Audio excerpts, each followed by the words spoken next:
Okay. Okay. Hold up, turn my light on. Let me get my little light on. Hey, babe. Let me get my light on. Let me get the brush. What's up, man? Cigar Talk. Cigar Talk Live. Man, I missed y'all last week, man. What's popping? What's popping? Yeah, listen, man, I missed y'all last week, man. Salute, man. Cigar Talk Live. What's going on? Let's do it. Yeah, listen, man. First of all, ain't no boxing on today, y'all. I hate days like this. Like, it ain't no boxing for us. You know what I'm saying? So let's come do this, man. Y'all know usually when I come on the live, I be on that Don Schmulio. But today, it's a brown night tonight. You know what I'm saying? We got the dude say it's a brown night tonight. You know what I'm saying? Ain't no boxing on, so let's pour up the brown tonight. I usually don't drink brown. You know what I'm saying? I gotta be in a certain mood, but it's a brown night tonight. You know what I mean? Cigar Talk Live. We out here. Now listen. We got a lot to talk about, man. First of all, let me salute the panel. Let me salute the y'all. Cigar Talk Live. This is a good one. We got Richardson Hitchins. Africa. Y'all know Africa got a world title fight. First world title fight. I've been waiting for this. And it ain't against Liam Power, ain't no joke. Salute Christopher Smith. What's up? What's popping? Y'all see I got glasses now, man. I got a new shorty. She told me I can't be using plastic cups on the live. She said I got to use a glass, so she made me buy some glasses. Salute, man. D1, what's popping? Big Soldier, what's good? Richardson Hitchins trash? Come on, trash is crazy, bro. But he gonna be here. Y'all can voice y'all opinion. I disagree, but Aaron, what's going on? Yo, my bad, baby. I was a minute late. You know what I'm saying? Listen. Cigar Talk Live, we in here. Let me drop a bomb real quick.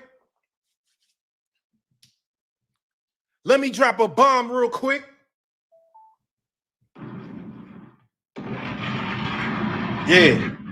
All right. It's a couple of things I want to get to before we start the Richardson Hitchins interview. Africa is coming up. Richardson Hitchins, 140 pounds. He's the mandatory for the IBF title. Liam Paro.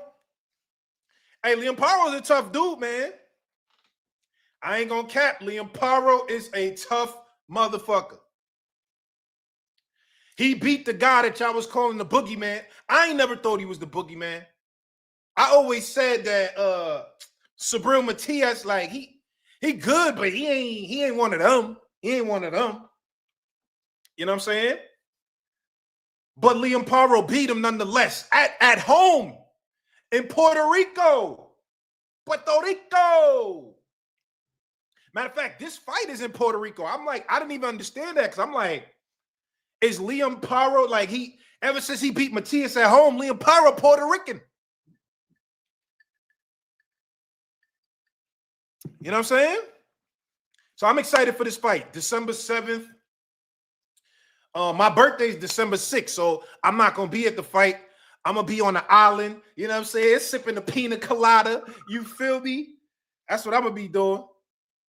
But I'm going to watch the fight. You know what I'm saying? I'm going to watch the fight. So now, let me get into a couple things before Africa jumps on the live. Africa is definitely coming. I spoke to him earlier. We want to get to a few things. First things first. David Morrell and David Benavidez is one of those ones. That's the most exciting fight that got announced of 2025. The most exciting fight of 2025 so far is David Benavidez versus David Morrell.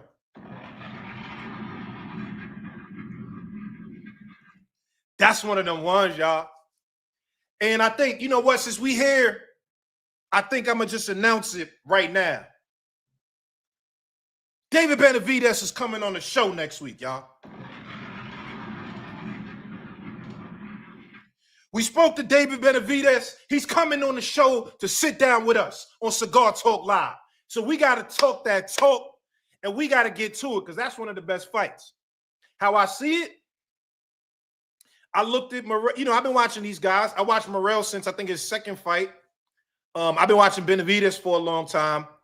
I think I got to give the edge to the Mexican Monster. And why I say that is because I'm going to give you my breakdown because every time I give an opinion, it be people in my comments like, you biased. I'm biased to everybody, apparently. I can't, any opinion I got, I'm biased to somebody. That's what y'all always tell me. So let me give you the breakdown of why I feel like that.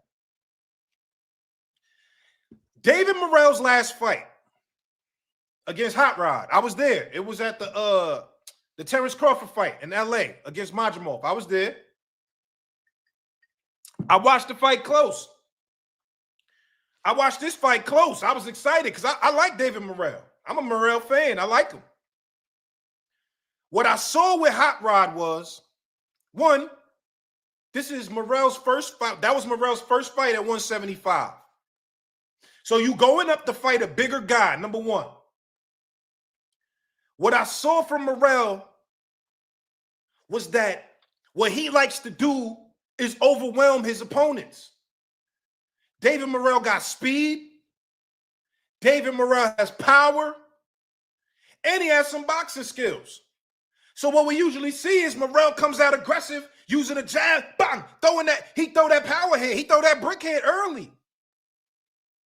And 9 times out of 10, he either get him out of there or he's putting enough pressure that it disrupts your rhythm and it disrupts your game plan. But at 175, that's what I saw against Hot Rod. He wasn't able to out-physical his opponent. The walking straight in, trying to use the jab and power hand, throwing the combinations, that wasn't working. Hot Rod ain't going for that. And Hot Rod's a tricky veteran, right? So I don't want to make it seem like Hot Rod ain't nothing. He a tricky veteran. But what I saw was Hot Rod was using the jab to disrupt Morrell's timing. That jab gave Morrell hell, baby. That gave Morrell some hell in there. You know what I'm saying? And what I also saw was he was getting countered a lot.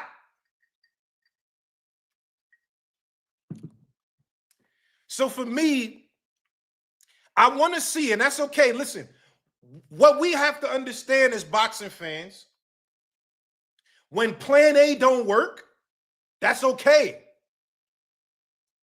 That's okay. But let me see plan B. Let me see plan C if plan A and plan B don't work. And that's the level of wrinkles that I wanted to see from Morrell. When you can't out-physical him, when he got your timing down, when he's using the jab to disrupt your offense, now what? Where's the IQ that's going to show me that you are able to make the proper adjustments? And I didn't see that. I didn't see that from Morrell. And as a fan, that's concerning. Because against David Benavidez, the Mexican Monster,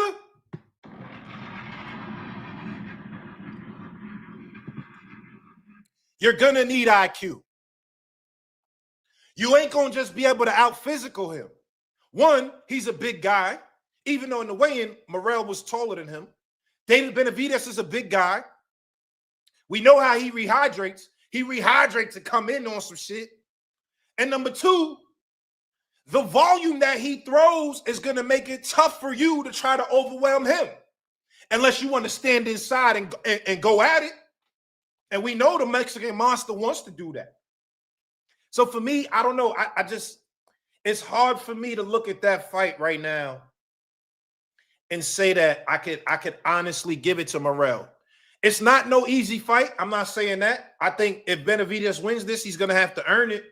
Morrell's going to have his moments. But overall, come on, man. That's the Mexican Monster, man. That's the Mexican monster. Oh, let me type into the chat. If you're just tuning in, Cigar Talk Live, Richardson Hitchins is on the way. I got some questions for him. I got a lot of shit to ask him, man. Africa. He bringing, listen, y'all know I'm from New York, man. I got to support the town, man. I want the young boy, Richardson Hitchins, to bring that strap back to New York. Bring that strap back. You know what I'm saying? So let me know what y'all think about that fight, man. Hold on, let me get to the comments. Let me see what y'all think about that fight. Man, salute my boy Ringside Views in the building. Salute Val. Yo, listen, make sure on Instagram y'all following Ringside Views. He got one of the best pages in boxing. I agree. You got to make adjustments. Big O, salute, bro. Mad Money Mitch. David don't fight like Hot Rod. You right. Salute, Jack Palmer. You right. David don't fight like Hot Rod, but we got to take the similarities. And one of the similarities is David has a good jab. And we know David could counterpunch. Hot Rod has better footwork than David, though. So I agree. It's not apples to apples. It's not. But from what I'm seeing, Shorty got me using coasters. Yo, John Perkins, you see how they domesticate you, brother. I was in plastic cups. Now I'm in the, you know what I'm saying? I got glass now with the big ice. You see the big ice. You know what I'm saying? So I just want, all right, after the interview, I'm giving y'all the post-fight topics. First, David Benavidez versus David Morrell. We talking about that. Now I want to talk about this. Ask him why he don't rep his Haitian heritage. Zoe. Okay. I'm asking about that. Mr. AMG, salute. Paro might beat that boy. Woo! Liam Paro's a good fighter. I don't know if he's going to beat Africa, but Liam Paro's a good fighter. All right, listen. Let me get to this. This is the second topic, post-interview. I want y'all to come up and cook. Let me know. I want to know what y'all think. This week, we just came off the back of the Jake Paul, Mike Tyson fight. I mean, come on, y'all know what this was. Y'all know what that was. I told y'all from Jump Street. Mike is 60 years old. Mike 137 years old. Come on, man. Jake know how to pick him. I ain't mad at him. I ain't mad at Jake Paul. But what I wanted to talk about was the undercard. Amanda Serrano versus Katie Taylor.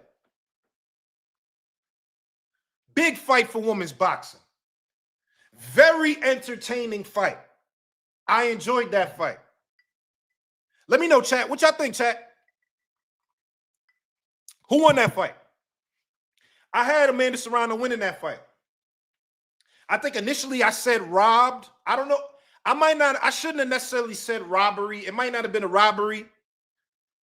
But I thought Amanda Serrano won it pretty clearly. Even though it's 10 rounds, I thought she won it pretty clearly. So, but it's hard for me to say robbery. I don't want to say robbery.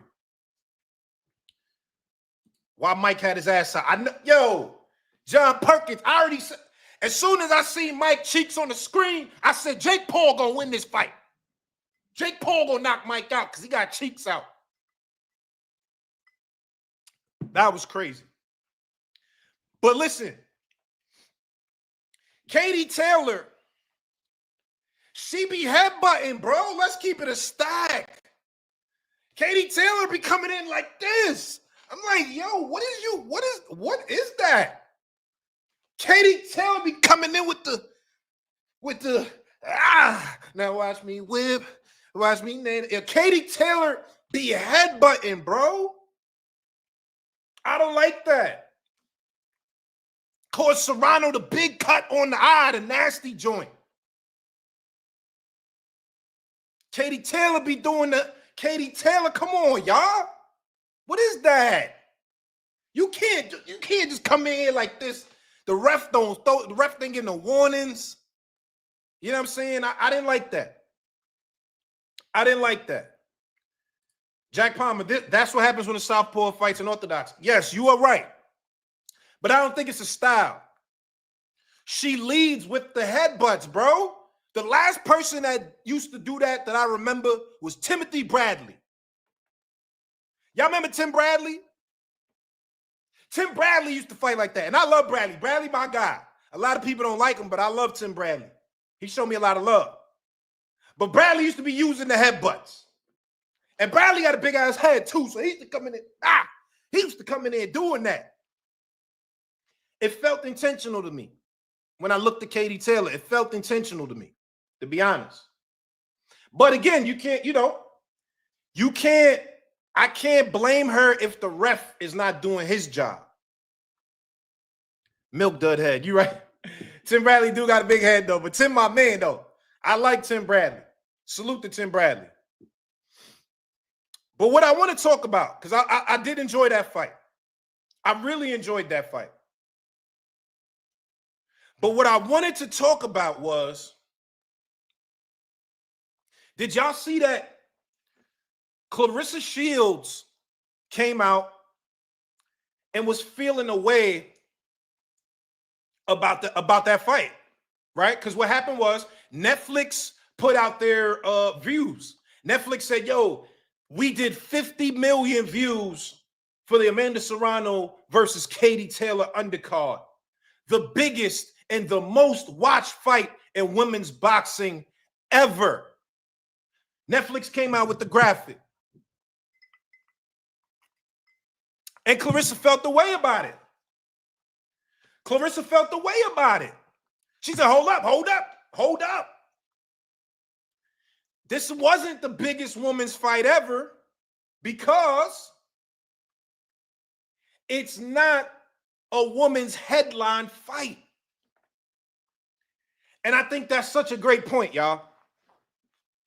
I think that's a great point, y'all. And that's what I want to know from y'all. I want to talk about that. I want to get into the Claressa Shields, Katie Taylor, Amanda Serrano. I want to get into this whole thing because it's an important conversation. I'm going to bring y'all up because I need some opinions. I want to hear what y'all think. Do y'all think Claressa was tripping? For me personally, I'm going to keep it a stack. The GOAT had a right to feel how she feel. Let's be honest. Let's be honest. At the end of the day, numbers are numbers, right? Numbers are numbers. But how you interpret data matters. How do you interpret the data? Was it the most watched women's sports fight ever? Yes. Can we give it the credit for being the most watched women's sports ever? No. Drop that bomb.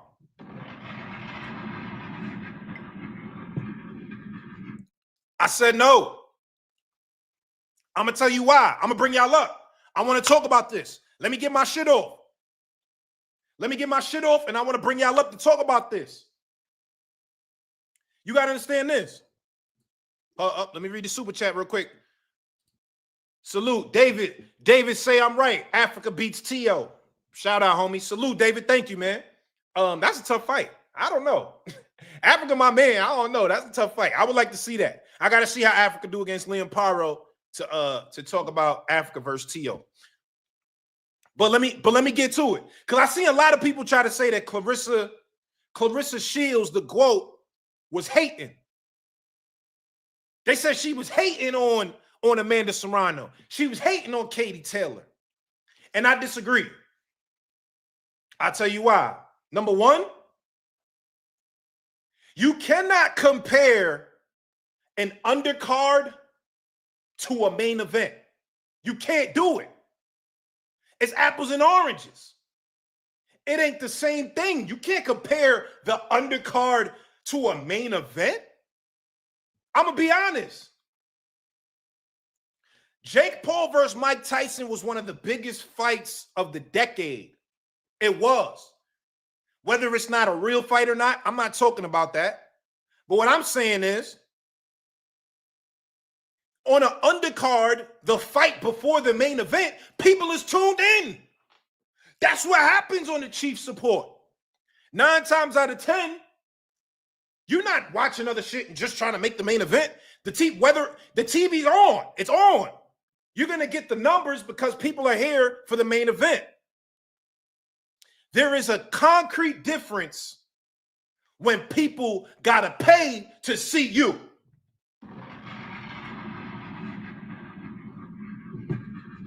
I'm going to say that again. There's a concrete difference when people got to pay to see you. When you the headliner. When you are the headliner. That's like, and what I said on Twitter, because yo, listen, if y'all don't follow me on Twitter, make sure y'all follow me at Najee Chill. I be cooking on Twitter. You know what I'm saying? Make sure y'all get me on Twitter. Engage in boxing debates. But here's the thing. Let me finish this off before I start bringing people up. I could sit here and say, right?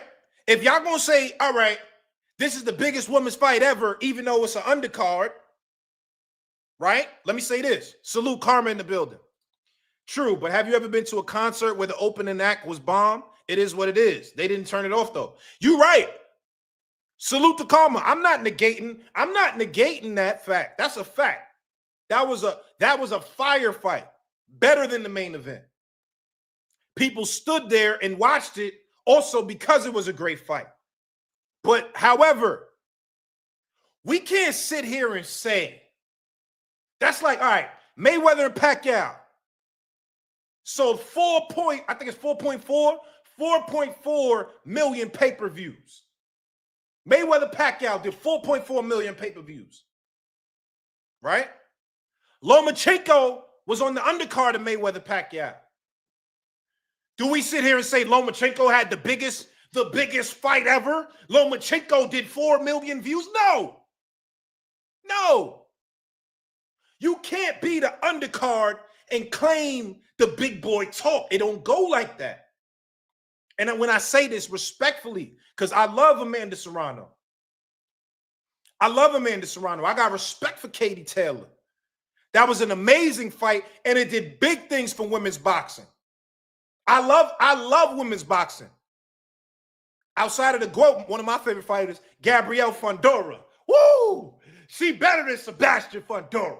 Gabrielle Fundora is one of my favorite women fighters right now. But let me say this. Let me finish cooking. And I'm going to bring people up until Africa get here. Africa's on the way. Let me text him again right now.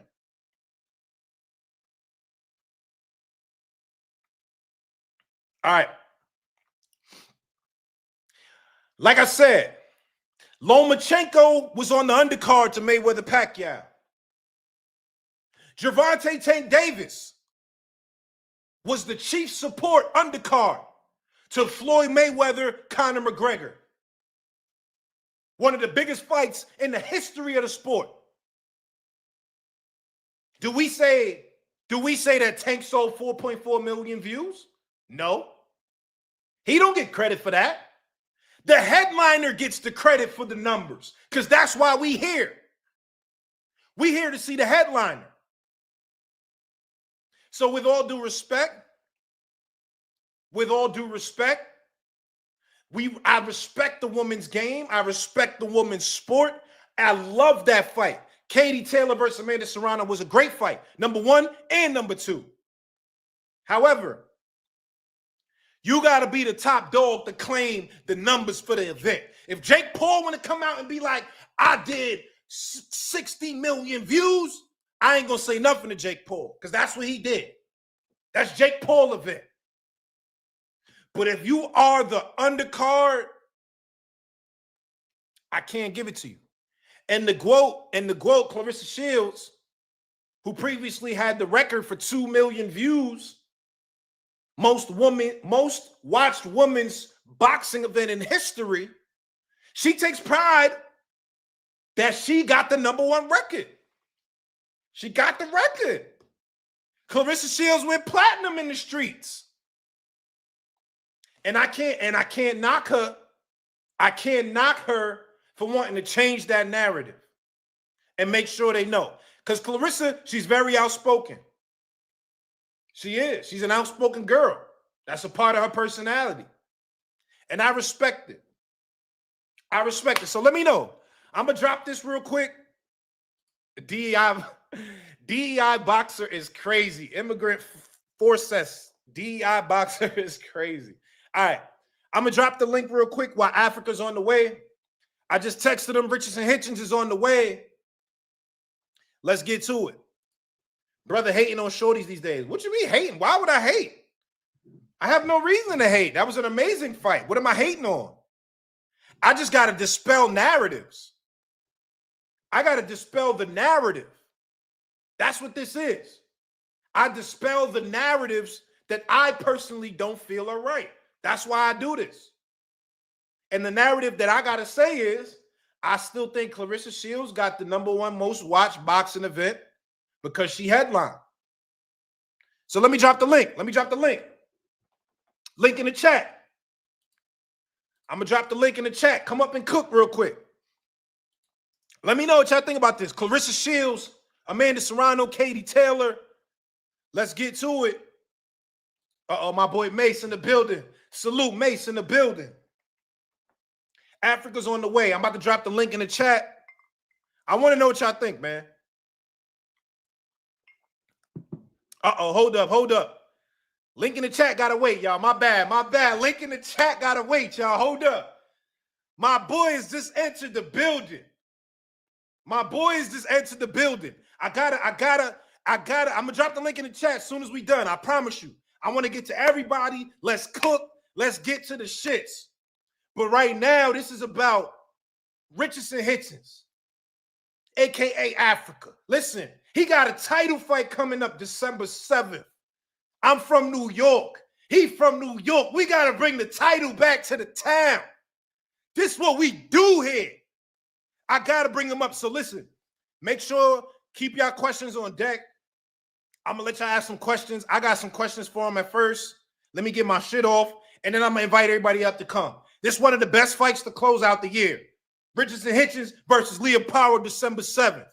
Let me bring him, my boy. Without further ado, let me bring him up. The 140, he about to be the champion, IBF. He's the mandatory right now, but we talking, he about to be that champion the way I see it. My man Richardson Hitchins is in the building. Yes, sir. Yeah. Hey, what's good, baby? Ain't shit, man. Just in the crib, cooling, grounding.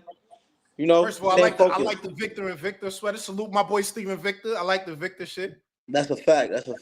Shout out to my boy Steven Victor. All right. Yo, Ab, I got a bunch. Can you give me 1 sec? I'm gonna step out for 2 seconds. Yeah, go ahead. All right. Yo, listen, y'all. Y'all know what time it is. Cigar Talk. I gotta pull up some more Douce. We got Richardson Hitchins in the building. And we got to do that. So it's a Douce night. I'm on the brown tonight. That's how I'm feeling. I'm on the brown. Yo, after usually I drink Don Julio on the stream, but tonight it's a brown kind of night, B. Oh yeah, okay. All right, it's a devious type of night then. It's demon time, all that. Yeah. Hold up. So listen, I watched the face-off earlier today. You versus Liam Power. Uh-oh, we went out. All right, here we go. Nah, it's good. I watched the face-off today. You versus Liam Power. And you was talking that shit. That's what the town want to see, baby. The town want to see that. When you looking at him, everything he's saying, everything you've watched on tape and on film, what do you see? What's the energy? Give me his energy from your point of view. I feel like his energy. He's extra. You can hear me? Yeah, I hear you. I'm saying I feel like his energy, he's extra confidence because he seen my last performance and his last performance. He beat the guy they said that was the boogeyman. So it's like, damn, he like, oh, they saying he was scared to fight Matias and he lost his last fight and I beat Matias. I'm the man. So I feel like he probably got confidence off that. But I feel like if he's smart enough, he should know like it's different. If he's not smart enough, I'm pretty sure he's hearing it like that's not Matias. Like it's a whole different level of boxing that's gonna be in front of him. Wait, hold up, y'all. Can y'all hear him? I see people saying echo in the chat. Is it an echo or can y'all hear him? Let me know, chat. Let me know. I want to make sure y'all hear this because this is important. Chat, let me know if it's good in the chat. Let me know it's a green light. Put green light in the chat if it's good. Oh, it's an echo. They saying echo. Talk real quick.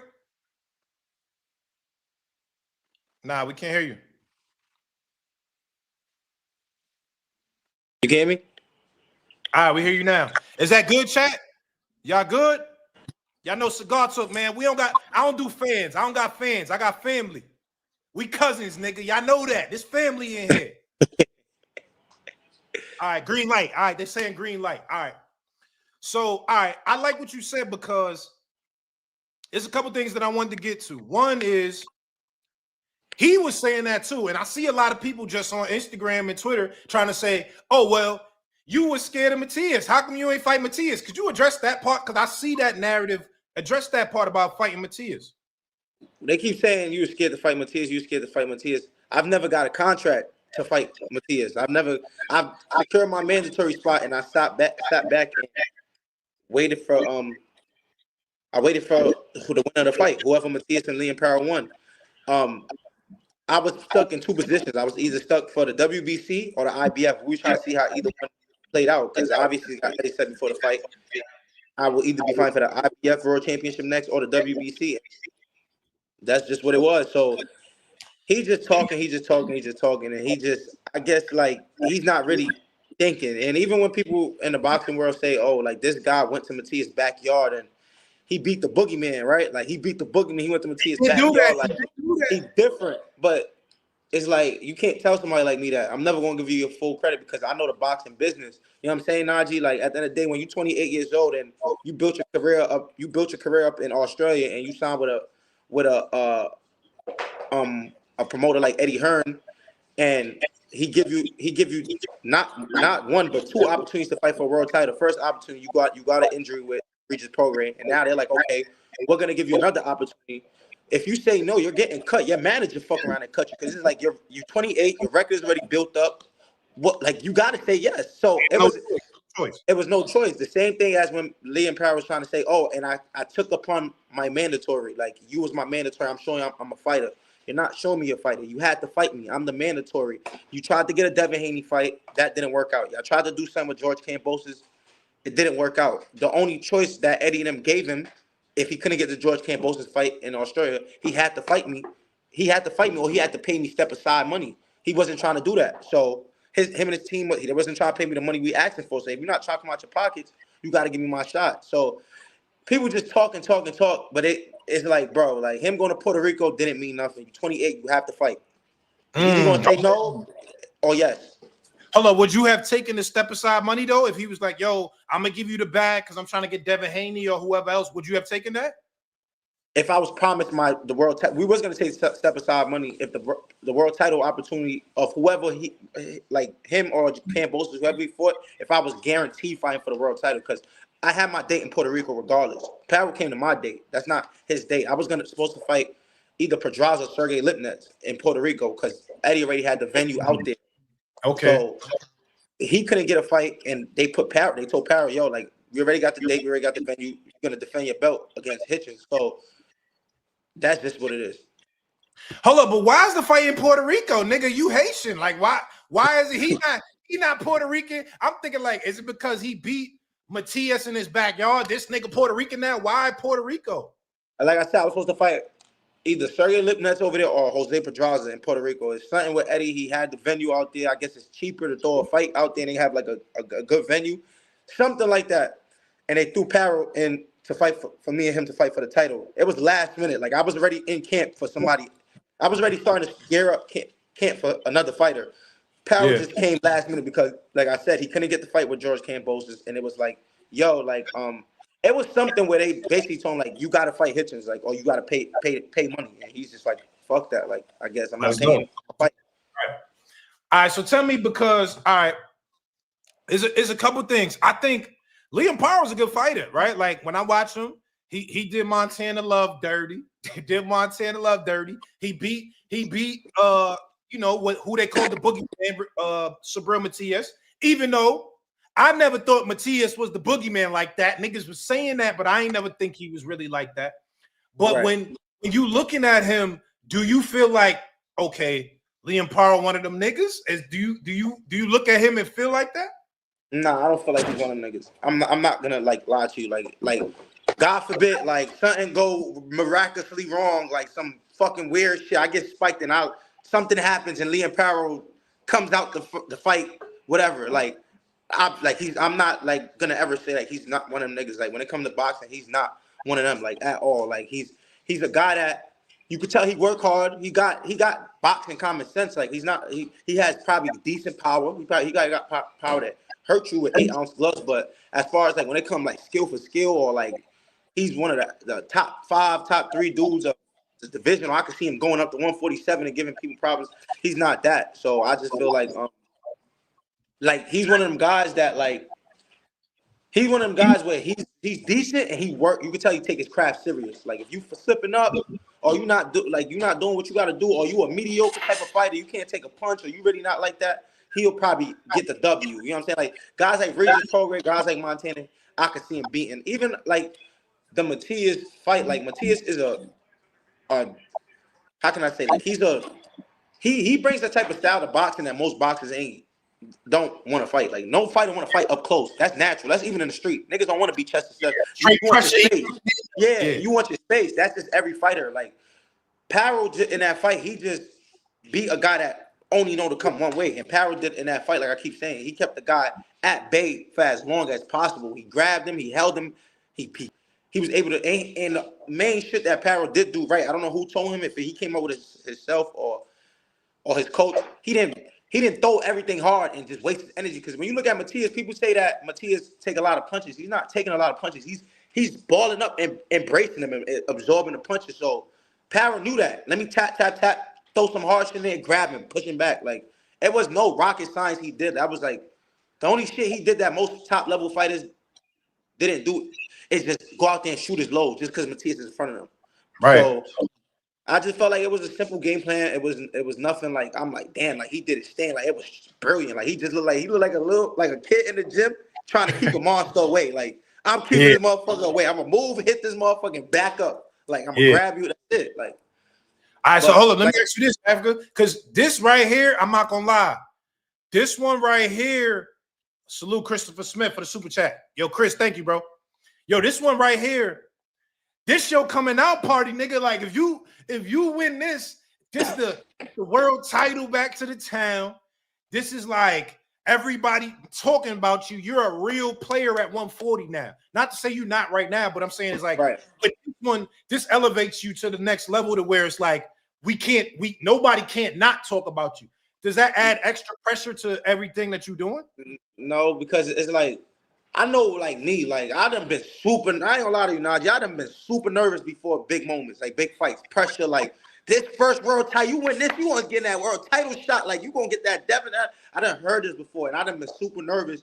And I get out there, and it's like my skills and talent just take over. Like you just see that. A lot of people say, we were just talking about this earlier. A lot of people say, like, yo, like even Liam Parra, like he's a clown. He's talking on the face-off saying like, you're not showing you got that X factor. You're not showing like. You're not showing you who you are, who you say you are. I've been doing that leading up to before my last fight. They say in boxing you only good as your last fight, but let's really sit back and think about it. I fought Malik Hawkins. That was a whitewash, easy work. After Malik Hawkins, I fought another guy that John Bowser just fought previously. Rodriguez dude stopped him, got him out of there. Fought Yomar Alamo that Liam Parra got dropped by and had a split decision with.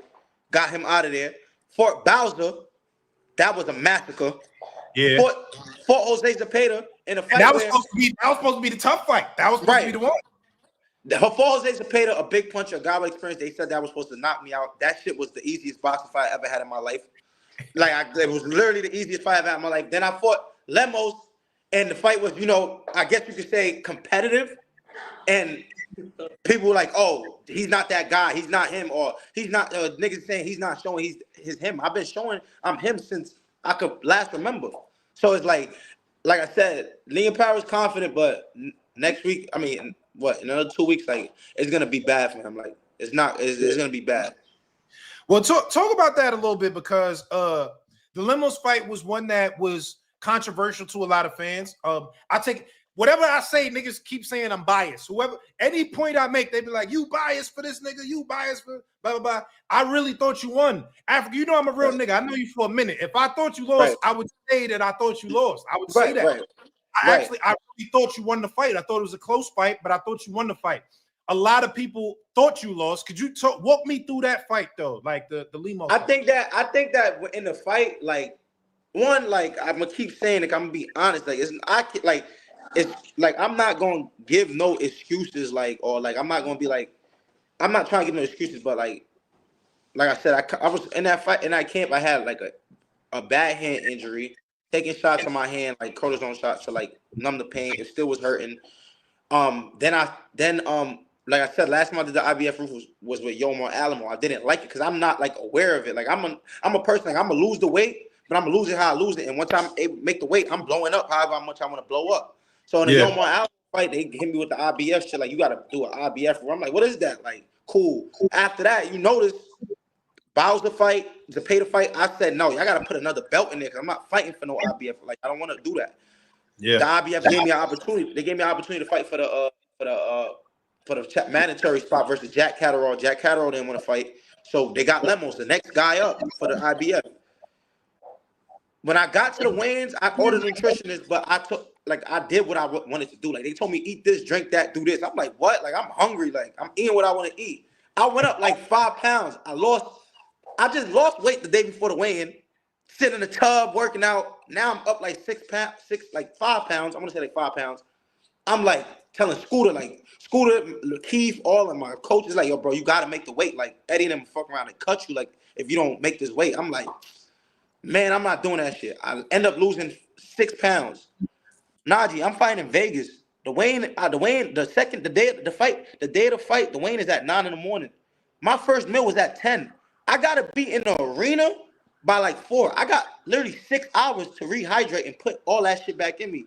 I knew for the first round, once I hit him, boom, I'm like, damn, I'm gonna be tired. Then in my head, I'm like, damn, if I shoot this right hand, I don't know if it's gonna hurt. Let me wait. Let me get on the inside. Let me touch him a little soft with the right hand. Let me go around. Let me not go straight down the middle because I don't want to fuck my hand up. So I'm already one hand. My hand, I'm not one-handed, but like it's like one of them type of things where it's like, you ever had like a saw and it's like, you know, you could use it, but you gotta slowly warm it up. Like, I can't really full-fledged just throw it.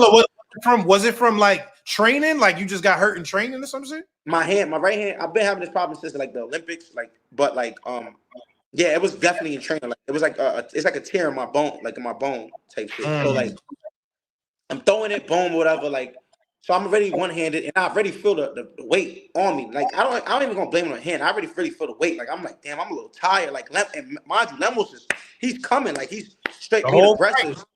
So you watching the fight, first round, I feel like first round I definitely won. Second, third round, Lemos is coming on. 4th, 5th, 6th, 7th. You hear the commentator saying, oh, Hitchins is totally in control. Like, you hear Sergio Mora saying, like, yeah, like, it's just a big gap when it comes to talent and skill. And Hitchins, like, Lemos is trying, but it's just a huge gap. 8th round, I get caught. Boom. I get buzzed. I'm hurt. I fight him off. I hurt him back. Boom. Now, by the 10th round, motherfuckers saying I'm losing the fight now. They feed into the fans that I'm losing the fight. When you clearly watch the fight, like, the dude is throwing, but every punch, every jab, every punch I'm throwing is all clean, accurate shots. And this is not something you've had to watch back. The commentators are saying this, but they're also telling the fans that I'm losing. Oh, it's a close fight. So it's like, my personal opinion, I felt like they had the score too close. Well, the other two judges, I don't believe Lemos won 5 rounds. I thought you won that fight. Now, that's me being honest with the shit, watching it. But tell me this, because obviously, you know, Keyshawn Davis just fought Lemos, was it a month ago, something like that. Stopped him in the 2nd round. And people saying, well, Keyshawn did this in the 2nd round. So how Africa didn't do that? I was seeing that type of talk. What did you think? Did you see the fight with Keyshawn and Lemos? Boxing, people, like I said, boxing is about a lot of different things. You can't just say, oh, such and such, because if you're doing like a chain type of thing when it comes to like Lemos fought Lee Selby. Lee Selby fought George Kambosos. George Kambosos and Lee Selby had a split decision. George Kambosos went on to beat Teofimo, right? Yep.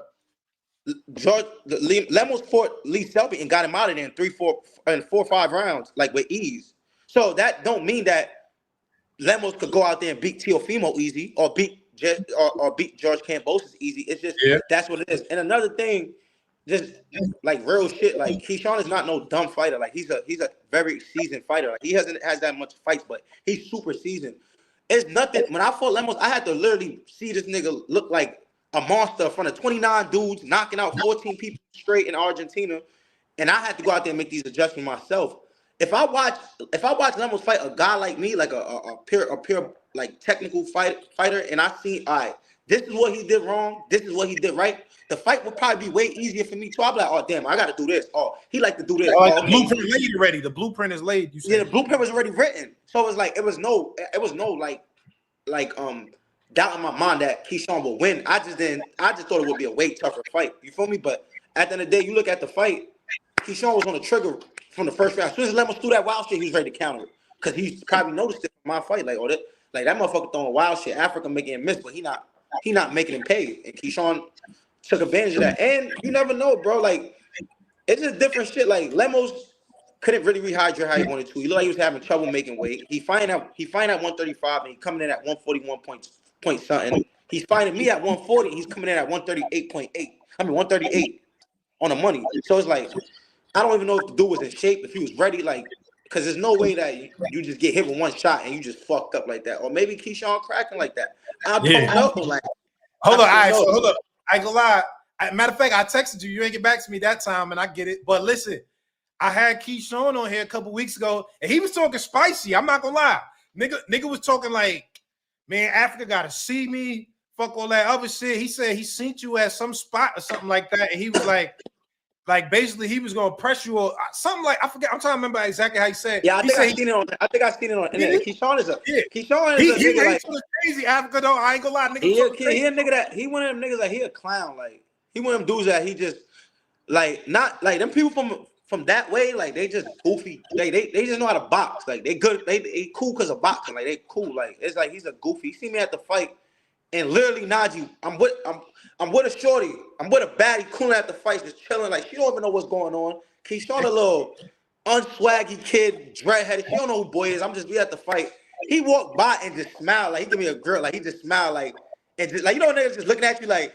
Cause me and him know what's going on, but Shorty don't know nothing about this boxing shit. So she's just grilling me, but she didn't even peep it. Like it's not like he made it hot. Well, that's the girl I seen you with recently when I seen you at the fight. What fight? Oh no, that's my Shorty. But I'm saying like before that. Okay. So he walked past, and he's like, he just grilled me real quick and walked past. That's why I looked at the interview. He like, yeah, like Khalil Cole, like, don't you got beef? Sosa saying, yeah, that's him right there. I'm like. Nigga, look, I literally have. I don't know if I have my glasses on, but he could tell. Like he walked past, he smiled. I looked at him and just kept looking at the fight, like on some like whatever. Like he didn't say nothing to me. He didn't no altercation, none of that. Like it's none of that he doing. Like Keyshawn ain't like that. He came at what's the dude? Frank Martin. His energy wasn't like that. Like he's a small, frail kid. Like if he want to fight, I'm not one of them niggas. I ain't gonna lie. I don't want to do the street shit because if niggas talk about fighting outside the ring, I don't promote no street shit, bro. No, but of course not. It's not. That's why I want to entertain the ring. I'm gonna hype that shit up. Of course, in the ring though, he told me that. No, I'm saying when it comes to like him saying he seen me impressed me, it's like, bro, we talking about boxing. Like you would have thought you seen me, and you talking like you feel like you pressed up on me or some shit. Same shit as that clown Tiger. Like he over there talking about I smack the shit out you. Like.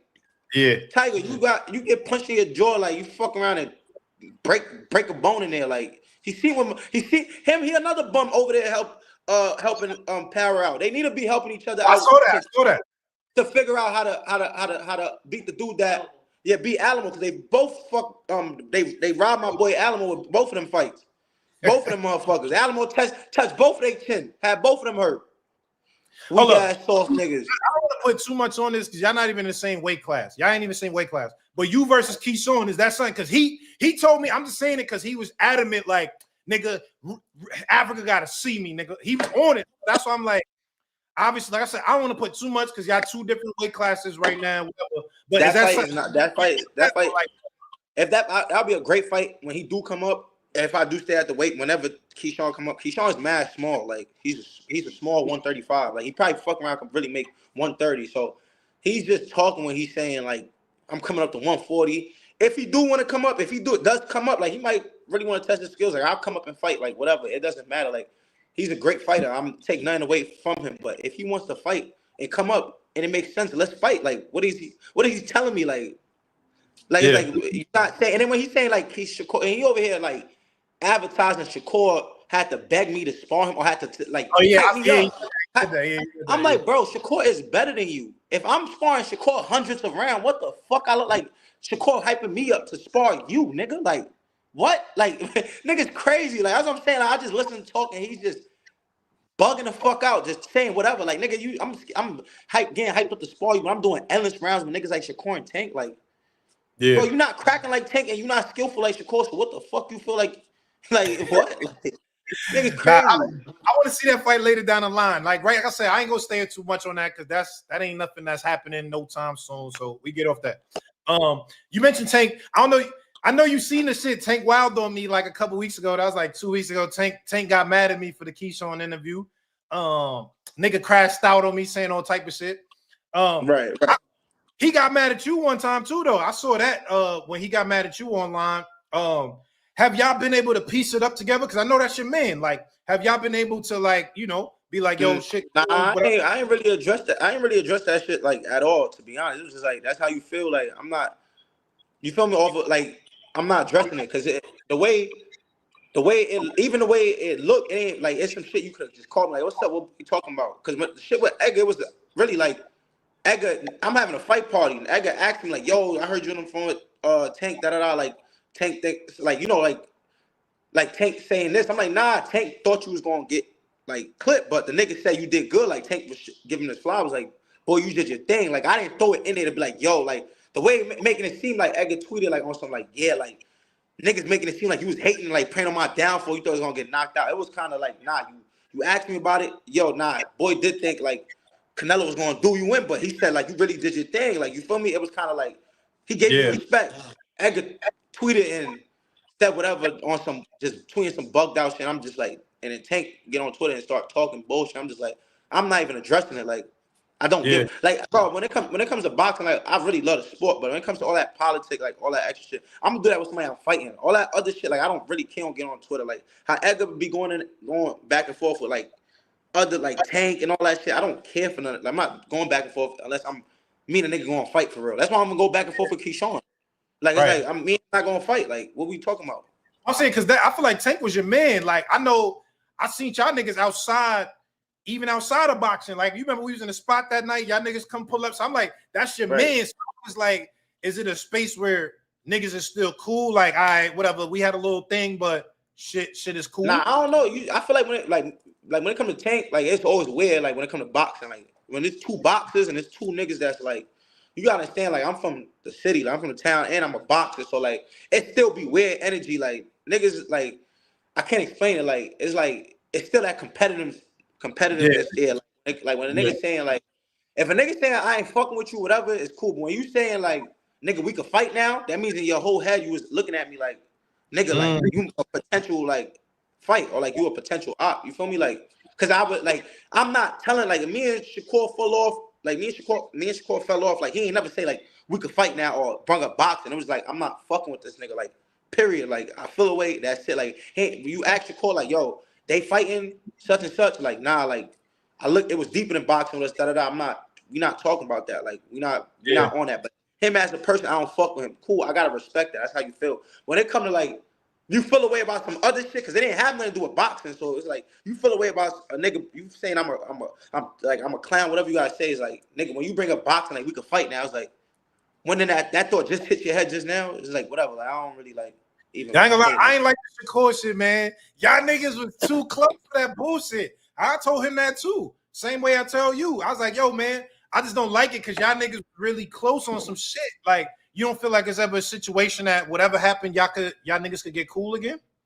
Like I said, I admit, like when it comes to boxing, I don't really have that much friends. Like me and Tank is like somebody I'm super close with. Like I've been like Tank been bringing me around him, showing me the ropes. Like really showing me the game in and out. Like when it comes to everything that comes with being a top boxer, like really like showing me game. So I never like same shit as Shakur. Like Shakur my age, but he really like showing me like what's going on, like this, that, like. So it's like when it comes to that, like I know for as a fact, I ain't never step out or like come at niggas on some weird shit. It's all this shit because of boxing. Like you feel me? It's like to me, it's life. Like when I box, I fight, I train, I go. I love the sport, but I don't care about nothing else like the politics of that. Like if I tell Shakur, like me saying Shakur, like that fight with Edwin De Los Santos, like me being in the arena, I really couldn't tell who was winning the fight. That's how I really felt about the sport. That's how I felt about the game. Like if you felt the way, you could have hit me, but like I said, like I should have definitely went about it a little different because at the end of the day, this is what niggas do for a living. So it's deeper than just a sport to them. It's like, nigga, why you talking like that? You could have hit me, but you live and you learn. You get what I'm saying? Yeah, for sure. Let me ask you this. It's somebody in the chat that asked me this earlier. They wanted me to ask you. They said they feel like you don't be repping your Haitian roots like that. They be like, niggas was shouting out the Zoes shit. Niggas like, nigga, we Zoes. How come Africa don't put on for the Zoes, nigga? That's what they were saying before you came on. I always support Haiti for sure. Like I'm a Zoe. Like I'm real like a Haitian. Like I guess like I just like never really had the platform to really like be on some like Haiti, like like Haiti behind my map or like fighting in New York, main event and like to like really push it. Like I really just be on some like I want to go out there and get to that stage first so I could really like always rep. But I'm always repping Haiti. I'm always acknowledging like I'm a big Zoe. Like you feel me? Like that's like that person. I get it. Why they say that? I can definitely like go out there more like with the flag and everything. But I'll really be the type of person the whole time. I'm not thinking about none of that. Like I just be thinking about winning the fight. Like I might talk my shit on Twitter, do an interview or whatever. But I really don't really be like thinking of that way all the time. But I always like acknowledge or like embrace like I'm fully Zoe. Like you know what I'm saying, like my mom is real life like, Haitian, my father, my family. Like I grew up in a Haitian household. So tell me just about that.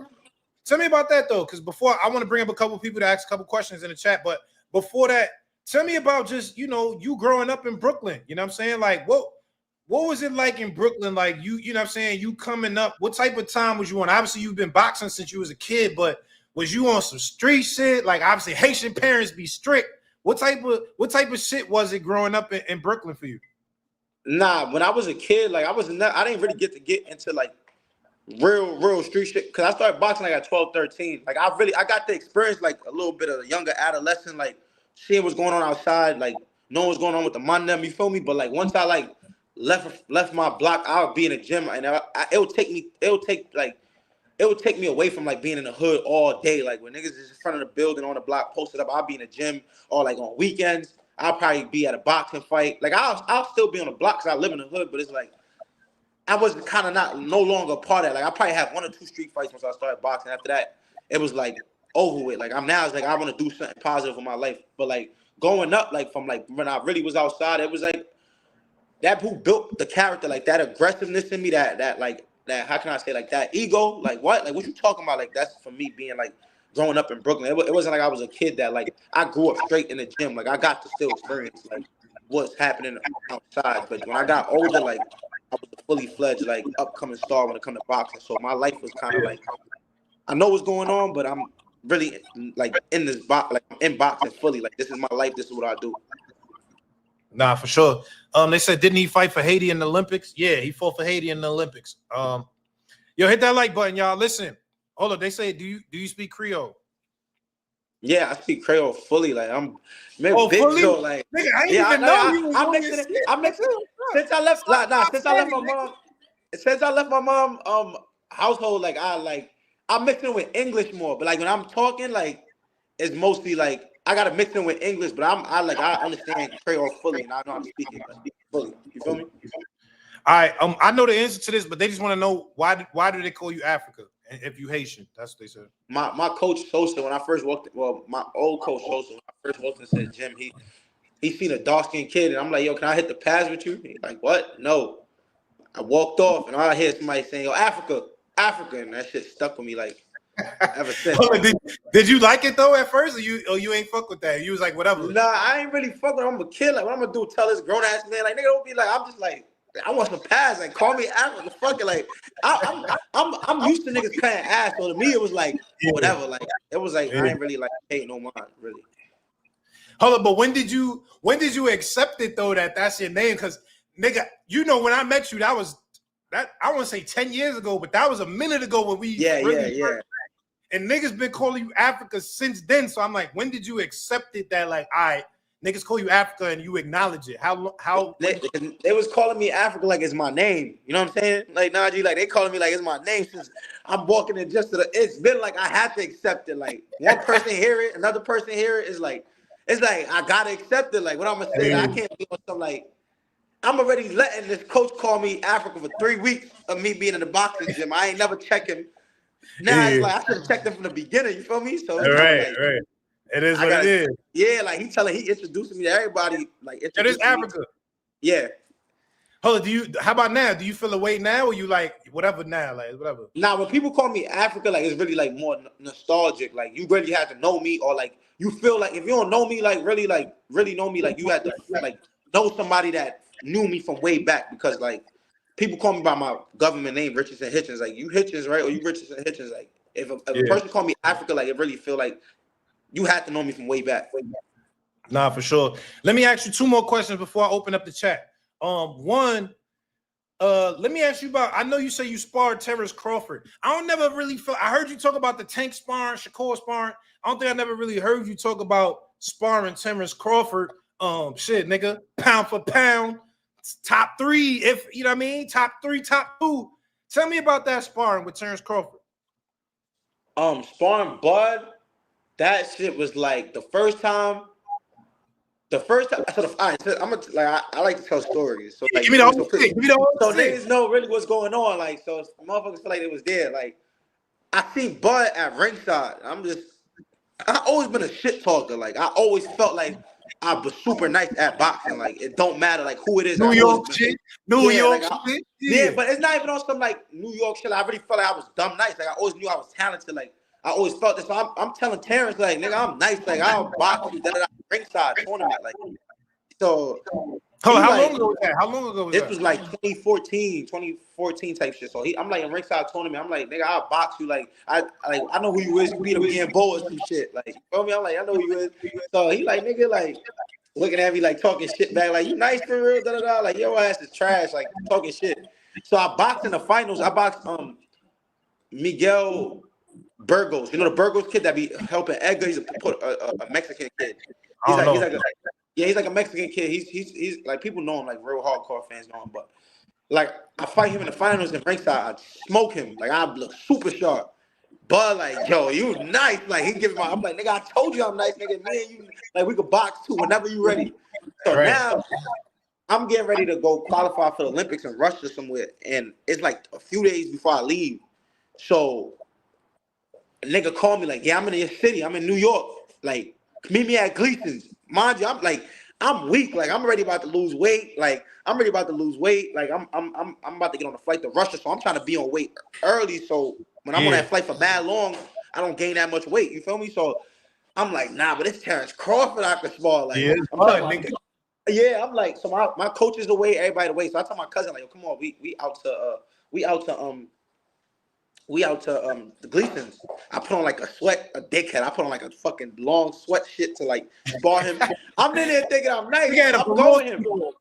Yeah, I'm thinking I'm nice, but you could tell I'm talented. I'm nice, but he making me spar 4-minute rounds. I'm young. I'm like 17, like a young kid, amateur. Like he's making me sparring 6 4-minute rounds. Yo, he fucked me up that first time. I'm like, fuck, but you could tell I'm nice. Then when I got older and spar like with him like as a pro, like I felt like I was able to hold my own. Like the last time I remember us sparring like was like 2020. Like we was in the ring and I remember like I was like telling him I had a better jab than you, and he was like, I'm like, we gonna spar just jabs, and at first we just sparring just jabs, and I forgot like he started I forgot what happened, but I remember I called him a bitch. Now the sparring really got heated. You calling Bud a bitch, nigga? I said you a bitch. So he like on that energy, like nigga, you bugging. So he like, you not leaving this ring. Like now he throwing both. He trying to knock me out. Like Jay Prince, all of them in the gym. He trying to like, and he's really serious. Like, nigga, I'm trying to put you out. Like, you're not leaving this ring.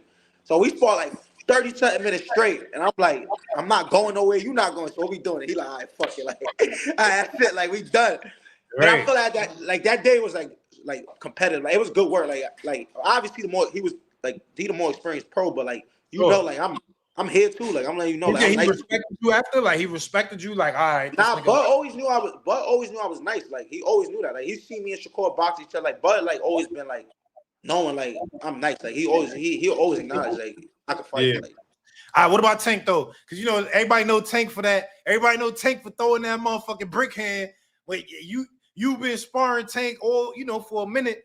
Do you feel like the Tank shit was competitive, or like what was the Tank shit like?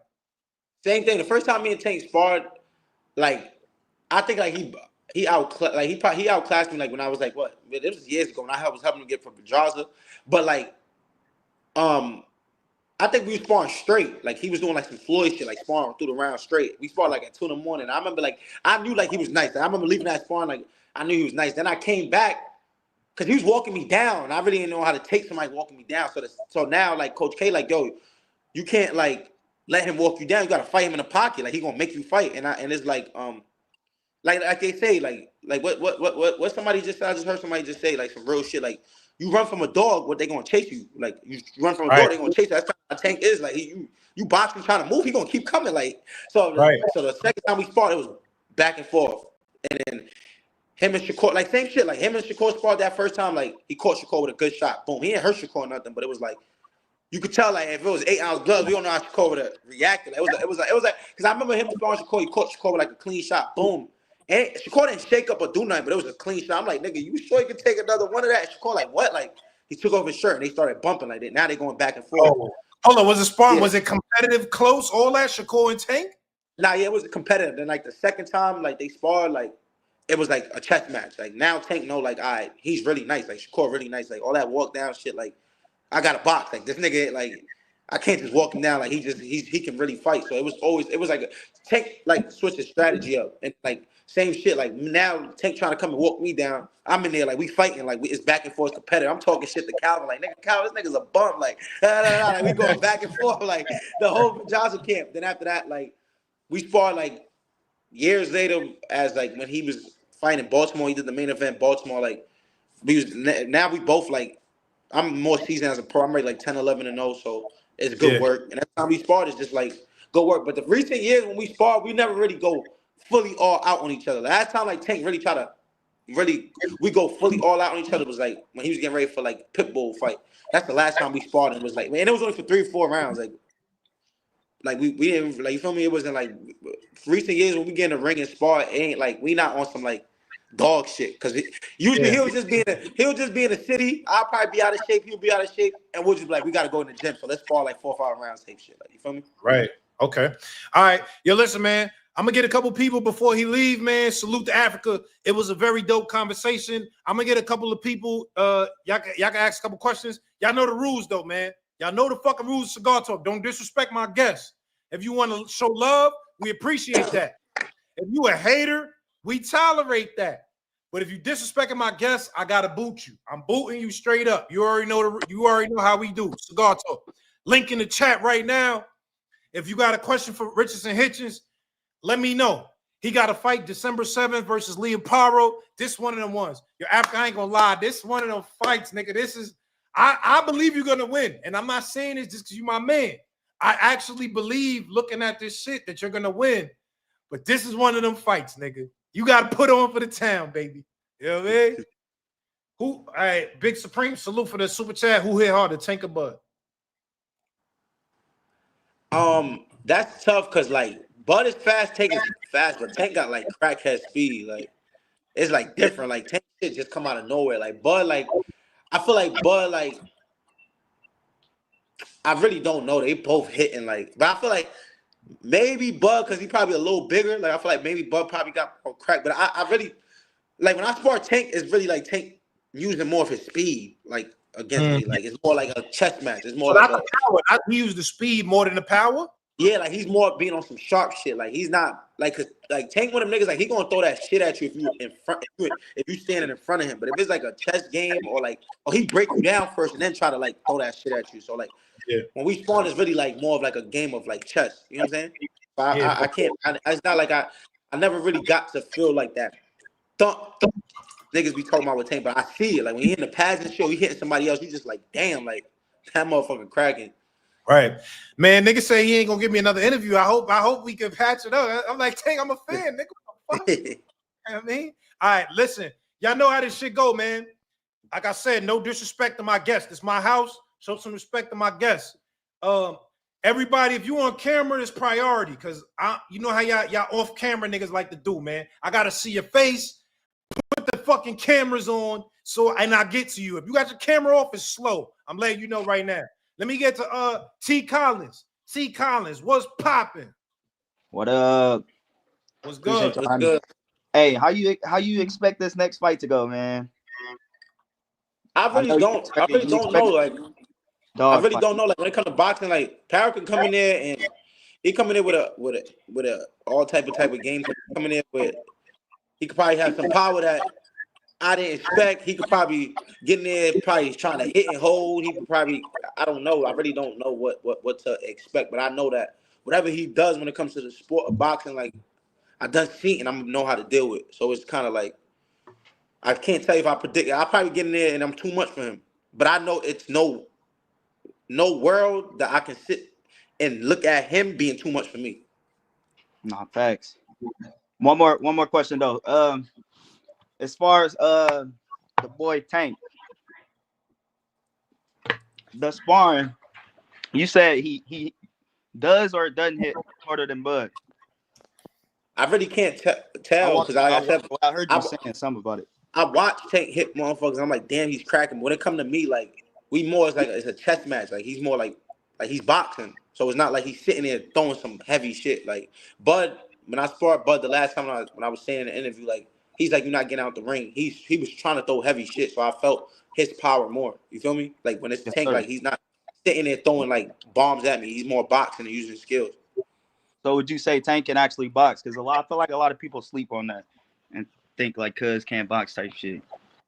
I don't understand like how could people know about boxing and be like Tank can't box? Like Tank does everything when it comes to the boxing book. His feet, his head movement, counter punching, his speed. He doesn't sit there like a Matias and put his hands up and just absorb punches and try to fight in the pocket. Like he's using the ring. He does that every fight. So it's like I don't have to like tell people like Tank a box. Anybody's watching Tank fight, he's not sitting in front of you to just let you beat him up. He did it with Barrios. He did it with Rolly. He did it with Isaac Cruz.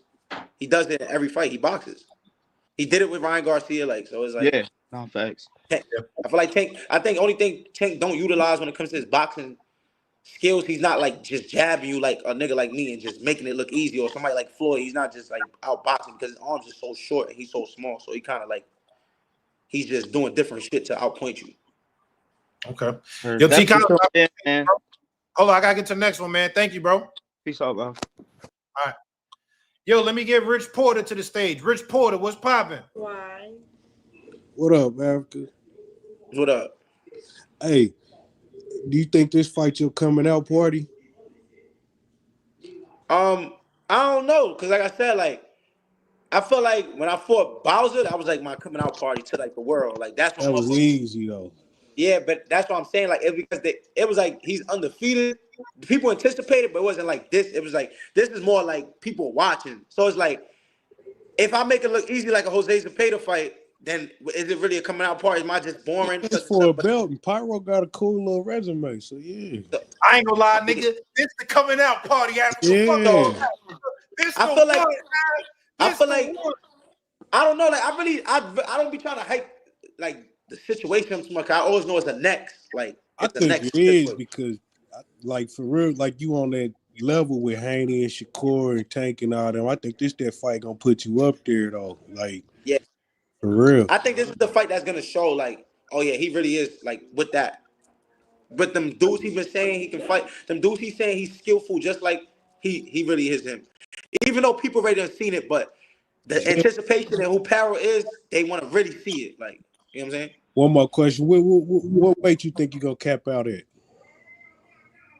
I ain't gonna lie to way like boots and fucking them other 47s be looking like. I'll be like probably 47, like because I don't know like 54. Hopefully I could get there, but like 47, it's still like big dudes up there. So I don't really like I don't know. I'm gonna see how my career goes, but maybe 47, 54. All right, this is your coming out party, though, bro. You got to show out this fight. No, yeah. I mean, I feel like every fight that every fight that they put me in front of, like I'm always showing out. I had one And fight. Limbo's fight, you won that damn fight. Fuck what they be talking about, bro. Yeah, but you know what it is. You know what it is. The minute they see a fighter in a close fight, he lost. So it is. Yeah, they just did Bud like that and everybody. So yeah, Fact. that's Rich Porter, I appreciate you, bro. Thank you, man. Hold on. Let me get John to the stage. John, what's popping? Hey, Leon Parham gonna punish you, man. You're not a dog. You're not a dog, man. You're not a dog. You're not a dog, man. You're not a dog, man. You're not a dog, man. Yo. Set the phone real quick. Don't hang up on me. Yo, bro. Africa, you know this nigga? You know him? No. I want to ask you. Damn, I wanted to ask you. Yo, I knew he was on bullshit the way he came on the camera. I said, oh, fuck no. That nigga look like I'm not even John, why you hung that. up? Nigga had one tooth with the Morpheus glasses, nigga. Nah, what building hallway he in? Nah, I can't. Nah. Yo, John, come back on the chat, nigga. I'll let you up, nigga. That's Nah, I don't want to see that nigga ever again in my life. He's out of here. Like that. All right, get him out of here. Get him out of here. Let me get B Dungy. B Dungy, what's popping? What up, fellas? What's What's up? good? Hey, yo, Africa, couple questions real quick. First of all, I'm a big fan, bro. You know you nice. I ain't even got to tell you that. But everybody keep asking you about other fighters. I know this is your show, but no disrespect though. First question: do you think Tank, or when do you think Tank is going to finally fight Shakur or Devin? I don't know about the Devin fight because I don't know what Devin doing, but I feel like him and Shakur has to fight next year. Like it's like Tank, like him, like I think Tank is like it should be at that point where it's like, all right, like who else? Like there's nobody else. They tried to get the Lomachenko fight. Lomachenko didn't want to fight. They doing this Lamont fight, but after this, it's kind of like there's no other like guys to pull out besides the Shakur fight. If Shakur's down with it, Tank is down with it. It should happen next year. All right, and then my second question, I've seen a couple comments in the comment section. You know, people saying you ducked Subriel Matias, right? Yeah. Is you gonna go back and get that smoke after this fight or what? Just to shut niggas up, or what you gonna do? If the fight presents itself, me and Matias definitely could fight. I always said I'll fight Matias. 100% I'll fight Matias. But like I said, with the shit with the IBF, I always been like, oh nah, like I'm not no dumb dude when it comes to the sport. So I feel like that's what it was. But I feel like this fight, I'm gonna be at my best. I have the right shit, the right nutrition, the right team. So I feel like it's no excuses. If he get a man, if the fight presents itself, let's do it. If not, then I'm going to unify with the other champions. Bro, he can't beat you anyway, bro. You a boxing socks off. Just shut niggas up though if you can. That's all. But after I do that, they're gonna say, "Oh, he had to see Parra do it," or "He didn't want to fight him." They always bring something up. So it is what it is. Yeah. Yo, Dungy, thank you, man. I appreciate you. Yo, Af, you got time for a couple more? Yeah. All right, let me get Chris to the stage. Chris, what's popping? Shit, what's up with y'all, man? How y'all doing? What's good? Good. Yeah, man. I was just wondering, what you think about Keyshawn?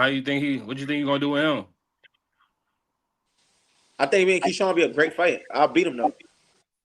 How you think he will win? What you mean? I think I'll win? Shit, because the way he was talking, he said he was gonna stop you, basically. I mean, I think you'll give him a good fight for sure. Stop me, bro. Hey, I got my money on you for Pyro, so go ahead, hit my slip for me, and you good in my book. That's what I'm saying. Okay, I mean, yeah, I guess. Hey man, that's all I wanted to know, bro. Appreciate you, brother. Good luck on your fight, man. Thank you. Let me get Josh to the stage. Josh, what's popping? Gang, what's popping, man? Hey, I'm happy to be here, bro. I fuck with you, bro. I'll be watching you on TV and shit. Like that shit mean a lot though. I appreciate it, bro. But look, I got a question for you. I just want to know, like, you know, from a boxing standpoint, you ain't got to answer these shits though, because they a little personal. But what you feel like your best attribute is? Like, if you was fighting you, what would you have to look out for? Type shit. It's a good Or question. be like you know, like this one thing I don't want this nigga to throw type shit. Not to throw. I mean, obviously, everybody know I got one of the best jabs in the game, but I feel like that's like easy to tell. I feel like, but people wouldn't know. Like, if I knew what, like, if I was really watching, I'll be like, I don't know. It's a lot when it comes to me. My speed, my speed, my distance, my counterpunching, my reflexes. Like, I think the only thing I have everything when it comes down to boxing, like everything. I think that the only thing that people try to downplay is one, my punching power, and people never see me fight in the inside because no fighter made me stay right there in the pocket with them and had to fight them off. I think that's the only two blemishes that the only two things a nigga would probably trying to find a weakness. When it comes to taking a punch, I showed I could take a punch. When it comes to boxing, skill, speed, feet work, head movement, defense, I show all that. For sure. So look, that go to my next question. Dude, like you said, people will point out those blemishes. Would you agree with them or hell no type shit? Power, no. Like I said, Bowser was talking shit a few fights ago. He said I ain't have no power, which is my guy. Like, all respect to Bowser. Like, I'm just talking about when it comes to boxing. He got dropped. He got dropped. He got hurt a few fights. People say Power have power, but I stopped the guy that dropped him, and he had a split decision with.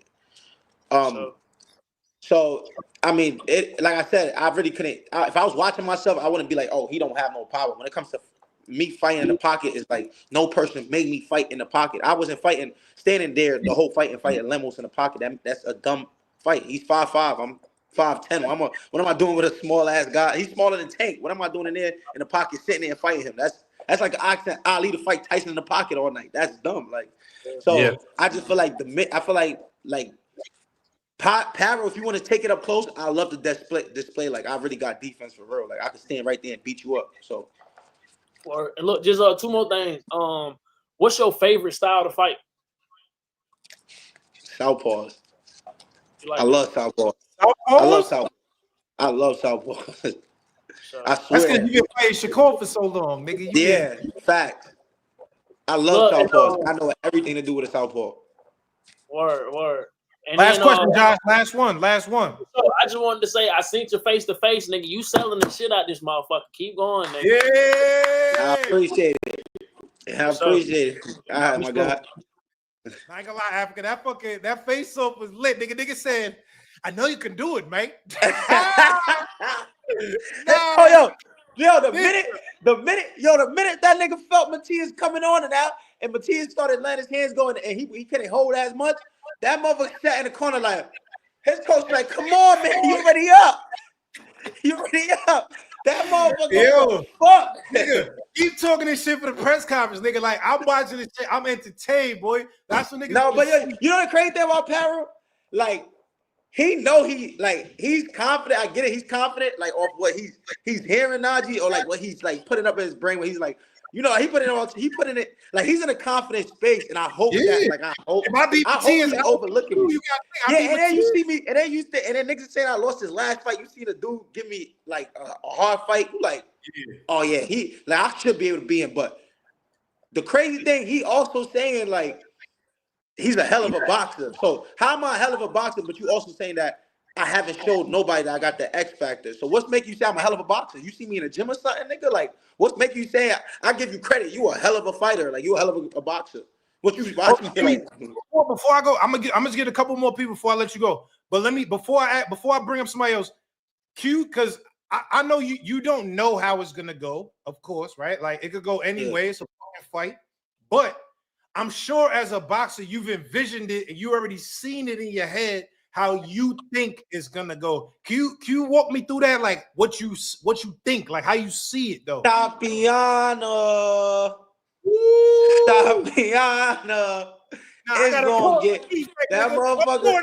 That motherfucker better hold me the same way he held Matias, and pray the referee let him do that shit. I promise you.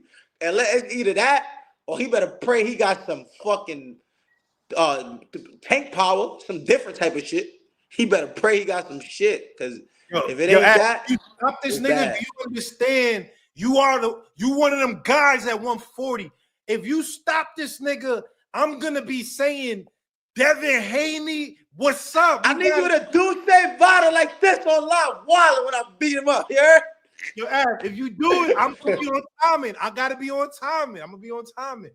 Let me get but I just like I said, it's either two things that I really if he's not holding me, like trying to be like wrestle and hold and be dirty on the inside, or he's not like, or he ain't got no shit in there, but I'm like, oh, I ain't gonna lie, that motherfucker there has some crazy piff. I got to be smart. I like it's nothing else like he can do. That he's gonna hit you behind the head. He's gonna hit you behind the head. You already know it's coming. Well, shit. He got to, I'll do it right back. I don't got a problem. I'll do it right back.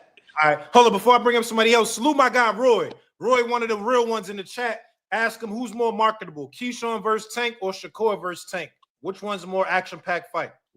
Shakur versus Tank right now. Like Keyshawn, I see him selling himself and all that, but Shakur just got more juice around him. Like more been on the scene longer. People really feel like Shakur possibly beat Tank. Like Keyshawn is still like who the fuck is this guy? Like it's real. It's still casuals and people that don't really know like boxing like that know who Shakur is and be like, nah, boy, nice. Like you feel me? So I feel like Shakur's name is already stamped in the sport. Yeah. Like Keyshawn is just really like nice, and it's like his time is coming. All right, let me get a couple more. Yo, thank you, Roy. Salute. Let me get pound for pound boxing talk. Pound for pound boxing talk. What's popping? Yo. They got the music. What's up, man? What's good, man? Talk to me. What's good, Najee? What's up, Richard? Yo, what up? Yo, how much more fights you got with the Zone? Wait, how much more fights do I? Oh, I got one more after this one. You got one. What's your plans after that? I don't know, just getting the biggest fights possible. Once I'm champion and I'm in the mix with all the other big names, just trying to get the most money and the biggest fights possible. That's everybody goal when it comes to getting to the top. Like even if ain't you as a fighter goal, like you got managers, you got people behind you. Their only goal is to get you the biggest bag possible. Like make the biggest. You're already a champion. Is like they not trying to like. It's like whatever fight is gonna make the most money. If it's Ryan Garcia, if it's Devin Haney, if it's Teofimo, whatever fight that's gonna get the paycheck the biggest, that's where we at. And you need the belt to do that. So you trying to make the biggest fight. So what's your goal like with boxing, like with fighting? Because you probably been doing this since you was younger. Are you trying to get the biggest bag, or you worry about legacy? Like, what's your goal in your mind? Like, fuck what everybody else talking about. Like, you gonna fight, but are you focused on if they put me in the ring with such and such cab driver, but they're gonna pay me the most? Like, what's your big goal, like, to get out of boxing? Yeah, I mean, I feel like I'm gonna be honest with you. Like, if they put me in with a guy that's a cab driver and they pay me the biggest bag, why? Like, I'll be a dummy. Like, nobody, my team wouldn't let me say no. But if it's like they're putting me, okay, if they're putting me in a fight with this guy for 2.8, and they're saying you can fight Teofimo for $3 million, 9 times out of 10 I'm gonna take 2.8 because I know this fight is worth more. So I feel like if I'm fighting the big fights gotta pay. You know what I'm saying? Like, it's all about getting compensated for your money. So it's for both. It's for legacy and it's for the bag. And I know with me, I'm gonna have to build legacy to be in that position to make that money, because I ain't marketable. I mean, I ain't like I'm marketable, but I ain't a star like a nigga that Jake Paul or Tank to just be like, I don't gotta fight the biggest fight. You know what I'm saying? As a fan, I think you marketable. You just don't talk a lot, so I don't think you market yourself. Like, I feel like, especially you from Brooklyn. What part of Brooklyn are you from? I'm from Crown Heights. Okay, I'm from the field. I'm from I'm over there on Franklin Avenue, over there by Empire, from Ebbsfield.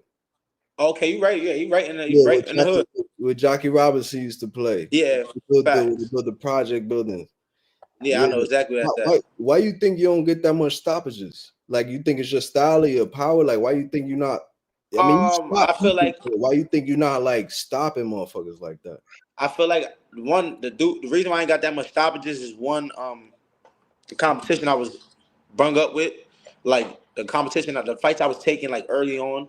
I feel like I was taking competitive fights, you know, like especially like with like Kevin Johnson's and certain type of fights I was fighting. I feel like me, my mindset as a fighter had always been like, if a motherfucker letting me beat them easy, I'ma just beat him easy. Like you let me stick, you move, and you're not pushing up on me. Like I'm gonna just keep you at like over there type shit. Like if you just gonna stay right here and just get beat up, kind of like how can I say, like you watch Shakur and Valdez, like Shakur's beating up Valdez, but he's not looking for the stop. It's just easy all night. So I feel like I always came up with that mindset where it's like a guy like Boots, he's going in there, like he's going for the kill, like he's gonna get there, and I feel like that always been like my mindset. So I feel like if I do get more aggressive and do get closer to a person and really deliver them kill shots, I will get a lot more stoppage. But it just comes with experience and just getting comfortable as a pro. You feel me? Like I said, I feel like I'm behind the 8 ball compared to all the young kids that I came up with, like Boots and Shakur and T.O. Like they was already on the scene. Like I was still on the back burner with Floyd, like not really fighting, not really getting that much activity and learning the sport. You feel me? Yeah. Yeah, I gotta get somebody else, bro. I appreciate you. Yo, Richard, be easy, bro. Be safe. Keep doing your thing. Get that money, bro. Fuck what they talking about. Do your thing. You a fighter. Thank you. Yeah, yes. Y'all niggas be mad at me if I was a fighter. I'm getting the money. I don't give a fuck about none of that legacy shit. Y'all be Nah, I tight. need the legacy for sure. I don't want to do this to be forgotten, but I'm not doing it for free. Yo, Ab, if I was a fighter, niggas would be tight, boy. I'm going to get money every time. Every time. Fuck that. Let me get AMG. What's popping? Yo, what's going on, man? What's good? Yo, what's good? I'm saying though, who your top 5 pound for pound fighters is all time? Right now? Yeah, all time. All time. Floyd, Andre Ward, Canelo. Yeah, all time. Floyd, Julio Cesar Chavez, and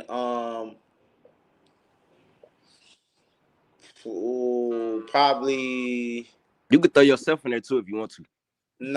probably maybe Shakur. Okay, and then 2, like how you see Tank versus Keyshawn, like from like not on no bias pick, or you know what I'm saying, like.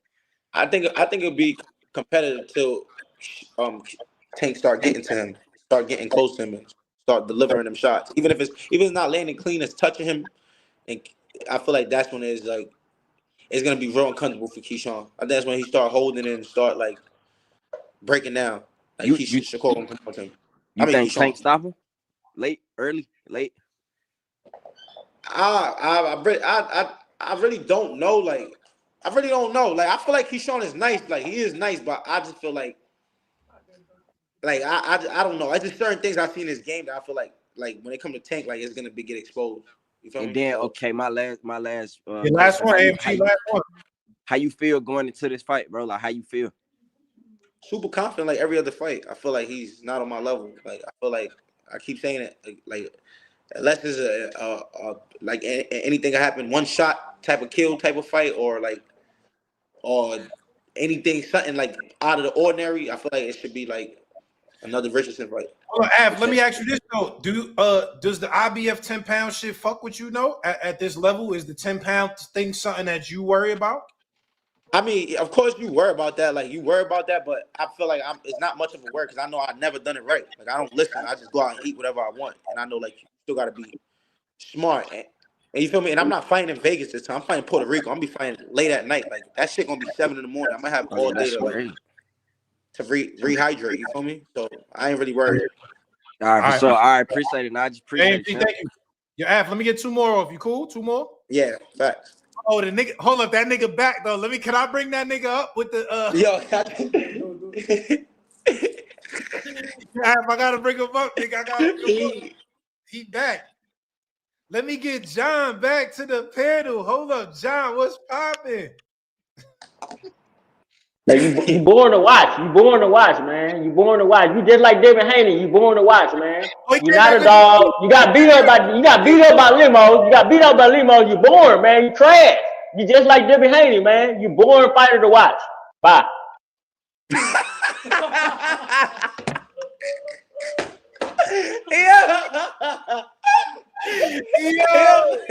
Nigga came back with the tweet, man. Nigga came back with the nigga said you got me about you trash. He said you just like David Haney. You just like fuck is that nigga fight? And that nigga said bye. Yo, you a funny nigga, Najee. You really a funny nigga. Nigga crazy. Yo, I'm dying, man. You run a nigga back up like you had some questions for him, and you just like to see the fuckery. I thought he was gonna say some real shit. That nigga came back with the full teeth and said, "Nigga, you trash." Oh shit! I don't even know who that is, man. Shout out to whoever. You hired that nigga. I'm on you. You hired that nigga. Where did my mother you hired that nigga? Yo, nigga came back with the veneer set, nigga. What's up? I'm back, nigga. What are you talking about? Oh, shit. Yeah, I'm crying, bro. That was fucking funny. All right, yo, 2 more. We only got 2 more before Af gotta go. Let me get Junie. Junie, what's popping? Oh shit! Hey, what up, Africa? Yo, so I gotta ask a question. First of all, let me give you your flowers, bro, because they're not really giving you your flowers, bro. You really a great fighter, bro. Like real talk. I started paying attention to you probably about 2 years ago, bro. You're really good, and I'm about to let you know, bro. Paro he not easy. So don't come at this fight like he easy either. You feel me? I looked at his resume. He fought some good people. You feel me? To get where he at. So don't come at this like no slouch. But my question is this: what do you think? I got a question besides Matias. Like who's these good people? So I could go. I want to do my homework. I want to be ready. So do you know? Like, so you say it again. I'm saying besides Matias, like who's these good people that he fought? Like just for me so I could watch. Well, I just looked at his. I just checked out his box rec right before I got on here, and I'm just looking at his opponents. You know, a lot of people that start off, they got him fighting like 20, like he probably got like 5 wins and 20 losses. You feel me? And he don't got that type of resume. So what I'm saying is, I looked at your resume too, and I compared the two, and I'm just saying. You're not about to be fighting no slouch, and I seen Paro's. Basically, I seen him fight a few fights. He's not no slouch, bro. Just be careful. That's all I'm saying. I train extremely hard, but I just wanted to know who's these good fighters he fought. You say he fought some good fighters. I just wanted to know like who was the good fighters. What about Montana Love? Watch the records. What about Montana Love? I'm gonna say Montana Love ain't no slouch. He only had, I think, only lost Montana. Bro, Montana Love. Is he weak though? Is Montana Love weak? Montana will get fried by any top 140 fighter right now. Nobody he can beat. I'm not saying that. Name I like one Montana fighter Love. Right now that Montana. What a name at 140 that Montana could beat. Stevie Sparks. We want the rematch. No, I'm saying any fighter right now. Give me one name. I'm just saying Ryo, Pitbull, any nigga with a name. Who would Montana beat? Who would you bet your money on? Oh, you don't think he could beat Pitbull, Af? You don't think he could beat Pitbull? I don't think he'll beat Pitbull. No, I don't think. No, yeah, okay. I'm asking him, not Najee. I'm talking about, bro, Najee. You guys stop. These niggas be putting up cute outfits and looking sharp, throwing fast punches. Niggas talking about they nice. Who could Montana beat that's a top 10 at 140? From Gary Russell to Puello to Ryo to me to Liam Paro to Jack Catterall. The list goes on. Who could he beat? Who else is there? I'm just saying, Regis. I'm gonna say, we're gonna take Regis out. He retired. He retired. We're not gonna take Regis out. I'm saying, give me one name. Regis. No, we taking Regis out. He's retired. I'm saying Regis program. Nah, he's out. Give me one name. He'll be Regis program, bro. He'll beat him up. Take Regis out. Jose Ramirez. I'm not putting him in there. I like Montana Love. I'm not doing Devin Haney. Nah, Devin Haney is smoking. He might be able to beat Pitbull. Ryo did Pitbull nasty. Ryo did Pitbull nasty. Yeah, I'm gonna say Ryo got skills. I've never seen Ryo box like that. Nigga. Hey, do you think you can beat Ryo? Do you think what you watching? Ryo been nice. I've been see Ryo fought in the car with me and Malik. I was like, this nigga is nice. You think you can beat him? Who? Can you beat him? Beat who? Beat Ryo. Bro, I'm being for real. He lost the B-Hop, bro. I don't care if you knocked him out. Okay. Well, he lost the B-Hop. I'm not 130. He lost the B-Hop, but he ain't lose the B-Hop though. No, that first fight, I felt like he lost. I said it. I bet it. I lied bet it. I said he lost. I don't think he B-Hop too small, bro. B-Hop too small, but he lost. So he definitely can't beat me. But he cool though, right? My boy, he nice. Like I said, he nice. He can't beat me though. I was gonna ask you though, what do you think you about to be dealing with as far as going in the ring with Paro? Like, what do you think gonna be the toughest thing he gonna be coming at you with? The holding and hitting behind the head, I'm gonna be mad as shit. I probably bite him. Hey, all right. So I'm gonna be betting on this fight. Should I bet on you? Yo, Junie, you gotta wrap it up. Last question, man. All right, check. Can I put my money on you then? You gotta put your money on Montana. That's your fighter. That's your guy. Yo, get Junie, rich. Hey, yo, get rich with us, man. Get rich with us, man. I ain't gonna lie. I really wish the Montana Love fight would have happened. Boy, that was the one, nigga. Yeah, that was the coming out party. That would have been a coming out party. The streets wanted that. That was the one. Bro. That was the one. He was scared though. He was scared. He see my black ass coming. He said, I ain't fighting his black ass nigga from Brooklyn. Nigga crazy. I ain't gonna lie. I know B-Hop, your man. That nigga went out bad, boy. I ain't gonna lie. B-Hop went out bad, boy. Nah. Yeah, B-Hop. I had to slander him after. I don't even like slandering the town, but come on, that nigga went out bad, boy. That nigga went out bad, nigga. Nah, B-Hop went out nasty, son. Nah, B-Hop got to go back down to his weight. He find out a bigger weight. He bugging. All right, last one. Let me get EH, what's popping? What's happening, Najee? Hey, listen, Naj, I heard you say a little while ago, you know, it's going to be a fight and you don't know what's going to happen between Africa and Paro. Bro, Africa's going to pick dude. I ain't say that. I said I think Hitch is going to win. I ain't never but you said it's a fight and anything can happen. Oh, it's a real fight. Yeah, it ain't no bullshit. It's a real fight. No, but listen, though. But Africa, listen. I think everybody that watch boxing know you more skilled than dude. I think most people that really watch boxing know that. But treat this shit like a championship fight, man. Nah, man. I trained the hardest for sure for a fact. Like I know, like he beat Matias, it's cool, but I know like him getting a win over me would change everything. And I know for a fact that's not happening. I'm not Matias, I'm not none of the dudes he fighting. And like I said, I don't want to ever put up a performance like I did with Lemos, like ever again.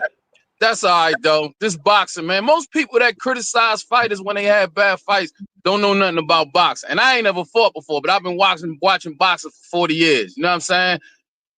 Everybody thought you was going to have a hard fight with Cepeda. Picked him apart.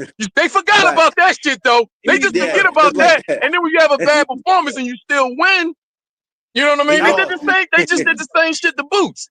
You know what I'm saying? If you have a bad performance, then you know what I mean? But I heard you on the interview with the Matchroom shit when y'all was faced off, you and Paro, and you was talking about some shit about the weight and all of that. Listen, man, I listen to you talk, so I know you're intelligent. Make your decisions based on your career, because this is boxing, but this ain't a street fight. Make decisions based on your career and your health and be successful, man. Don't listen to these crazy ass fans, bro. Because I know a lot of times that shit get to y'all because y'all fighters, you know what I mean? Y'all move a certain way, bro. This, you know what I mean? You got this one career in this boxing and you good at it, bro. I already knew you would beat Matias. I was never big on him with all that shit.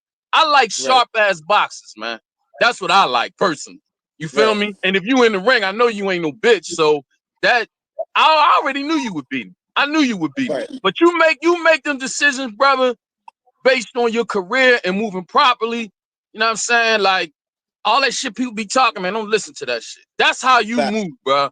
You know what I mean? Please, because I hear you talk, so I know you intelligent. You understand in the business. You understand in fights, your health, weight, all of that kind of shit. Because we done seen what can happen when you let people fuck up on weight or you don't make weight right. You can really get hurt in that ring. You feel me?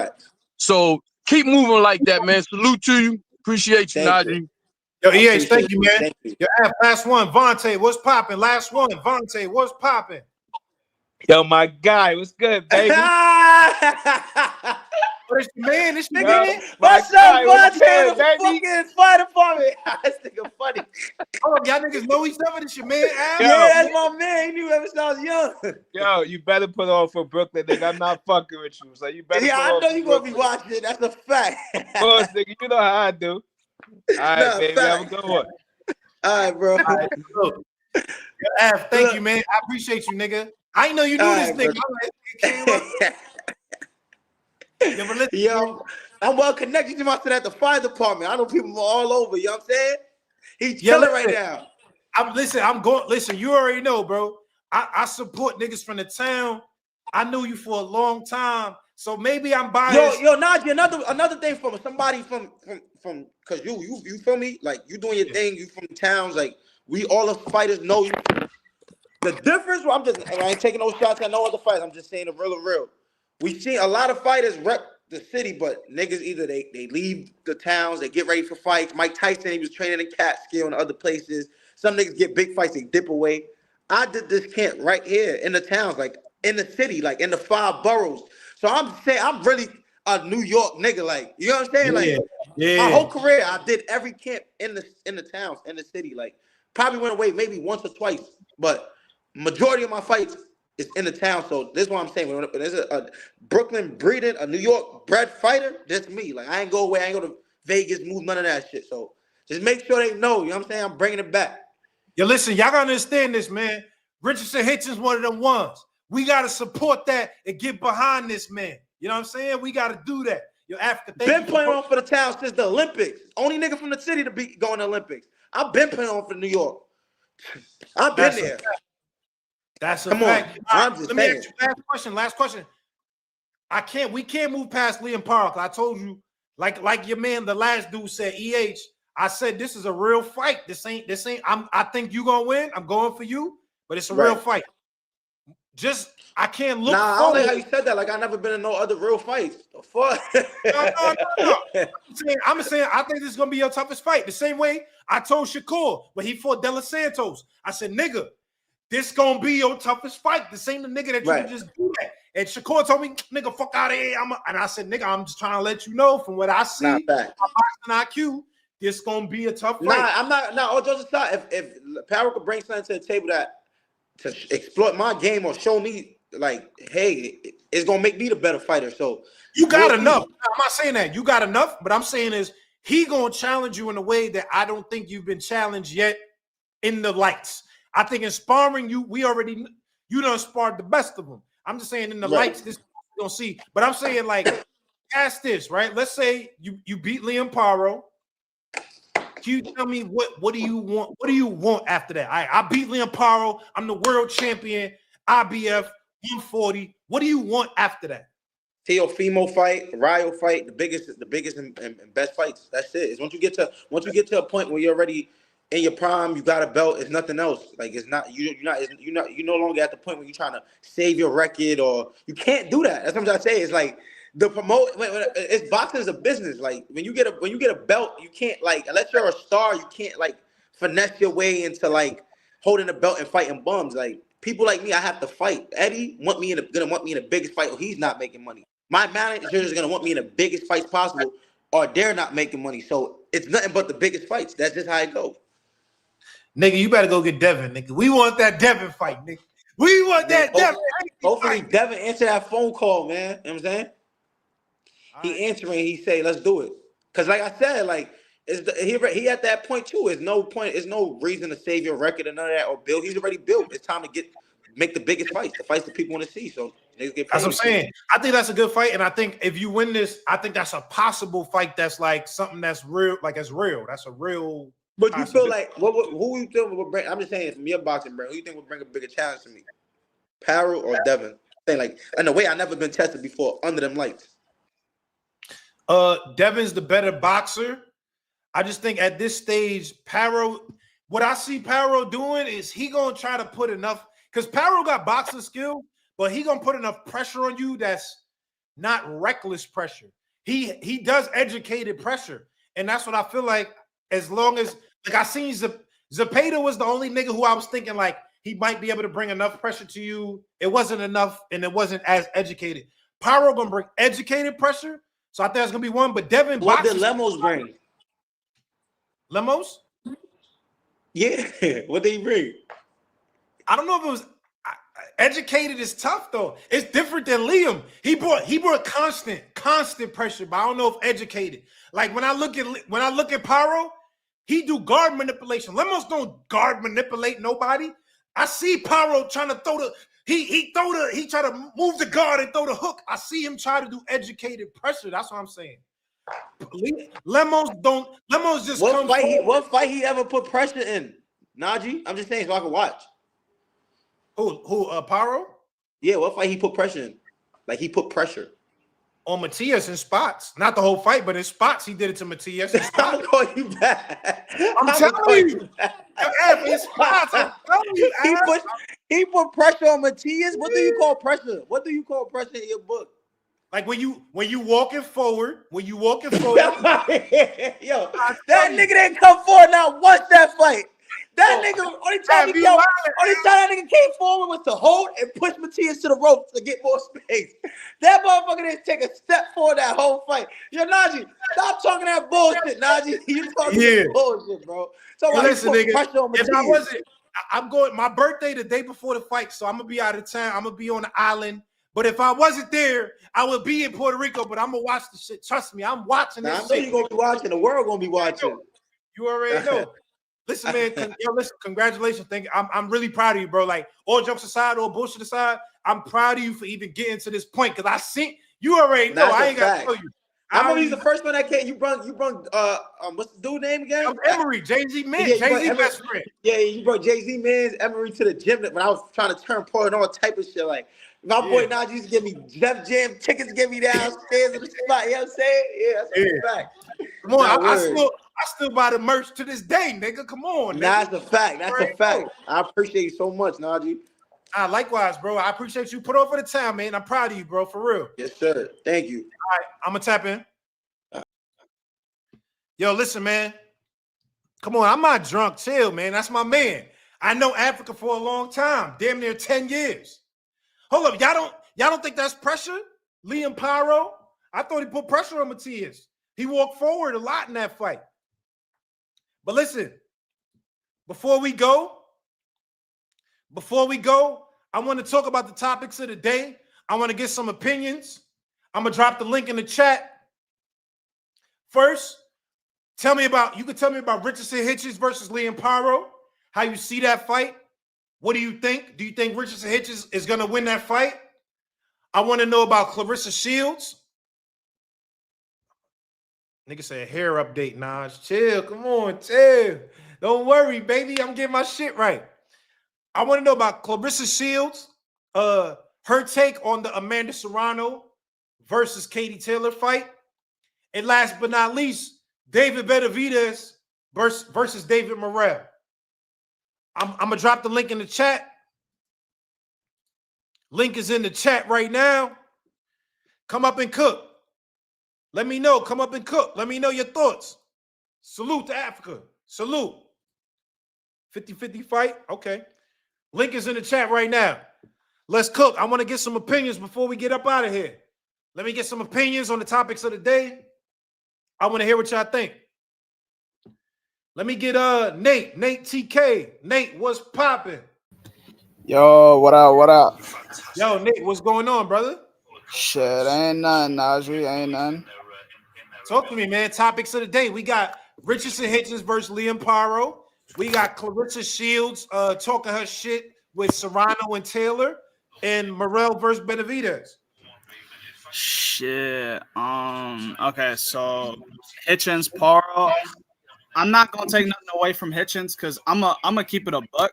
I'm not too familiar with bro's game, but I just think he's a little bit weak on the inside. I feel like Pyro could probably beat him. Why you say that though? Break it down a little bit. What makes you say that? I don't know. After I seen like the Lemos fight or whatever, I mean, shit, I don't know, bro. It's a weird one. I've seen Hitchins fight a few times, but I'm not too familiar with his game. Okay. Yeah, man, you should check him out, man. I think he's one of them upcoming guys at 140 that, you know, is a problem, man. You should really check him out, do some homework. All right, for sure. What you think about Clarissa Shields, you know, kind of making her statement about Amanda Serrano and Katie Taylor? I mean, shit. I mean, it is what it is. I mean, from the from the scorecards or whatever, right? I seen like 100+ punches for Amanda Serrano, or some shit like that. I thought she won that fight clearly, despite having that big ass cut on her eyebrow. I thought so too. All right, tell me. Lastly, tell me about Benavidez versus David Morrell. That's a 50-50 fight. I'm not gonna hold you. That is a 50-50 fight. 50-50, Nate? Yeah. Yeah. Why? Tell me, break it down. I got Benavidez coming on the stream next week. Yeah. Benavidez coming on live to cook with us next week. Oh shit, I might pull up for that. Now that you mention that shit, yeah, I might have to pull up for that. I ain't gonna hold you. Why you say 50-50? I say 50-50 because one, Benavidez already like has the experience. He's already fought the likes of the Plants, Boo Andrades. Like he's fought some decent people. And but why you? But you think Morrell? You think Morrell's a 50-50 though? I mean, yeah. I mean, what's it called? Morrell's pretty explosive. He's got decent power, but like he's not proven. So I can see why people would take Benavidez. You know what I mean? Yeah, I can see that. But you know it's fucking crazy when you got two niggas just talking shit in a different language. Niggas talking, yeah. You know it's crazy.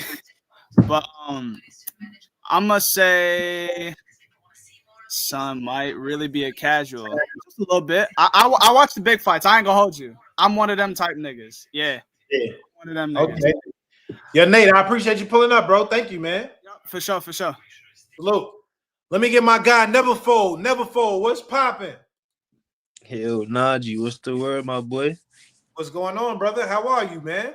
Shit, just cooling it, bro. What you on? Man, everything is good, man. Did you see the Richardson Hitchins interview? Yeah, I seen the interview, but Richardson, the way he talking, bro, he ain't looking like upset. Oh, Neverfold, you kind of breaking up, man. You breaking up. Say it again. You can hear me now? Yeah, I hear you. Yeah, Hitchison got to come out and show what he be talking about. You feel me? He definitely skilled and stuff like that, but from that, Demo should have been. He should have cooked him. He won 8-4. I don't know what people talking about. They just hating. He definitely beat him easy 8-4. But Paro not no slouch. So all that shit he got to show that. How you see the fight though, Hitchison, Lee, and Paro? How you see it though? I mean, the thing with Hitchinson's, bro, he lacked discipline. You feel me? Because even now, he was telling you how during Limo's fight, he was eating when he was trying to make weight. He made weight. He gained 5 pounds. That can't lack discipline in the sport of boxing, bro. You tripping. Okay. I'm not mad at that. It's a 50-50 fight though. If Hitchins want the world title, he gonna take that. He just gotta go out there and snap. Because probably ain't no slouch. I agree. Tell me about the next topic. We had Clarissa Shields was saying that she felt it was disrespectful regarding the Katie Taylor, Amanda Serrano, and what everybody was saying as far as like the biggest women's fight ever. What did you see that and what you feel about it? I mean, Clarissa spitting facts. You done already spoke on that, bro. How the fuck can a co-main bring the numbers from a co-main event to like when they negotiate? And you can't talk about that shit. Can Tank talk about being a co-main under Floyd shit? Nah, that shit never been nothing. So what they talking about? You feel me? Clarissa spitting facts. They hating the fact that they can't beat her. You know, she be talking hella shit. Motherfuckers don't like that. Find somebody to knock off the map. That's all y'all gotta do. Find y'all a hitter. Get off the fucking out the paint. You feel like she a hater? Because people in the chat were saying she hating. I mean, how the fuck is she hating if she's speaking fact? Okay. Your last question, Neverfold. What you think about Morrell versus Benavidez? Yo, I'm mad at that fight, bro. I'm mad at that what fight. What do you mean? That's bro, one of the best fights in boxing. But that's a fight. That's like a mega fight. They should have kept building that fight, bro. It's too early.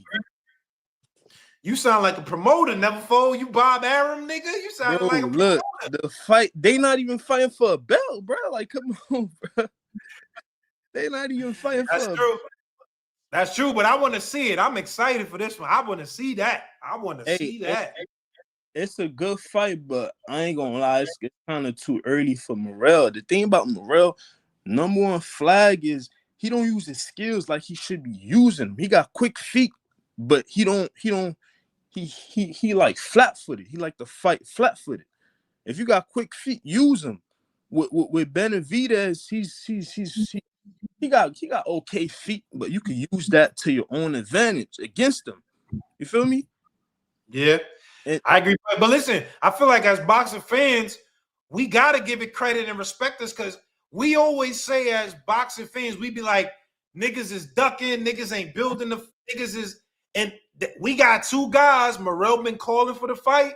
Benavidez accepted the fight. This is one of them things that we as boxing fans we asked for this. See, the thing is that respect to both of them because it's not an easy fight for neither of them. But the thing is, you know how the fans gonna say, oh, that shit ain't do this number, ain't do that number, this and that. You feel me? We know they gonna bring that up. You feel me? And then as you see the fight going on, not too many people talking about that fight. That's a big fight. Okay. I see what you mean. Yo, never fought. I appreciate you pulling up, bro. Thank you, man. My boy. All right. Let me get the OG Val. OG Val in the building. Hold up. We got to get the OG in here. OG Val, what's popping? What's up, Najee? What's going on, OG? How you living, man? Oh, man, I'm good, man. Vegas good. Everything good. How your daughter? She good? Everything good? Yeah. She doing real good, man. Getting good grades and everything. All right. What's up, man? Hold on. Your volume a little low, though. Your volume a little low. Hold on. Yeah, I'm about to bring the phone up here because I spilled some water in this joint. Hold on, Val. Talk to me. Talk to me, Val. We got Richardson Hitchins versus Liam Paro. What you think about that fight right there? 75-25. Hitchison. 75-25. He gonna wash him, bro. I don't know why y'all think this fight gonna be rough. He gonna wash the shit out of dude. Yeah, OG Val, Paro nice though, Val. Come on, don't do that. Hitchison going to get that belt. Don't do that, OG. Hey, if the belt wasn't on the line, it might be a 50-50 fight. Hitchison going to get that belt, bro. I'm telling you that right now. This is opportunity. This is chance. This is Brooklyn. Brooklyn house, bro. Come on, bro. He gonna smash dude, man. He boxed too good. Like, you can't do nothing with that boxing, bro. You gotta have some boxing about you to do something with that boxing right there, man. Hold on, what about they say? Because a lot of people were saying, well, in his last fight with with Lemos, he struggled against Lemos. Do you think that? Everybody had one of those type of fights, but he only had one of those type of fights. So everybody gonna have one of those type of fights. David Morrell had one of those fights. You know, and all the greats have one of those type of fights, man. Okay. Hold on. Can you talk to me, OG? Can you talk to me about the David Benavidez versus David Morrell fight? How you see that? Because you wanted them, yo, OG, you got a boxing mind. OG Val, talk to me about that fight. I ain't even gonna lie to you, man. Benavidez gonna watch David Morrell, bro. I promise you, he gonna watch him. I'm putting all the chips on Benavidez, man. Why though? Tell me why. It's too early for David Morrell. David Morrell probably could have got up for this fight if they would have had a belt on the line. I would have been kind of, maybe 60-40 or something, 50-50. But ain't no belt on the line, man. He's just gonna get a schooling. He about to get. OG, this is his biggest fight. Come on, it's David Benavidez. You don't think he gonna get up for this one? No, I said David Benavidez is. I'm saying, but if it was a belt on the line, Morrell would have got up even more. If it was a belt. See, it ain't really nothing for him. He's just gonna try to beat Benavidez so he can fight for a belt next time. He can get a rematch. But Benavidez ain't going for it, bro. Too much experience. Okay. What you think about Clarissa Shields? They said Amanda Serrano and Katie Taylor said we got the biggest women's fight ever, and Clarissa Shields, she got mad on Twitter and said, "Yo, y'all didn't even headline it, so how the fuck is y'all the biggest fight ever?" And it turned into a whole thing. Did you see that? What you think about that? Yeah, I heard Cam talking about that. Cam. Her and Cam, Clarissa Shields and Cameron was getting into it today or yesterday. Yeah. Clarissa Shields correct 100%. She the GOAT, man. Ain't nobody touching that. Until somebody can touch her, you can't be no co-main event hollering no numbers. Get the hell out of here with that corny ass. Talk that talk, man. Corny ass shit, man. They act like we don't know, like we can't see what's going on, man. Niggas came to see Mike Tyson, man. Get the hell out of here, man. Yo, Val, let me ask you last question because I know you a Shakur Stevenson supporter. You've been supporting Shakur Stevenson, Shakur Bright Light Stevenson. That's what you call him. Yes, You the sir. one that started that. That's in the game. They saying Williams Zepeda said he's injured and he won't be ready for February for a fight. What you think about that? Like, who you think if Williams Zepeda can't get to it, who would you want to see Shakur fight for next? At 135,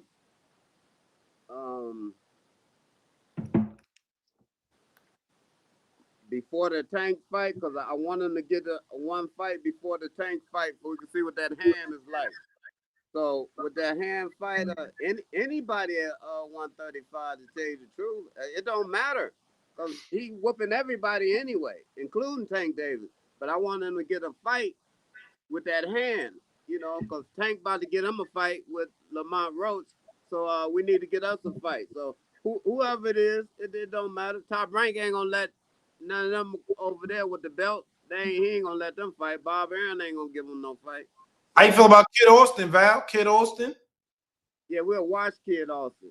Yeah, but I don't know. Yeah, he can watch Kid Austin. Yeah, he'll watch Kid Austin, man. He'll have him looking like a clown. Swinging in the air, missing, falling down, missing, trying to rough him up, you know, all that old crazy stuff, you know what I'm saying? Yeah, but he ain't gonna take no fight like that until he check that hand out, you know what I'm saying? What about they saying Shakur versus Edwin 2 in the chat? What you think about that? Not with that hand. Nah, I want to see what's happening with that hand first.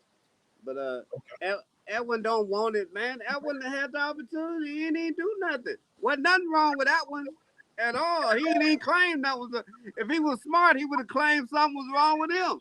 He didn't even claim nothing was wrong with him, bro. You look like a clown. You couldn't even hit dude, man. Like, come on, bro. You know, he couldn't even hit him, bro. Like, oh, man. That was embarrassing. Shakur gonna embarrass the average person, bro. You know, the best fight for him at 35 gonna be Tank Davis, unless Lomachenko will give him something. Now I love to see him fight Lomachenko, even checking that hand out. He can check that hand out with Lomachenko because he's gonna control the range and distance. Like it ain't nobody out there, bro, besides Tank Davis, because him and Keyshawn ain't gonna fight. We know that. So. Yeah, 35 kind of fell off a little bit. 35 ain't what it used to be. It ain't what it used to be, man. Especially for some talent like Shakur, because you're not gonna hit him, bro, unless you gotta have skills like Tank to even get you some shots at hitting him. You're not gonna hit him, bro. And you're gonna say the fight boring. And he gonna win the fight unanimous decision, and everybody gonna call the fight boring because the opponent won't be able to hit. Hey, that's okay. Yo, Val, I appreciate you, brother. Good to see you, man. For sure, man. Shout out to Dirk, man. Shakur uncle, man, up there in Jersey. All right. Yeah. Salute, Val. All right. Yo, let me get EH back on the panel. EH, what's popping? Well, you already know how I feel about Africa and you know what I mean, Power. I think because Power watched that last fight, he think he gonna come in there and try to, you know what I mean, pressure him and rough him up. And I think Africa gonna run him into some shit. You know what I mean? And I do think this though, and I should have said this to Africa. I mean, I ain't no fucking coach, but just giving my opinion. Yeah. He might have spots where he gotta sit down and bang with him to let him know it ain't no bullshit. But boxing. Still boxing, but sit down in spots and hit him with some good hard hot shit. And then just boxing, you know what I mean? Because I think he just don't have the skills that Africa got, man. And I'm gonna watch the fights again after we get off. I'm gonna watch the fights again. I don't watch women's boxing. Come on, EH. Come on, man. I hope I ain't fuck up your algorithm. You gotta support the women, EH. Come on, baby. Hey, listen, man. I'm one of them old chauvinist dudes, man. I like my women. I like my women pretty. I like my women pretty, barefoot, pregnant, cooking, you know what I mean, taking care of shit in the house, and I got you, baby. You can have anything you want, but I ain't. They gonna say you a misogynist, man. Come on, you can't say that 2024. No. Misogyny is disrespect. what they will call me is a chauvinist, and that's okay. I wear that badge proudly. It's not my thing to disrespect nobody, but I ain't gonna disrespect no women. I don't watch it, y'all. See, and you know what? To be honest with you, when you look at the numbers, now let's just talk about the numbers. When you look at the numbers with women's boxing and women's, man, you gotta support the sister. Clarissa really like that. Clarissa listen, really when you look at the numbers of women's boxing and women's basketball, look at the numbers. Because when it's men, listen, when it's men and a guy ain't selling, we quick to say, man, look, you ain't selling like that. You're going to have to bow to the A side. And we don't argue with it because we know it's about money. Promoter got to get his money back. He kicking out. Like, we get that. But when it comes to the women, when it's just like, man, ain't nobody really tuning in like that, they get mad. You can't. It's about numbers. I can't say that because it's like, I agree with you in a certain aspect. It is about numbers, but you have to put the certain amount of marketing for people to get interested. If you only gonna put marketing in the men and don't put marketing in the women, you're not gonna get the same result. You got to market it the same way. Well, they don't even market men like that. Nah, come on, listen to me. Let me say this to you. First of all, when we talking about boxing is now organized, and I say this all the time, like NBA, NFL, NHL. It's not organized like that. When you and I go into Walmart, Target, I'm a truck driver. When I go into the truck stop, everywhere I go, there's a team there promoting and talking about these particular leagues. So you can talk to anybody that necessarily don't even follow sports. They know who LeBron is. They know who Curry is. You see what I'm saying? Boxing is now organized that because it's separate entities and everybody got their own fighters and they vying for positions and all of that kind of stuff. So it's just not marketed like that. And then when you talk about the individual fighters, you actually have a promoter. And I would invite everybody within the listening ear, Cigar Talk, Najee, look up the word promote and look up the word fighter. We asked the fighter to do the promoter job, but what the hell I got you for? Why are you taking a piece of the guy? But tell me this, why don't you like and watch and support the women's boxing? Why? Tell me why. I gotta know. It just doesn't, I don't like to see two nigga, women. Don't say you know. I don't know, nigga. You gotta tell me. All right, listen. Personally, I don't like to see women punching on each other. That shit just don't appeal to me. Okay. It just, you know what I mean? And that might just be some old school shit. You know what I mean? Motherfucker might chop my head off for that shit. But I just, even when coming up, I never like to see girls fight. That shit, I just ain't, like, my outlook on, like, that ain't what you there for. It's kind of split, the chat. When I'm looking at the chat, some people with you, never folks say OG want to see females back in the kitchen. It's kind of split, 50-50. Some people with you, some people against you. See, this get into a whole male-female deep conversation, and man, we talk about boxing, man. I don't want to go there because then I start talking, they gonna say you preaching and shit. Yo, OG, I'm just saying, check out the women's fights, man. It ain't as bad as you might think. I'm telling you, man, it's not as bad. Hey, listen, I met you at the first Boots fight. We was in the hallway because YSM was taking me around, introducing me to everybody. I ran into you, me and him ran into you in the hallway. He introduced me to you, and we was trying to encourage him to do more lives. Remember? Because you always told him to do that. Remember that? Yeah. That's when I met you. Benavidez. He gonna beat Morrell probably 8-4. I don't think he's gonna stop him, but I think he's gonna put a good butt whipping on him. You know, Greg Hackett said something, because I couldn't really explain it, but he said something about Morrell. He said, when you see Morrell in fights, when shit ain't going his way, and I think we really seen it in this last fight, when shit ain't going his way, he gets a little upset because when I'm doing certain stuff, this is what's supposed to happen.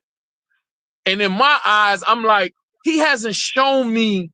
It's something that I need to see from him to know that he got it. Like, I know he's skilled and all of that, but because you in a fight and you're going to come up against certain adversity, it's just that I haven't seen him in fights where the adversity has came up and I've seen him come over it. Like, it's just something, man, where I don't, he's a good fighter and I'm glad they having a fight because I hope that when we get these fights like this, we don't just throw a guy away, whoever wins or loses. Why guys can't fight 2 or 3 times? I think the second and third fight might even be bigger because now we like, okay, we had 2 good skilled guys, man. They really do it all. I mean, that's just like what Bivol and Better be. Who don't want to see that again? That's a fact. That's a fact. I want to see that again. And I think a lot of fighters, I think many of the fighters, they get so downtrodden when they take a loss because the culture of boxing has affected everybody. Look at EJ.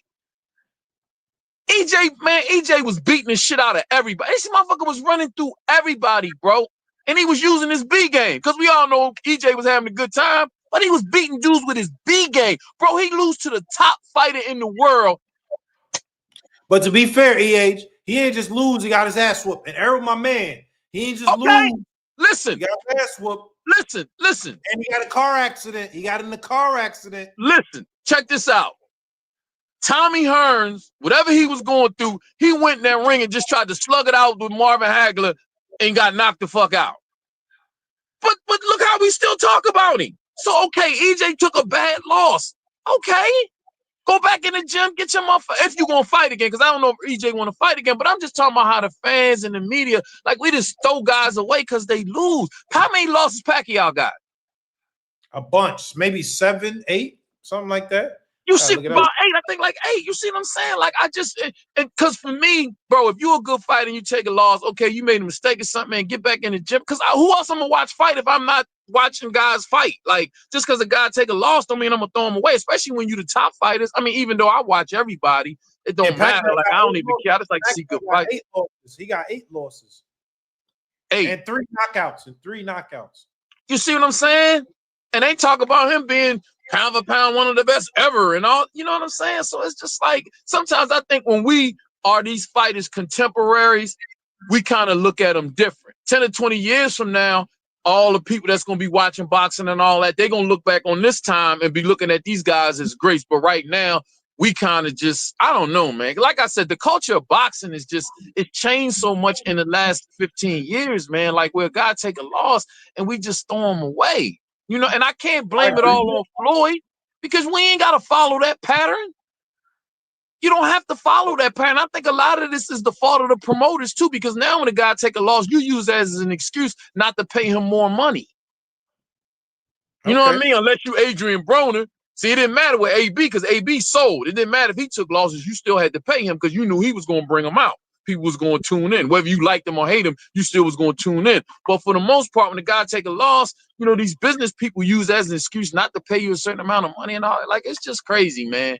You know what I mean? But for me, I'm a support, man. You know what I mean? Like, wherever I'm, if I can't make it to the fight, I'm going to buy it. If it's free, I'm going to tune in. You know what I'm saying? Yeah, I appreciate you pulling up. But listen, nigga, listen to the women. Watch the women fights too, man. We got to support these women too, man. G, listen, bro. I love you. I appreciate what you do. But I know you got to be politically correct. So when me and you by ourselves, we going to talk, and then I'm going to get the real shit.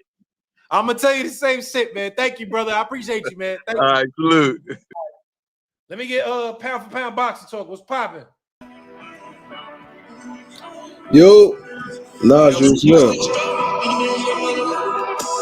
Turn that shit down, man. What's that, Gunner, nigga? What you listening to? What is that? Yeah, I was bumping the Gunner. Yeah, bumping that Gunner. Yeah, him alone. I be listening to Gunner too, even though he a rat though, but I still listen. Bro, that shit, man. I mean, bro, people kill me with that shit. Like, bro, you in the streets. Like, he a rat, and I still listen to him though, but he a rat though. Are you really in the streets? Like, unless you really in the streets, it's like niggas be talking like, oh, this person a rat. But as soon as somebody catch a case for some real shit, what you about to do? But it's not just the streets, because ratting is bad in every, not just streets like I. It's a code, yeah, especially in our community. Police don't rat on each other. They hold each other down. In the military, treat everybody that rat. I feel, especially in our community, it's like a thing. And I used to be heavy on that too when I was young. But as I got older, man, I'd be like, fuck all that. Like, if I like the music, I like the music. I feel you. I still think he a rap, but the nigga make good ass music. Positive. No, that's a fact. He makes good ass records. You right. No. What you saying is a fact. He a rat. Like, it ain't no going about like you caught on yes, ma'am. Yes, ma'am. Yeah, yes, man. Yeah. But he still rap though. That nigga still got box though. So his. What you mean? One of them spot me swerve. Yeah, that shit fire. But all right, so tell me what you think, man. How you feel about the topics of the day? But which one? Because I think you tripping on one. Tell me which one. I think you tripping on the Amanda Serrano fight. Why is that? Because you trip. I mean, when we ask what is the most watched women's fight, what's your answer? Clarissa Shields. How you figure? Because she the headliner. It's her fight. It's her fight. I didn't ask you who's the headliner. I'm saying what was the most watched women's fight as a fact? Like I said, it's Clarissa Shields, bro. Yeah, bro. As a fact, the most 60 million people watch Amanda Serrano versus Katie Taylor #2 on Netflix. That is a fact. People get this is the thing about like boxing fans. Like the only reason like people be like, oh nah, that's not this when you trying to defend, when you comparing it or you trying to defend it with a Clarissa Shields, but you compare Clarissa Shields is great. She the GOAT. Like I love Clarissa Shields. I think she the most exciting women boxer. Like even though Amanda Serrano and Katie Taylor had the most punches thrown and it was a great war. To me, when I'm watching a women's fight, I like to see Clarissa fight because she bangs, she boxes, she show good skill. But when you talking about facts, bro, I mean, facts is facts. Like this is the same shit that happened with Floyd. Like people don't like saying the facts. Like if it's a fact, it's a fact. He's better than Muhammad Ali. He's better than Sugar Ray Leonard. If Amanda Serrano had the most watched fight in women's boxing, that's just a fact. Why you gotta like when we say Manny Pacquiao versus Floyd was the biggest fight ever. Okay. Lomachenko was on the undercard. Do we say Lomachenko was the nigga that had a biggest fight ever? Nobody says that. Nobody says that. But if that's a fact and the most people watched that fight during that, then Lomachenko versus whoever he faced is the most watched boxing fight. I don't have a problem with saying I have a problem with that because niggas didn't come here for you. We watching you as a result of the main event, like because niggas want to see Floyd Pacquiao. We watching you, but niggas ain't just paying to watch you. 50 million people paid to watch them niggas, and that's how I feel about the girl shit. Is like people didn't pay, and I'm not saying I don't want to disrespect them. I respect Katie Taylor and Amanda Serrano. They first fight did 1.5 million views as the headliner, but I'm saying is, nigga, if me and you would have fought on the undercard of Jake Paul, Mike Tyson, we would have did 20, 30 million views. And guess what? If we was the most watched, I'll be like, nigga, we was the most watched. They'd be like, no, but Tank and Ryan did the most pay-per-views in 2023. But I'll be like, yeah, that's a fact. But me fighting Najee was the most watched. And if some other channel was saying something different, I'll be like, you capping and you lying. Why are you lying? Oh, because I'm a fan of this person, and this person headlined, and this person did 1 million, but you and Najee had 50 million people. So I'm like, what are you comparing facts with? Like, when it's a fact, it's a fact. Like, you can't argue the facts, bro. I mean, it is a fact. It is a fact, but I'm saying we gotta ask you what's the fact. Like, is it a fact that Katie versus Serrano was the most watched women's fight? Is that a fact? Yes. All right. So what is niggas talking about? We can't. What we talking about is that again is you got to compare apples to apples. If why you comparing a fact to? Oh, but yeah, my man down the block sold 100,000 apples, but he did it by himself. It don't matter. He was on the block he sold 1 million on Amazon. Yeah, but that's Amazon. But he still sold 1 million on Amazon. It's kind of like slight hating. It's not hating. You gotta. It's just when we're making a comparison of something, the comparison is supposed to be equal parts. We can't. It's hard to compare. Well, why are you making a comparison to the most watched women's fight too? But this is the most watched women's headline fight. Because that's what it is. We never sat here and said an undercard was the niggas that did the numbers. We never said that in boxing. The niggas that we give credit for doing the numbers is the niggas that headline. How much people watch Barrios versus Ramos fight? I don't know if they put that number out. I don't think they put the number. If you find out how much that is, and they say, let's just say they said it was 30 million people watching Ramos versus Barrios, which is the most watched male fight in the last 10 years. I'm not gonna be on the internet being like, yeah, but it's not bigger than Tank versus, and I'm a Tank fan. But so you compare Barrios, you gonna sit here and say Barrios doing more numbers than Tank? You're gonna say that? Come on, I'm not gonna say that. I'm not gonna say that. You know what I'm gonna say? No, I'm not. No, I'm not gonna say that. But you know what I'm gonna say? Barrios had the most watched fucking male, was the most watched male fight, and I'm gonna keep the facts a fact. I'm not gonna compare it and be like, you gotta put context. I'm gonna show love and give them people, bro. And that's the whole thing. Like, even when I saw a man even said, like, yo, this is for women's boxing. Like, this is a great thing. Like, why you compare? Oh, but Layla Ali did this, and that's not really this because this person was this. Bro, if it's the fact, it's the fact. Why y'all trying to change facts? But pound for pound, you have to put context to the statement. It can't just be no context. What's the context about the most watched women's fight? No, but it have to be context to the statement. That's like saying, so I could say Abdullah Mason was on Shakur Stevenson card, which he did the most numbers on ESPN. So Abdullah Mason did the most numbers. No, nigga, no. That's a fact. But if it's a fact, why you mad at the facts? I don't understand. In America, please. Boxing fans, but America, please. Don't stop getting mad at the facts. If it's a fact, that's a fact. Let it be the fact. Congratulate that man. Congratulate that woman on the fact. Let me say this. Let me put it in another context to see if you fuck with this example. I'm gonna give you an example. Right?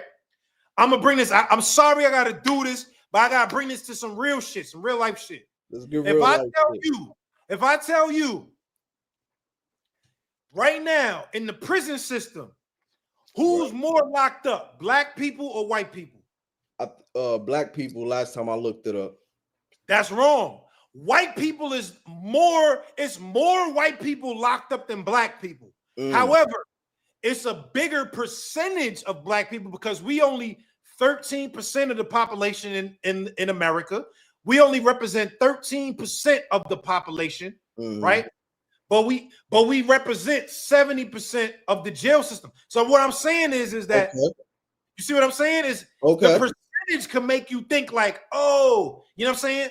But it's like right now, it's more poor white people than it is poor black people. But if you ask me what's the biggest population of people locked up, now I'm gonna say white. I'm not gonna be like, nah, it's black when I know that it's white because you just told me. But I'm saying you got to put the context to it where yes, the numbers is that, but you got to make the context equal to what we saying. It's a context when you ask the question. If you're asking what's the race of most locked up people, I'm gonna tell you now because Najee from Cigar Talk told me that it's white people. I'm gonna tell you white people. I'm not gonna be like, nah, it's black people. I'm like, how you figure it's black people when it's really white people? Oh, because we the lowest percentage and this. Nigga, when it's the most people, you can't discount the percentage. That matters, bro. That matters though, bro. Bro, I'm a big component of the truth and the facts, and I'm not a big component of playing sides, and that's why I get into it. I'm a Floyd fan. This is why I get into it with a lot of these Muhammad Ali fans and Sugar Ray Leonard fans. They be like, yo, nah. I'm like, bro, in what area is anybody beating Floyd? I just had a conversation with a dude in the chat. He stopped talking. Yo, the resume's better.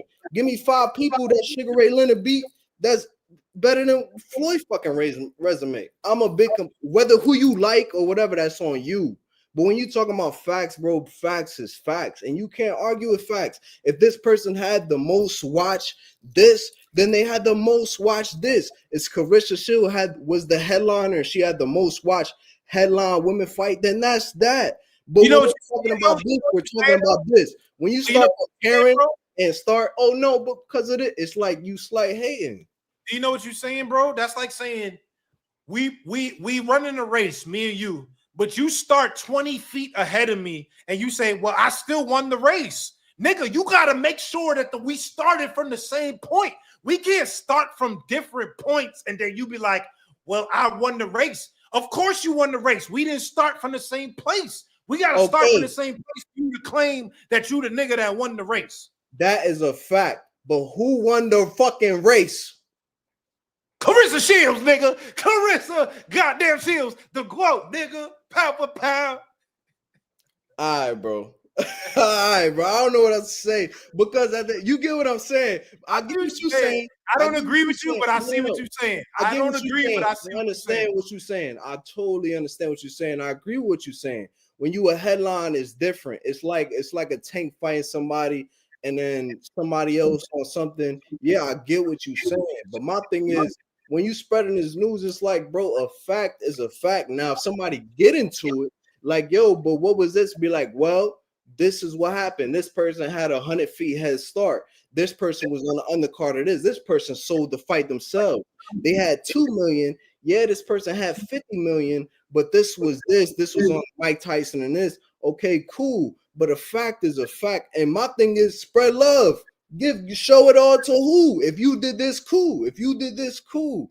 Why we gotta, but if it gets to that, then explain. But when niggas is talking about, yo, who had the most watched women's fight, it's like nigga, like it's like who discovered America to me type shit. Like nigga, who Christopher Columbus or the Indians that was already here. Like nigga, we know it's a fact. When somebody came, somebody was already here. Like, what are we arguing? You feel what I'm saying? Yo, what's your page, bro? There's a couple people fucking with your points in the chat. I disagree with you, but a couple people fucking with you. They said, Najee, I fucking you don't disagree with me. I know you don't disagree with me. I know you don't disagree. You just don't like the fact that you just got a different you want to add the context and you want to be like, yo, but this person headline. You don't disagree with what I'm saying. You just saying that you started, we ran 100 feet race and you started 20 feet ahead of me and Right. you won. Now you're like, well, nigga, I won the race. And I'm like, okay, yes, you won the race, Right. but we didn't start from the same point though. So it's hard for me to accept it. Like, yes, okay, you won, but if we started from the same point, I don't think you would have won. That's what I'm saying. That's what I'm saying. And you know what's crazy about this whole shit?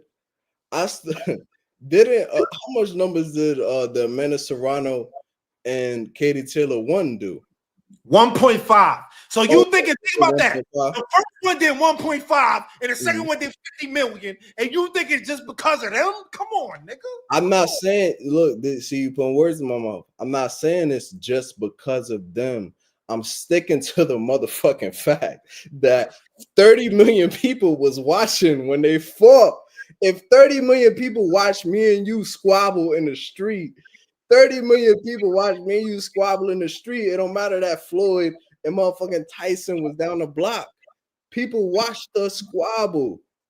And that's the fact. Like, you can't argue with facts, bro. But what's the next subject? You know, I like fucking with you now. Yo, I wanted you to start a panel for this reason. I was saying start a panel.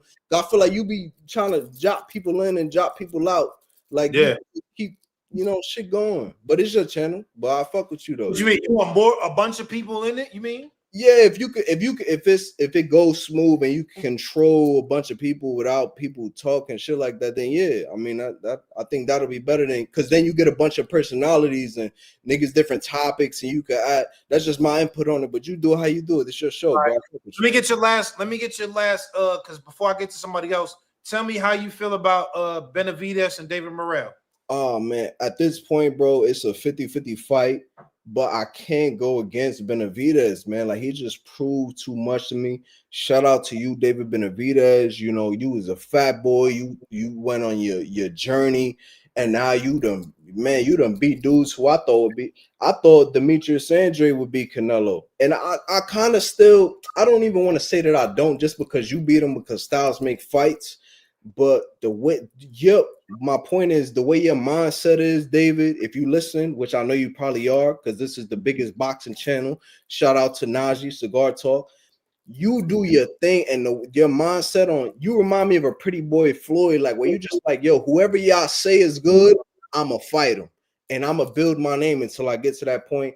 But to answer your question, I think it's 50-50, but I can't go against David Benavidez. It's like right now when you talk about Bud versus Canelo. That's a weight difference, whatever, but I can't go against Bud, bro. He just proved too much for me. I can't. If I got my last dollar and I got to put it on somebody, I got to put it on Benavidez, bro. Okay. Yo, listen, I appreciate you. Make sure you pull up. Listen, everybody in the chat, next Friday, I spoke to David Benavidez peoples today. He pulling up next Friday, man. The Mexican monster is in the building. I need y'all to pull up for me, man. Come on, pull up. Show love. Cigar Talk. I do this for y'all. Ain't no other channels where y'all get to talk to these niggas directly. Nobody else doing that but Cigar Talk, man. Yo, shout out to you, Najee, bro. Fuck with your Thank thing. you, When you do your panels and shit, because sometimes I see you do it, but sometimes yeah, I'm gonna do some end of the year panels in December where we breaking down pound for pound, top 10 pound for pound, best fights of the year. So December, I'm gonna do a whole round of panels, and I'll invite you up, bro. I know that Richardson Hitchins, keep doing your thing, bro. Keep getting your money, and I hope that you figure out your situation and put on some good shows and get more followers and all that. And you too, Najee. If you got the most views in a year, I'm gonna say Najee got the most views. I don't care if Floyd was on here. I don't care what happened. I'm be like, facts is the facts, nigga. Najee got it. Yo, yeah, you a funny nigga, man. I fuck with you, man. Thank you, bro. Yo, let me get Rich Porter. Rich Porter, what's popping? I got a couple more people before I get up out of here. I got about 3-4 more left. My bad. Bear with me if you're in the chat, man. It's a lot of motherfuckers in the chat. Rich Porter, what's good? What up, Nod? What's popping? That Clarissa thing. Clarissa got the most viewed fight because the headline. Maybe that's just fact. But as far as that Benavidez Morel, it ain't 50-50. Oh, how you got it? Talk to me, Rich. How you got it? Benavidez, it's gonna look like Boo Boo and when he fought Boo Boo. I think Morel gonna come out early with some shit, but Benavidez gonna withstand it by about the 5th, 6th round. You're gonna see the level difference. You know what I mean? Yeah. But as far as the Pyro Hitchison fight, if Hitchison come out with this jab that he got, moving his feet how he do, it should be an easy fight for real. I don't see it being, but I think this is coming out party because I think he on that level with, you know, T.O., Tank, and all of them. I think his name should be up there. I mean, they all had that Floyd step if you think about it. Shakur, Dez, Tank. So you got Africa winning the fight against Liam Paro. Easy. Easy? If What's he the uses jab in his feet? percentage you got on it? 70-30. Power got a puncher's chance because Power can crack. You know what I'm saying? But I think it's gonna be easy work for Richardson. Like I said, if he uses his feet and his jab, and this is coming out part because Power do got a good resume. He beat Jarvis, he beat Alamo, he beat Love, Matias. He got a cool little resume, man. And he a champion now, so this one right here should put Hitchison on the map. Yo, niggas in the chat saying you look like Gucci Mane. I don't really see it, but they said Gucci Mane mixed with Errol Spence. That's crazy. I ain't gonna lie. Well, they gonna troll any and everybody, man. They don't care who you. You know how to chat, dude. You know how to chat, dude. You know how to chat, dude. Yeah. What was the other questions though? Not. Your last one was Clarissa Shields. She felt the way about everybody saying Amanda Serrano and Katie Taylor got the #1 women's fight ever. How did you feel about that? Me and Pound for Pound Boxing was going at it. I disagreed with him, but how you feel about that?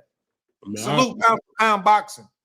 I think it's Clarissa. I mean, headlining make a big difference in viewership, you know, and people viewing it. Like they wasn't gonna watch it. I don't think it would have got 30 million if they headline. You know what I mean? It did 1.5 last time, probably would have did somewhere around there, 2 million, 1.5, something like that. But I don't think it would have did no 30 million with just them two headlining. But I really wish Clarissa would start embracing all the other female boxers, start putting them on and blowing that shit up more because she the face of it. So for real, she should have embraced them. Like, let's do bigger numbers, you know? Like, all women's throwdown or something, man. Get their numbers up. I ain't gonna lie, niggas say you look like Gucci and Errol Spence is hilarious, bro. Man, and I got braids too. That's so crazy. That's crazy. That shit is hilarious. I ain't even gonna lie. Yeah. Yo, chat. Y'all niggas is funny as fuck in the chat, man. Yo, salute to the chat, man. But David to be up here next week, man. Yeah, David Benavidez, he'll be here on Friday, man. I'm gonna drop the link on the community tab. Make sure y'all tap in for the time. But I spoke to David. He gonna be here next week, man. Let's do it.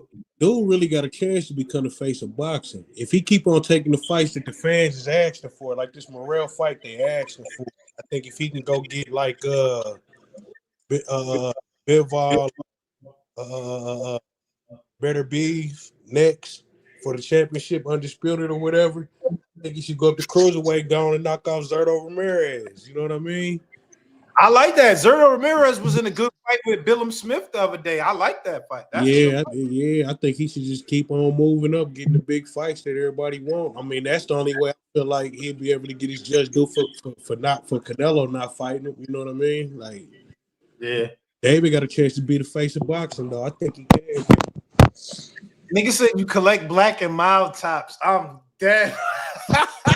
Man, look at my crib, though, brother. Yeah, show these niggas. Show these niggas what's up. I'm in a man. 3-level crib, me and my son, man. I mean, show these niggas what's up. I collect a lot of them. Yeah, Rich, thank you, man, for pulling up, bro. Come by next week, man. David better be there. Sure. I'll put you up so you can talk to him. Yeah, I tap in every time you on. Every time. Last time you was on with Shakur, I tapped in all that. You know? All right. Yeah, I appreciate you, bro. Thank you, man. All right, look. Yo, chat, y'all niggas is funny as fuck. Beanie Siegel is insane. Y'all niggas, yo, salute to the chat. Like I said, this cigar talk, bro. I don't got fans, I got family. Y'all niggas is family to me. Y'all all my cousins, man. When y'all see me in the streets, pull up. I was at the Boots fight. Niggas is showing love, man. Salute to y'all. I was at the Keyshawn fight. Niggas is showing love. So listen, man. Y'all all family, bro. Thank you for supporting me. And we're going to keep going for this community. I got a couple people more left before we get up out of here. But black and mild tops is wild. Y'all niggas is crazy. I'm not even going to lie. Let me get Josh to the panel. Josh, what's popping? Yo, so with this Perro shit, bro, I fuck with Richard for sure. Like, that nigga hard, but it's gonna be a tough fight, bro. Like, this ain't finna be no Keyshawn fucking 2-rounder or some shit like that. Both of these niggas might get knocked down once or twice. Like, this shit finna be a dog fight. Only cause Perro know what he seen in that Lamos fight. And Hitchins know this shit do or die. Like, both of these niggas got way too much to lose. So I think this shit not gonna be easy for Perro or for Hitchins at all. Neither one of these niggas. And that Clarissa that ass wrong, man. You supposed to be facing this shit. You got a big up. Hold on. Let me ask you. Hold up, because let me get to the Hitchins. I agree with you, and I told him that. I told him, I said, nigga, this ain't gonna just be one of them things. Tell me what you see that make you feel like this is gonna be a fight that's like that. They cooking you in the chat too. You know the chat too. They cooking everybody. They saying you look like Lou Williams. I'm dead, bro. They on one tonight, but I just feel like I don't know if it's that Hitchins don't be warming up enough in the locker room, but I don't know, man. I just hope he come out early, ready for that shit, because I feel like Perro is gonna come out, smoking. God damn, like, I mean, I'm from Atlanta, but this shit crazy, but nah, you gotta be ready. Lou Savage got it. Niggas calling you Lou Savage. 21 wheel. That's crazy. My bad. Go ahead. You good, but I just feel like he gotta be ready for that shit. He gotta have his eyes open the whole fight and shit, man. Ain't no sleeping, ain't no lame-o shit. This shit real, man. What you think about the Bristol Shields? What you think about the 21 Williams is insane. But what you think about the Clarissa Shields thing with Serrano and Katie Taylor? Yeah, I mean, when you word it a certain way, both of them niggas is right. But Clarissa gotta big up everybody, man. Like you the GOAT. You call yourself the GOAT of this shit. Serena Williams ain't finna come out talking down on goddamn the new golf chick that do tennis. Like, that shit ain't going down in different sports. Like, I think she could have played it a little bit more player, but what you want her to do? Like, not say nothing? Yeah, I want her ass to drop that weight and fight Alicia, nigga. Like, quit all this shit. You talking about Amanda? She at what, 126? Come on, man. But and then you feel like she fight nobody heavyweights, man. I respect it because that's who it is to fight right now. But come on, bro.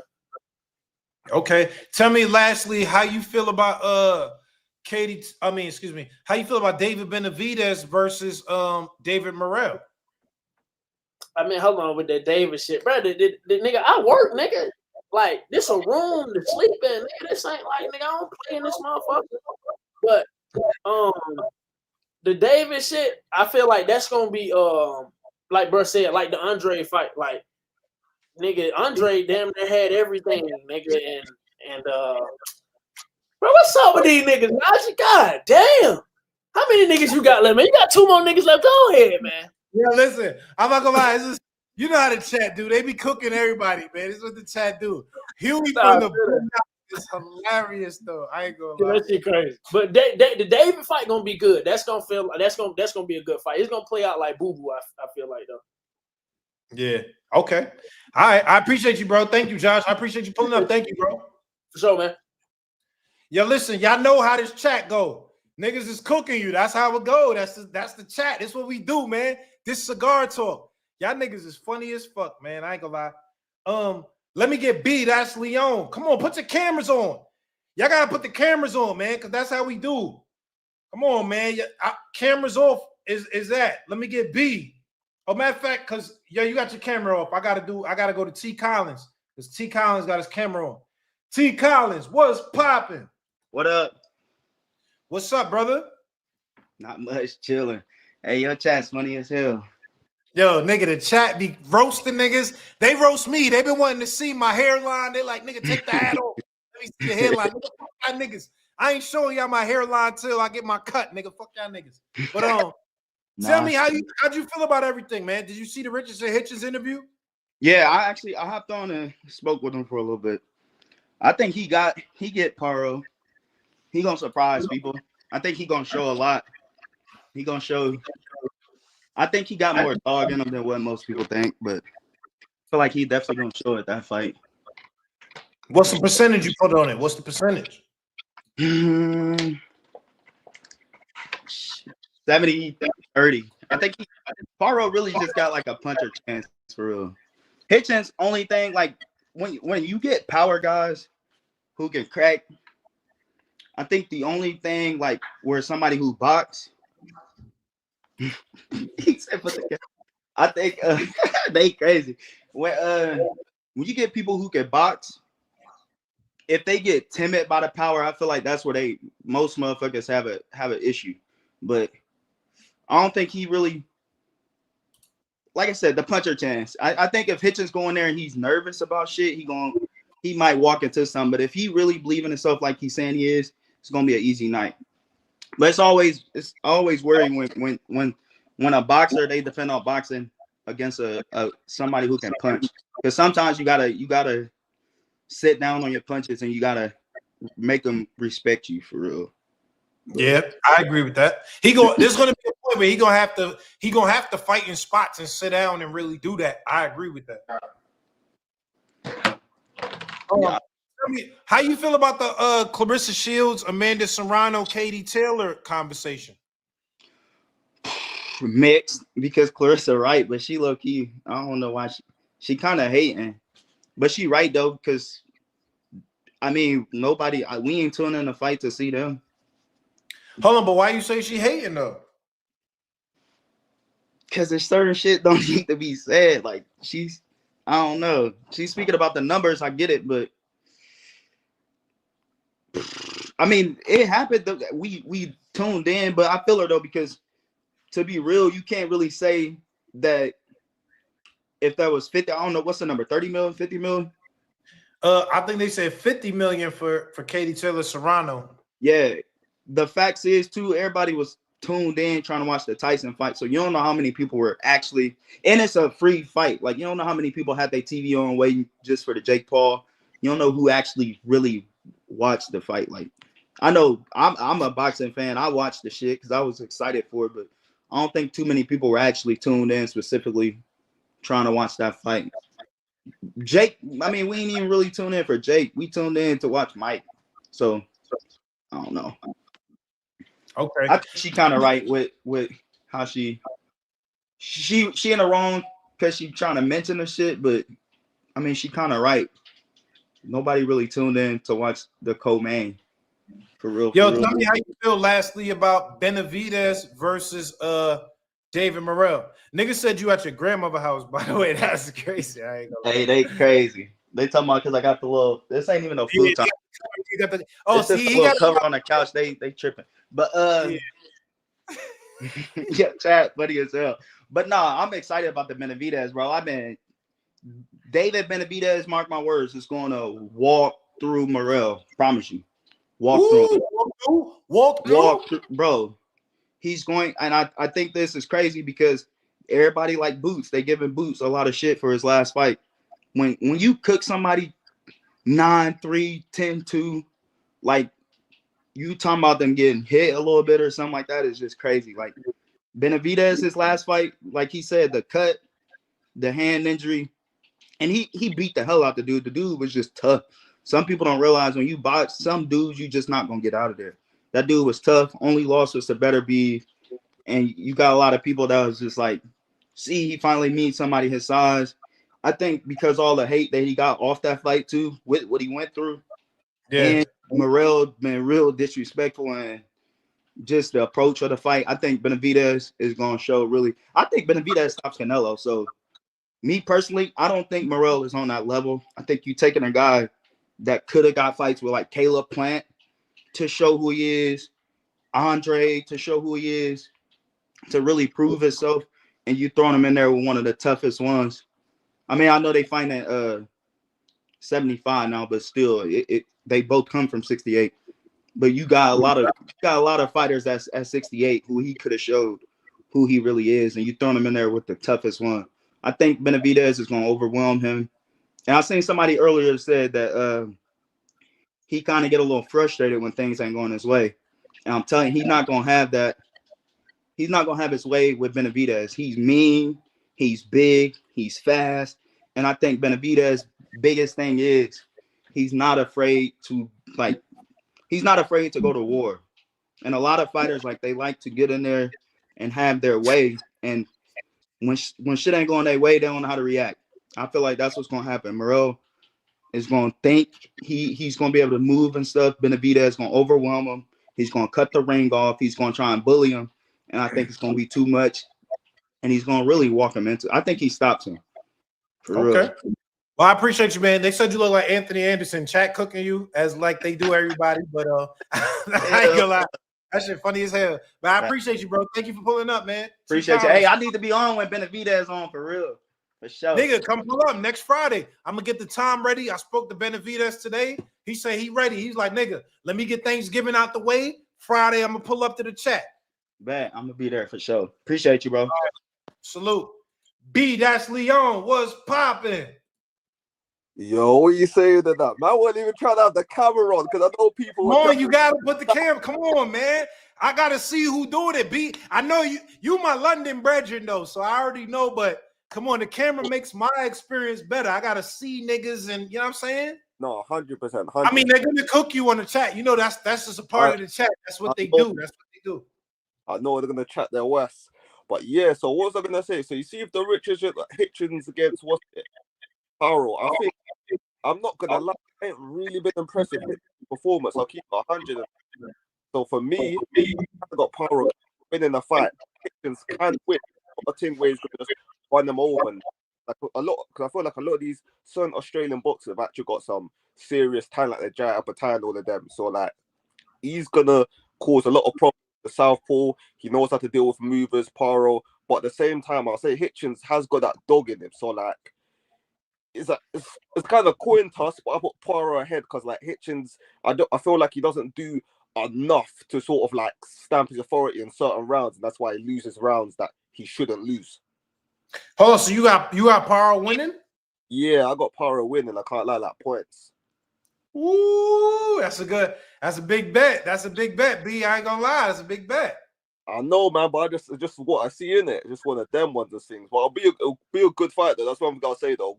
I think it'll be entertaining. That's one thing I'll say anyway. So it's good for the boxing fans.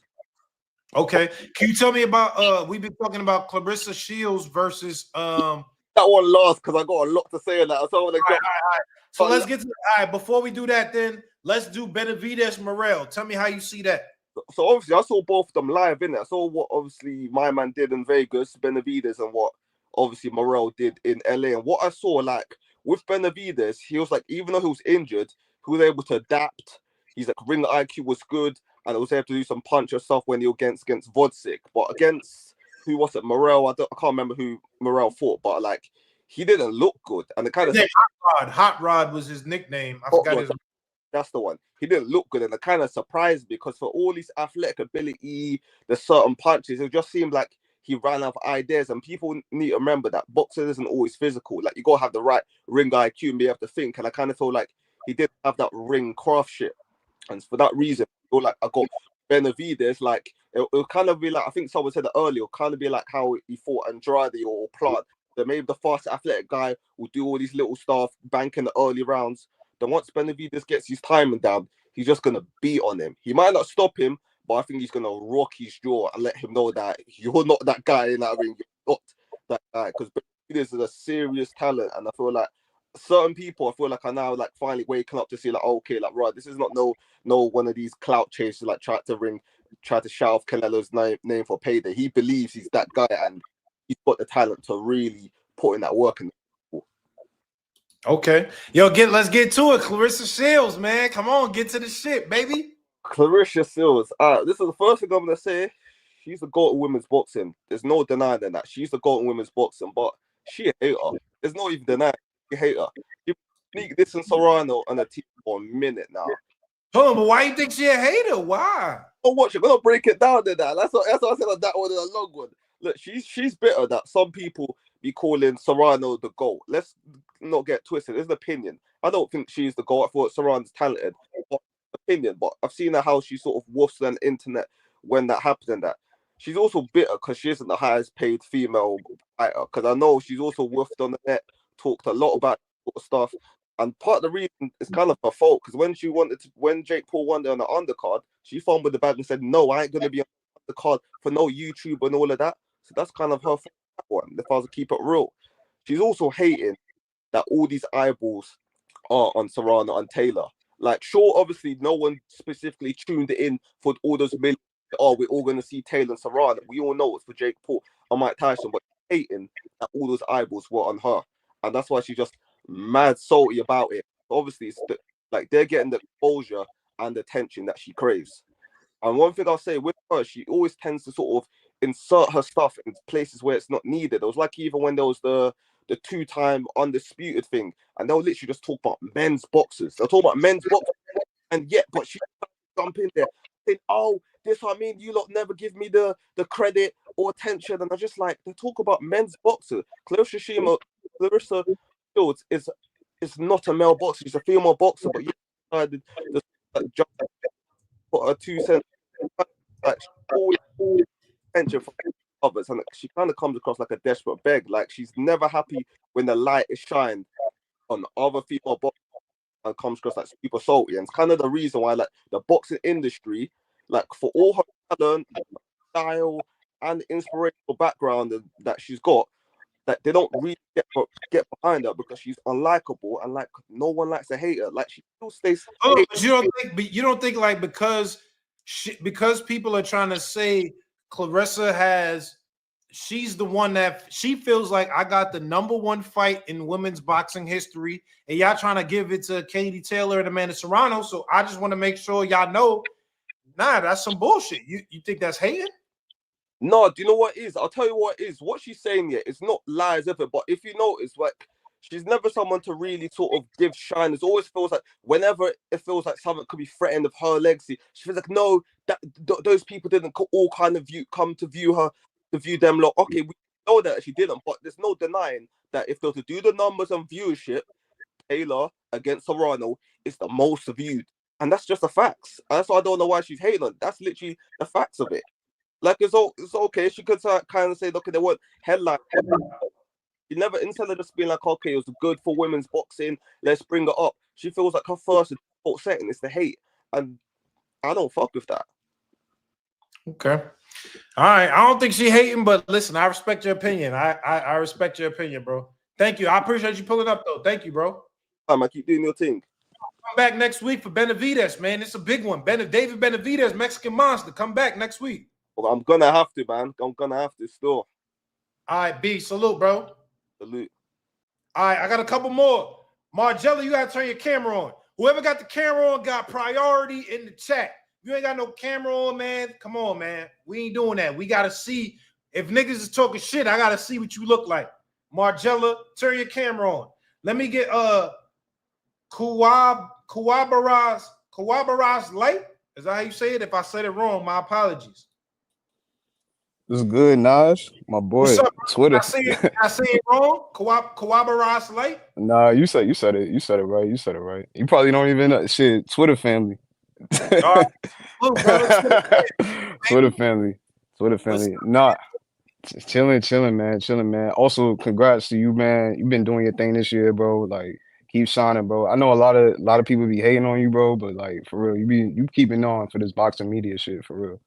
Thank you, bro. I appreciate you, man. Thank you, bro.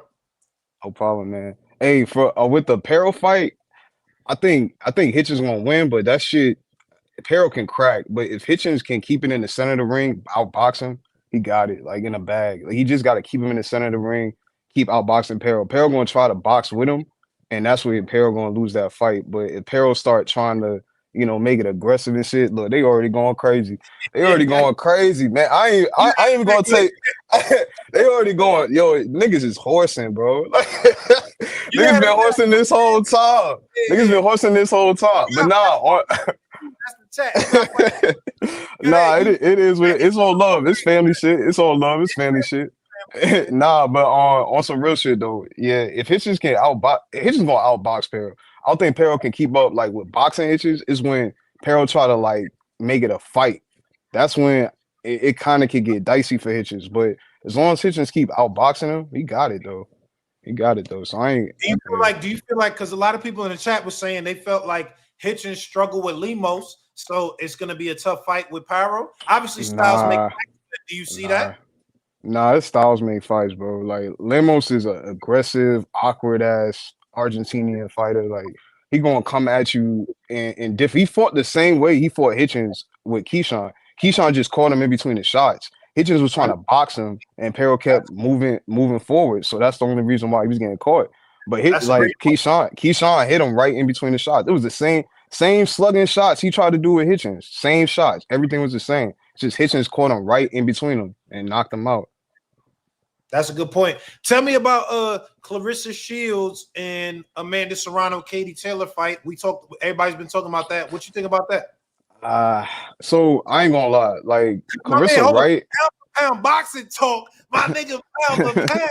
We was going at it. I know. I fuck with pound. I fuck with. Yeah, I fuck with pound. Nah, I fuck with pound for pound, and he was saying some real shit though, like on some real shit. I don't agree with it, but I understand it. Like if you're talking about like what was the most like stream fight at like watch fight, it was the Amanda Serrano, Katie Taylor part 2, but. You talking about what was like the main event wise, like who had the most like come out to their show to watch their fight? It was Clarissa Shields. Now I don't agree with how Sis going about it though. That's the only thing, but I understand why. Cause she kind of like bud when niggas take away her credit, and they try to like niggas ain't try to even give her credit. Clarissa the last American Olympian that win 2 gold medals. You never see that. You never hear that shit. So. I understand what they trying to, I understand how she going about it, but I can't even fault her. If niggas not gonna move the goalposts every time, you achieve greatness. I can't fault her for getting mad, and especially with, we got a lot of new people in boxing, so they don't really be knowing like the history behind Clarissa. Clarissa really brought women's boxing back. Like her first fight was against Frey Sean, like that, and that was a crazy fight. HBO, that shit was her first fight, and that shit was a hard fight, like. I didn't even think like for real. So, All right, last topic. Hold up. Niggas is calling you Crash Bandicoot. It's cool, bro. It's cool. Niggas is horsing, bro. I can't take niggas who don't got their bro. I can't take niggas who don't got their picks seriously, bro. Like I can't like it's like gang, come on, gang. Like, bro, I can't take y'all serious, bro. It's fam shit though. Like they cook everybody. Yeah. This whole time they cook me. That's how the chat goes, man. Niggas tripping, bro. Everybody cooking in the chat. I love y'all niggas, man. I don't got fans. I got family. Cigar Talk is a family. Y'all my cousins, man. That's a Fuck all fact. that. So listen. All right, last one. Morel versus Benavidez. Tell me about that. I think Morel took this fight too soon, in my opinion. It's experience when you get to fights like this. Benavidez done fought Caleb Plant. He done fought Darrell. Like, you know, he done fought Demetrius Andre. He done fought somebody who put Adonis Stevenson in a coma. Like, you know, you gotta. It's just experience. I don't think Morel had that experience yet at this level, and I feel like it's gonna be close in the beginning rounds because I think Benavidez just gonna move slow like he always does. But I think he's gonna get a late stoppage of on Morel. Okay. Oh, late stoppers. I'm not mad at Yeah. that. All right. Yo, listen, man. Benavidez coming next week, man. Pull up, bro. It's gonna be one of them episodes. Hey, bro, you know, you already know I'm trying to come in that chat for real, for real, for real, for real. Thank Also, also shout out you again. Shout out the chat too, even though y'all flaming me, that's crazy. But shout out to chat again. And also shout out all the amateur boxers in here, all the professionals trying to get their start out too. Shout out to y'all too. All right, That's a Naj. fact, bro. Thank you, bro. Appreciate you. Yo, let me get Big Motion Ty. Big Motion Ty, what's popping? Nah, what's good, baby? Yo, Ty, what's going on, man? Talk to me. I'm chilling, man. How you feeling? Everything is everything, man. How you living, bro? I'm good. I'm Gucci. Yo, how you feel about the Katie Taylor and Amanda Serrano fight? It was an amazing fight, bro. I thought it was a great fight. I don't like Katie Taylor be leading with the head. She try to act like she not doing it on purpose. I don't believe it. I think that was purposely. I think so too. You know Because what I'm she was saying? getting cooked like the first 4 or 5 rounds. Amanda was putting it on her. I think so too. I feel like that too. Did you see what we've been talking the whole time about Clarissa Shields? She felt the way about the whole thing because Katie Taylor and Amanda Serrano was saying it's the biggest women's fight ever. Did you see that conversation? What's your thoughts on it? Oh, I seen that. But I really feel like Shields, bro, she really right about the situation where she's saying that she was really the most viewed because that you got to think about it, right? That fight, they was under the Mike Tyson and Jake Paul card. Bro, I be having fight parties. People was walking around, drinking, eating food. They wasn't really paying attention, but the shit was streaming. You get what I'm saying? It was on live. So people wasn't really watching that fight. So all of like the 50 million views, I really kind of give that to like Mike Tyson and Jake Paul. You get what I'm saying? But that was like it was a good fight. That was might have been the best fight that night. That was a good fight. And I really feel like they robbed Amanda Serrano, bro. I feel like she really won that fight. Okay. Nigga said you look like Babyface Ray in the chat. That's kind of funny. They said Babyface Ray, Wiz Khalifa. Yo, today I told my brother, I said, yo, they be cooking niggas in the chat, but today is unusual. Like they cooking niggas today. It's wild today. They always cook, but today is extra. I don't know. Niggas is wild. Today extra, but I just told him that today is extra. They cooking shit today. Nah, for sure. Tell me, could we get into the David Benavidez versus David Morrell? What you think about that? He said John Moran looking at but look, that fight, that's gonna be a good ass fight. That's gonna be a good fight. But I got Benavidez stopping him. Yo, this comment is crazy. Nigga say you like the Jamaican jellyfish from Shark Tank. He said like a Jamaican jellyfish from Shark Tank. I gotta, I want to see these people that be cooking shit because I will cook the shit out them, bro. Ew, I'm dead. That's shit funny. But look, my bad. Tell me, Morrell versus Benavidez. What you think? Morrell versus Benavidez. I feel like it's gonna be a good fight. I feel like Morrell, he gonna be showing like some things that he got in his bag, but being that he got like a small amount of fights, I feel like David Benavidez is gonna cook him. He's gonna stop him. I think he's gonna stop him. It's the experience factor. It's the experience factor. Yeah, definitely the experience factor. And I just feel like it's the experience. I feel like David Benavidez is just gonna stop him. It's gonna be certain things that's happening like towards like the middle and the end of the fight where he's not really gonna be too used to. And Benavidez, I feel like Benavidez is gonna stop him. Okay. Okay, nigga said Dirk Lillard. Dirk Lillard is crazy. Nah. Hey, Um, yo. Yo, last one. What you think about the whole Africa versus Liam Paro, man? What you think about that fight? I'm looking forward to that December 7th on DAZN. What you think about that? I'm gonna watch that fight too. That fight that's gonna be a good fight. But I got Africa taking it by like a unanimous decision, probably even a split decision. I think Africa going definitely he should win that fight. But it seemed like I was watching like certain things. I've been watching like they fights because I'll be doing a lot of film study. So I was watching they fights and just like watching the little face off at the table they had. And it kind of seemed like Liam got like some things in his bag that he might show during the fight. But I still feel like Africa gonna pull it off. Liam sound confident though, nigga. I'm not gonna lie. He looking like he confident, like he could really, you know what I'm saying? Yeah, he do, but that's what I'm saying. I feel like when they fight, he gonna pull certain things out. He gonna do certain things different. You get what I'm saying? I feel like he gonna do certain things different, but then I just feel like Africa gonna be able to pull it off. I feel like he gonna be able to adjust. Being that he was sparring like Keyshawn and Shakur and stuff like that. So I feel like that kind of plays a part in his experience. Yeah. Okay. Yeah, man. I appreciate you pulling up, bro. Make sure you pull up next week. David Benavidez on, bro. I bet I'm out here, bro. Bro, before you kick me off, right? How you feel about this? How you feel about Keyshawn and Tank, bro?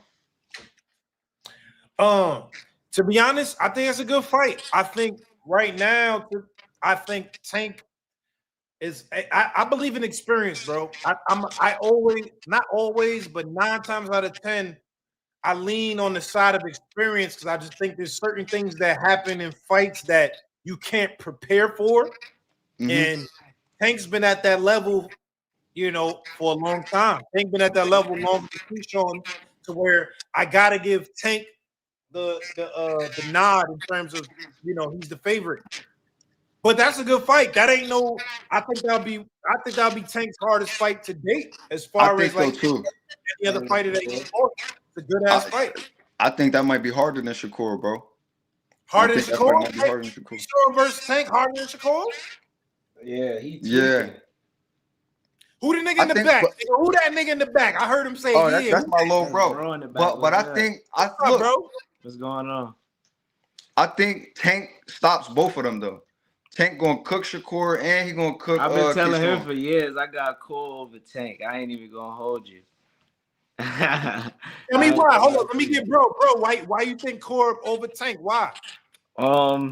Defensively, they both take their time, but I don't see Tank catching him with that shot that he need for real. You feel me? I ain't gonna lie. Shakur too defensively master. Like he put on a master class every time. You feel me? People say he run this and that. It's boxing. Hit, don't get hit. You feel me? And I don't know. I don't see Tank. I don't see him finishing him. If it go to 9 times out of 10, I see it going to decision. And if it go to decision, it's gonna go to Cole most likely. I ain't gonna lie to you. It's not going to decision. Tank, bro. It's not going to decision. It's not going to decision, bro. Tank gonna give Shakur the same treatment he gave Frank Martin, but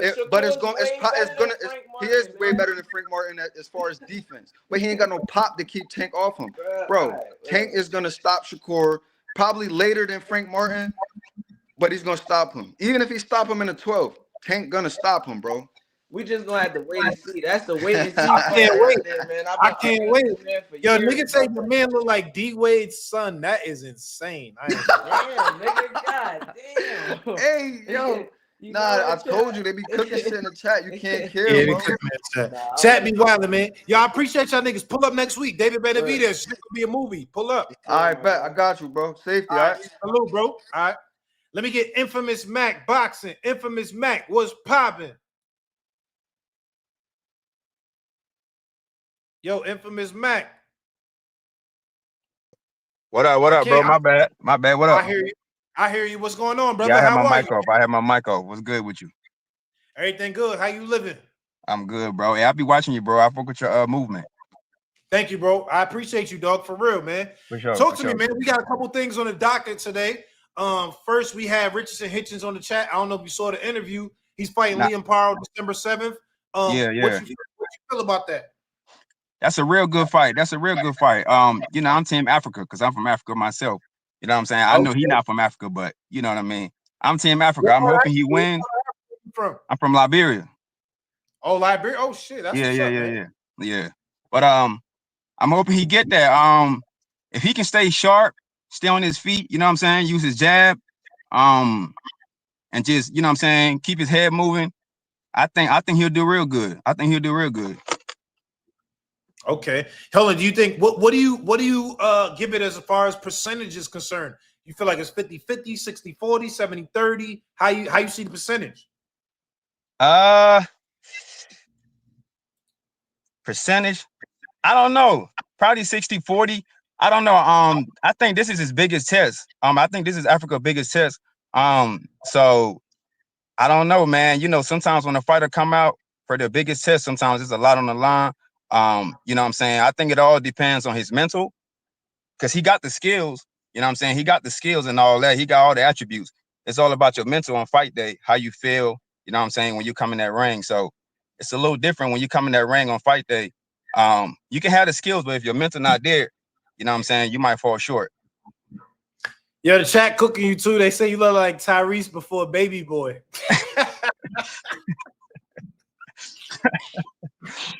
We ain't worried. That's funny as fuck. I ain't gonna lie. But yeah, I think I don't know, man. I'm gonna say 50-50, yo. But he got the skills. He got all the skills set. He's a real good boxer. You know what I'm saying? From the what did it say? From the you know, him coming from the Olympics and all that. So he definitely got experience. So you know what I'm saying? I'm hoping he get the win too, because I'm trying to cash out. You know what I mean? Oh, you betting on Africa? You betting on Africa? Yeah, for sure. Okay. I'm rooting for my boy. We had we talk about Clarissa Shields versus not versus. Clarissa Shields was a little upset at Amanda Taylor with the Katie Serrano fight, claiming she had the biggest fight ever as far as women's boxing. How did you feel about that whole shit? I don't know if you've seen it, but how you feel about it? Nah, I haven't seen it, but I'm hearing about it now. I fuck with Shield, bro. You know what I'm saying? You know, I fuck with her for real. You know, she brought women boxing back, because before her, I wasn't really watching women boxing. You know what I'm saying? Let's keep it real. But sometimes it sounds like she be kind of hating low key. You know what I mean? But I still fuck with her though. Why you say that though? Explain it. Why you think she hating? Nah, I don't like to use the word cocky, but you know, she's getting a little big headed. You know what I mean? I still fuck with her, but she's starting to get big headed, like especially with her thinking she can whoop Tank. Like, come on now, keep it real. You know what I mean? Like, because I'm a boxer myself. You know what I'm saying? So, you know what I'm saying? I won Golden Glove and all that. So boxers, we tend to be big headed. Like, we think we can whoop everybody. You know what I'm saying? You an amateur? Or, yeah, or amateur. Okay. Right. What's I your never name? turned How pro. do we check you out? How we check you out? Say what? How we check you out? Like, where can we see your shit at? If you can follow my Instagram, Infamous Mac. It's Infamous Mac, but I don't box no more because I had a shoulder surgery. You know, I had injuries, so I don't really box no more. I just train people and shit. You know what I'm saying? So, okay, all right. But yeah, so you know, like fighters in general, you know, we think we can whoop everybody. Just, you know what I'm saying? So that's just a fighter thing. You know, like even the pros, they'd be like when they ask AB, him versus Sugar Ray, he thought he could. You know what I'm saying? Like he's like, Sugar Ray is good, but if you ask me, I'm gonna say I could whoop Sugar Ray. So Clarissa, she just being what fighters, you know, who fighters are. You know what I'm saying? But you can't be big headed now. You got to stick with the facts. But I think she's the biggest name in the sport as far as on the women's side. I don't think she's hating with that topic. You know what I'm saying?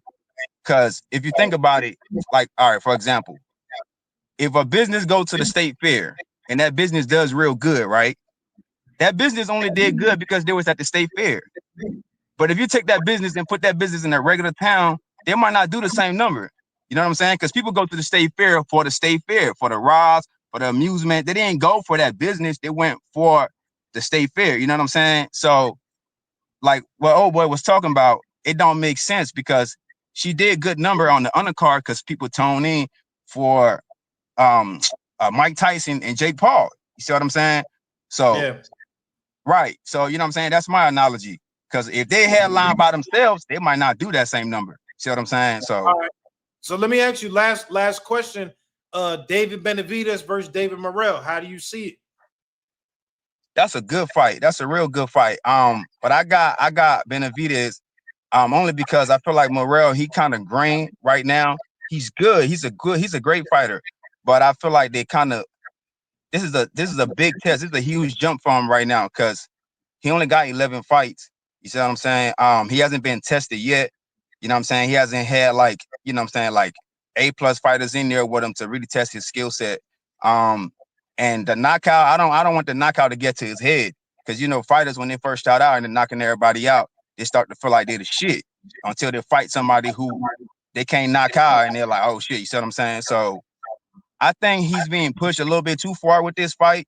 Benavidez, he's been tested multiple times. He's been in there with great quality fighters, Caleb Plant and all them. So I get an edge to Benavidez only because he got the experience.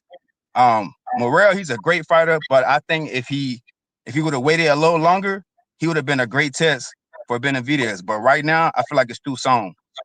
So I get an edge to Benavidez. All right. But he's a great fighter, though. He's a great fighter. I fuck with him. I want him to win too, so I can cash out. I'm trying to cash out. You like betting on the underdogs. You like betting on the underdogs. Yeah, for sure. I love betting on the underdogs, but I keep it real. I'm a realist. You know what I'm saying? I'm not naive. You know, I'm not dumb.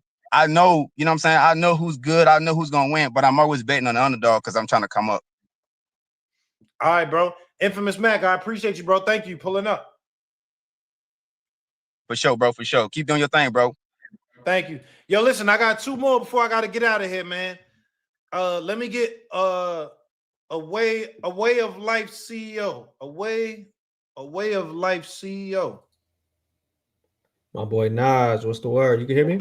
What's popping, bro? It look like you from New York. I see the hat. That's New York? Nah, I'm in Florida right now, but yeah, it's definitely the Mets and the Yankees split. Okay. What's up, my boy? Talk to me, man. Okay, the chat picking up what I'm about to put down. So I gotta ask you, bro, do you gamble? Of course. I don't hear enough talks about gambling, so this is gonna be the gambling aspect of the show. Everybody got opinions on who's gonna win, but nobody's really willing to put that money up. If you look at the line right now, you got Hitchins plus 110 and Liam Parle minus 134. First and foremost, I want to ask you what you taking if you put your money up on that fight. Tell me the odds again. You got Hitchins plus 110 and you got Liam Parle minus 134. Oh, and they got Liam Parle as the favorite? Yeah. So this is what I'm saying. Everybody got their opinions, but they not looking at these odds and how we could eat. Now, in my opinion, the fight's going a distance. That's me personally. It gets sweeter. You got Richardson Hitchins plus 185 points, Liam Parle plus 130 points. So I just got to ask you what you doing. I gotta go Africa I'm gonna go Africa by decision. I don't think he's gonna stop him. If I'm looking, if he had plus, if Africa's already not the favorite, if he's the favorite, I think Africa by decision gotta be at least It's plus the smartest bet in the house. Right? It's only plus 185. Oh yeah. So I'm gonna put like 300. I'm gonna put like 300 on Africa, maybe 500, 300 to 500 on Africa, depending on how I feel after I see the weigh-in. So here's the backstory. Liam Parle owed me money. What you mean? Talk to me. Before we got to this fight, we got to take it back to how this came about. Africa was supposed to fight Montana Love, and who fucked the party up? Liam Parle, right? Montana got caught with a shot. We hear. Not only that, I overlooked him for the Matias fight. He was plus 500, Liam Parle. So he owes me that bag plus this bag. So I got to get it back on the Hitchins bag. And I got to put 2,000 on my boy Africa by decision, man. 3,700 payout, take it to the bank. That's a good one. I'm not mad at that. Obviously, you know how the chat do. They cook and they say you look like a light-skinned Tevin Farmer. That's kind of crazy. Tevin Farmer, I had 500 on Tevin Farmer to beat Zepeda, which I think he won. We got robbed again, but Let's not talk. I'm losing. I thought he lost, but that was a close fight. Don't do that. Don't do that to my boy. I thought he lost, but that was a close fight. That wasn't. It was an either way. It was an either way kind of fight for me. He knocked him down, but I feel like in the last few rounds he slowed down a little bit though. Yeah, he dropped him. It is what it is. You're not gonna get that win in the Golden Boy house, but so yeah, that's that. If you believe, go ahead. Can you tell me about the Clarissa Shields, Amanda Serrano, Katie Taylor? What you think about that? Because that's a hot topic. I think Clarissa she's taking the marketing approach that Floyd Mayweather took in a female body, in my opinion. What do you mean by that? She's running with the GOAT. She's obviously she's a black fighter. She's gonna be the villain. You know what I'm saying? I don't fault her for it. I look at it like promo. Obviously, she wants to set up that fight so she could get those eyes. You feel me? But it could backfire. You know what I mean? Everybody can't be Floyd. You can't be the villain and keep winning and hit a 50-leg parlay like he did. So it could backfire. We see that happen plenty of times. So I don't look at her no type of way. I think she's setting up a big fight down the line. I'm not mad at that. Do you disagree with her in terms of her saying I still got the biggest fight as far as women's boxing is concerned because I headline? Nah, you just can't say that. Because not only did they do the biggest numbers, they did the fight twice. You know what I'm saying? So they willing to fight each other. They willing to set up fights. It's a lot more than just saying you did it. You gotta go do it. You know what I mean? Even though it was an undercard fight.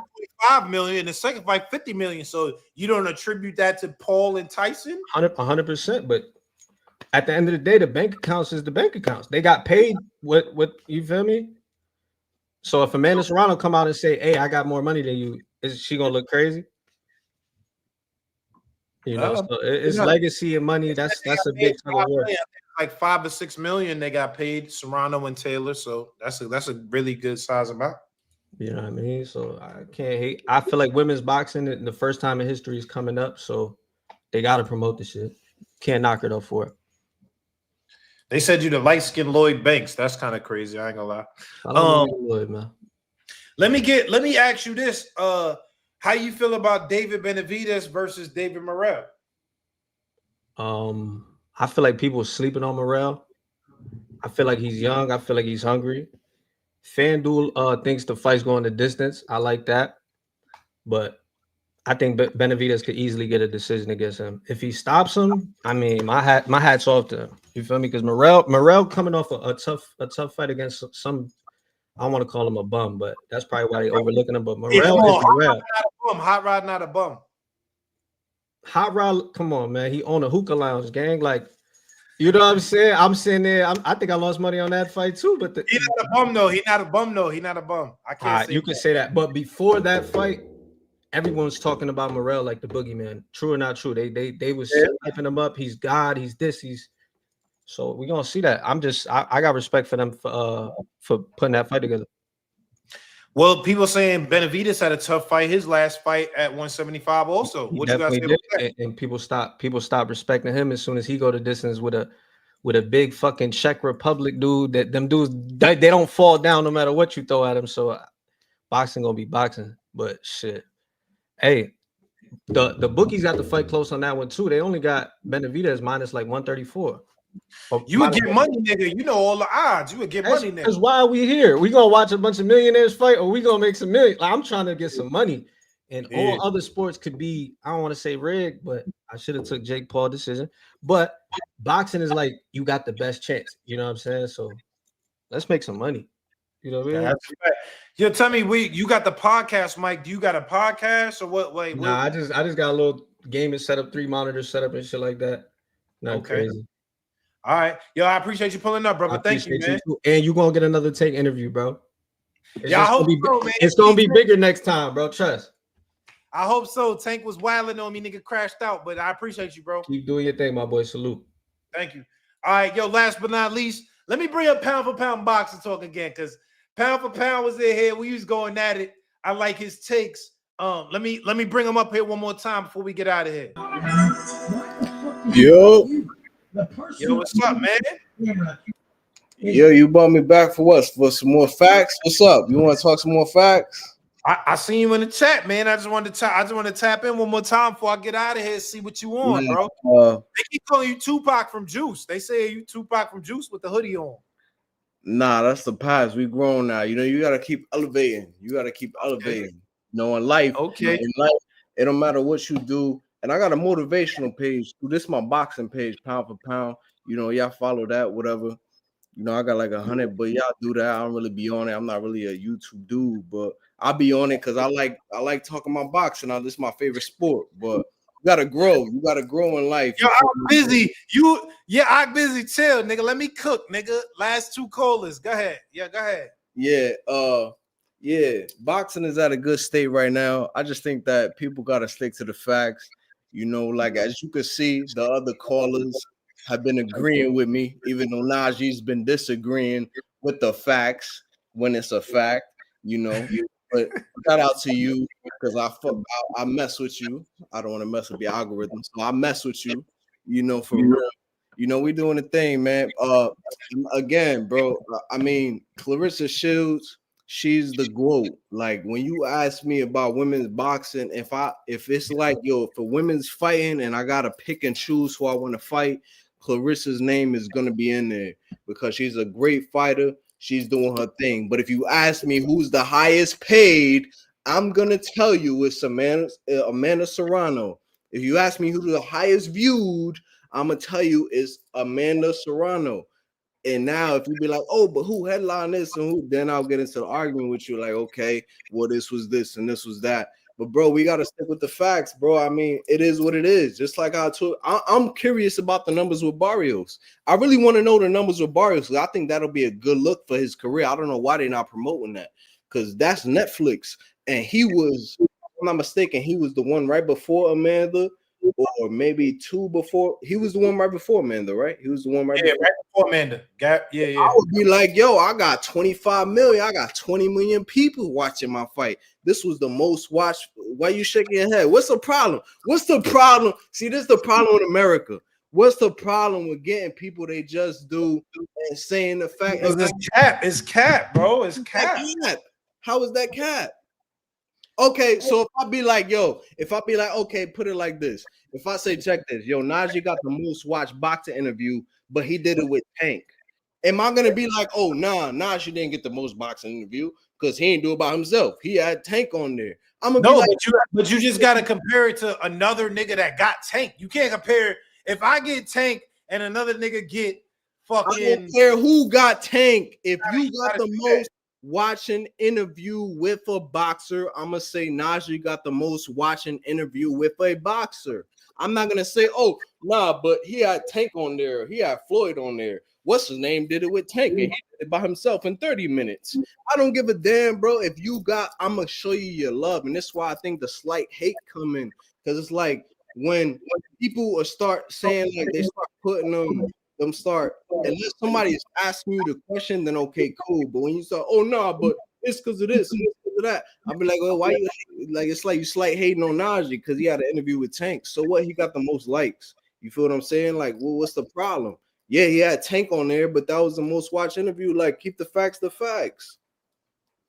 Yeah, niggas called you a zesty Charles Barkley. That is insane. I ain't gonna I ain't gonna lie. That is look like I don't even look like Charles Barkley. You know it's crazy. Every light skinned nigga, they call every light. Yo, when I swear, when I was younger, bro, that's why I had a lot of niggas be like, yo, you look like Bow Wow. Yeah, you look like, you think you a Romeo ass nigga. Yeah, you think you pretty strong.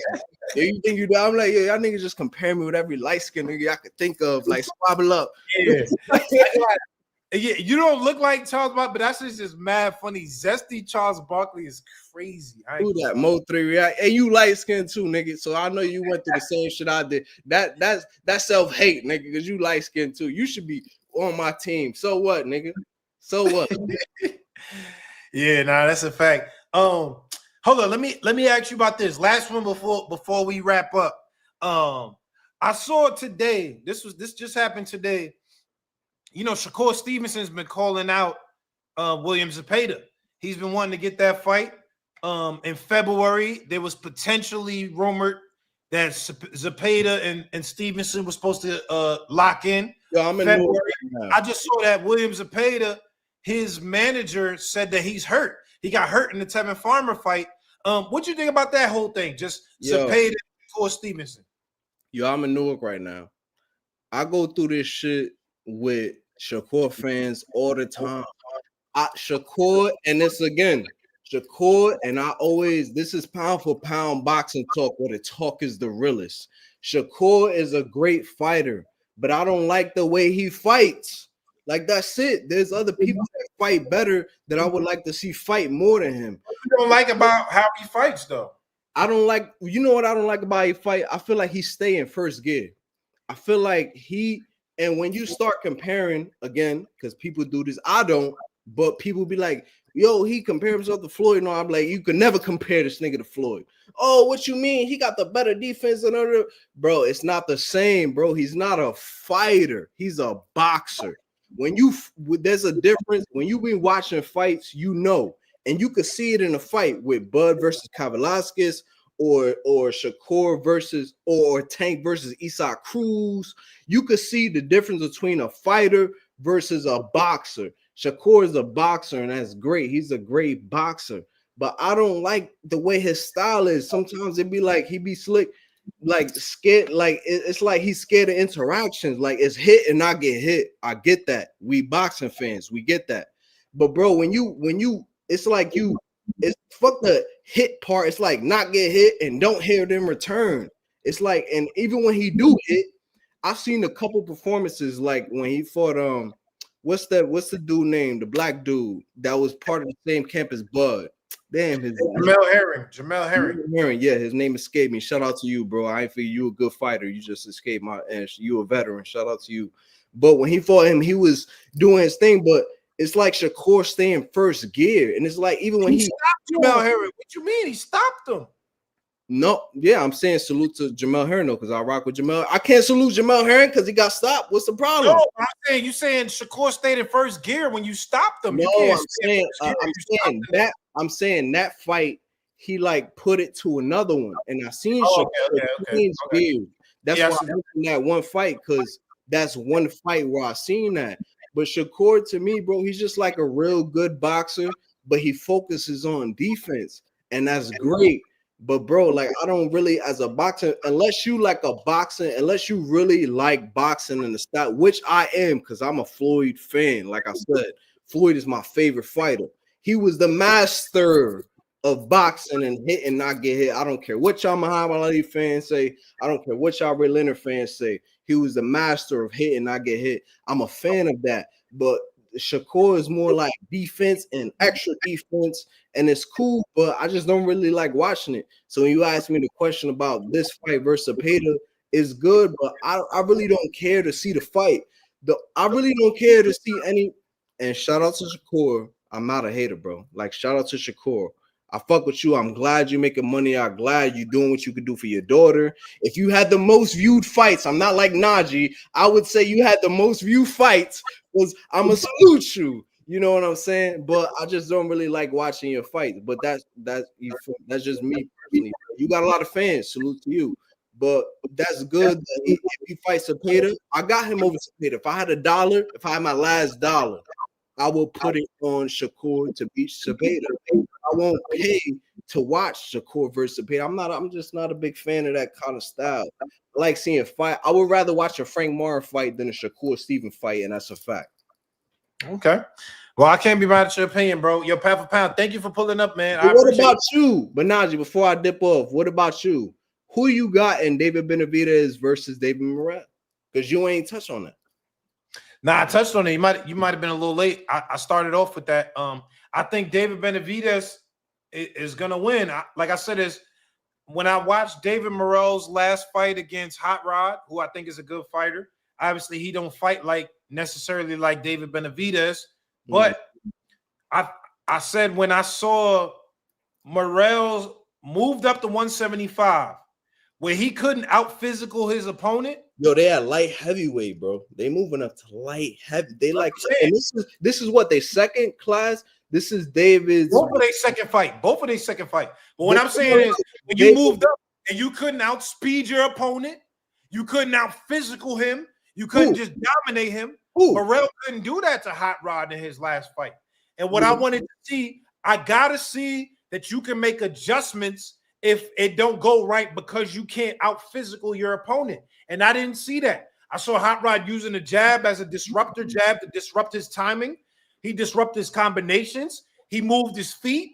I saw a bunch of things that Morrell had trouble adjusting to that make me feel like if you fighting a guy the caliber of David Benavidez who's going to throw that volume, he don't got the same footwork as Hot Rod, but he's going to come forward. He's going to throw that volume. He got a good jab.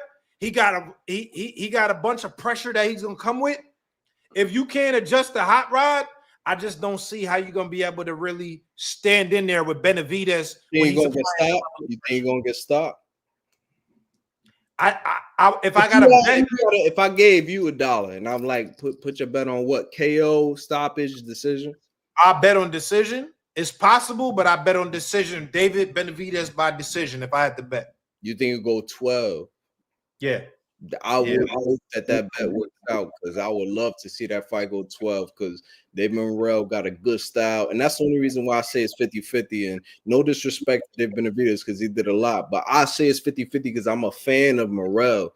And he got power in both hands, good skill. You know, some people might say he young and he ain't really fight nobody or whatever these boxing fans been saying. I've been away from that shit after the Bud and the Errol fight because all of y'all was telling me that Errol was gonna win and he was too big and all this. And Bud went in there and out strength, out speed, inside, outside, beat Errol every way he could. And everybody was saying, oh no, he too did. So I've been stopped listening to y'all, nigga. This pound for pound boxing talk, nigga. When I watch a boxing fight, I go off my mental and I keep it a G. But all right, cool. All right, pound for pound, thank you, bro. I appreciate you, dog. Thank you, man. No doubt, I appreciate you, Najee. Keep doing your thing and peace. Keep the facts a fact, bro. You don't gotta compare shit. If you got the most views, I'm gonna say you got the most views. I don't care what the context is. All right. Yo, last one, man. I know I've been saying this for like a minute because niggas been cooking me in the chat saying I keep saying last one. This is the really last one. Yo, let me get off. Damn, let me get my last shit off. It's my last one. Let me get Margella. Yo, Margella, turn the camera on though, bro. Margella, turn the camera on, nigga. My front camera don't work though. Hello. Hello? What you listening to though? SZA and fucking Castanado on motherfucking Twitch. You said SZA what? SZA and Castanado on Twitch, but I'm like double. Oh, okay, SZA and Castanado. Yeah. I did see that. I did see they was on together. All right, that shit fire. Bro, I had to get you in. I saw you on earlier, but I think you cut off. But talk to me, man. So which one are you trying to talk about? Let's start off with David Benavidez versus David Morrell. I think you're right on that. I think it goes to decision for real. I think both of them, they last fights at 175. One did good. I mean, I think they both struggled, but I think when you move up in weight, period, you're going to have some kind of difficulty. Nobody automatically moves up and they clean it out. So I'm going to think, I still got Benavidez, though, with decision. Okay. Tell me what you think about the whole Clarissa Shields conversation. Clarissa Shields, Amanda Serrano. Honestly, bro, I think that shit is just semantics. Like, you're right. People didn't tune in to see her. So, but I don't think that's what they're saying. I think they're just saying, period. Like, yo, the most watched fight was that fight, which was a women's fight, 50 mil. You know, it was 50 mil concurrent while they was watching it. It wasn't like people was going off. But like your man said, niggas was just walking around, not doing nothing in the crib. Niggas was probably not watching. But I think personally, people tuned in to see her. The last night did 1.5. So you can't say like an extra, say Clarissa last year was 2 mil, right? Well, not last year. It was 2 mil, right?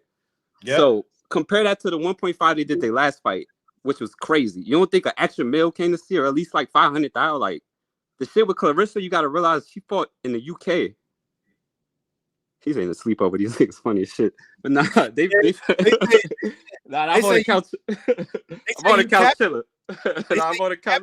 Your camera not working because you don't want to get roasted. That's what they saying. Nah, I swear on my life, bro. I can turn this shit around, but I ain't gonna be able to see shit. My front camera ain't been working.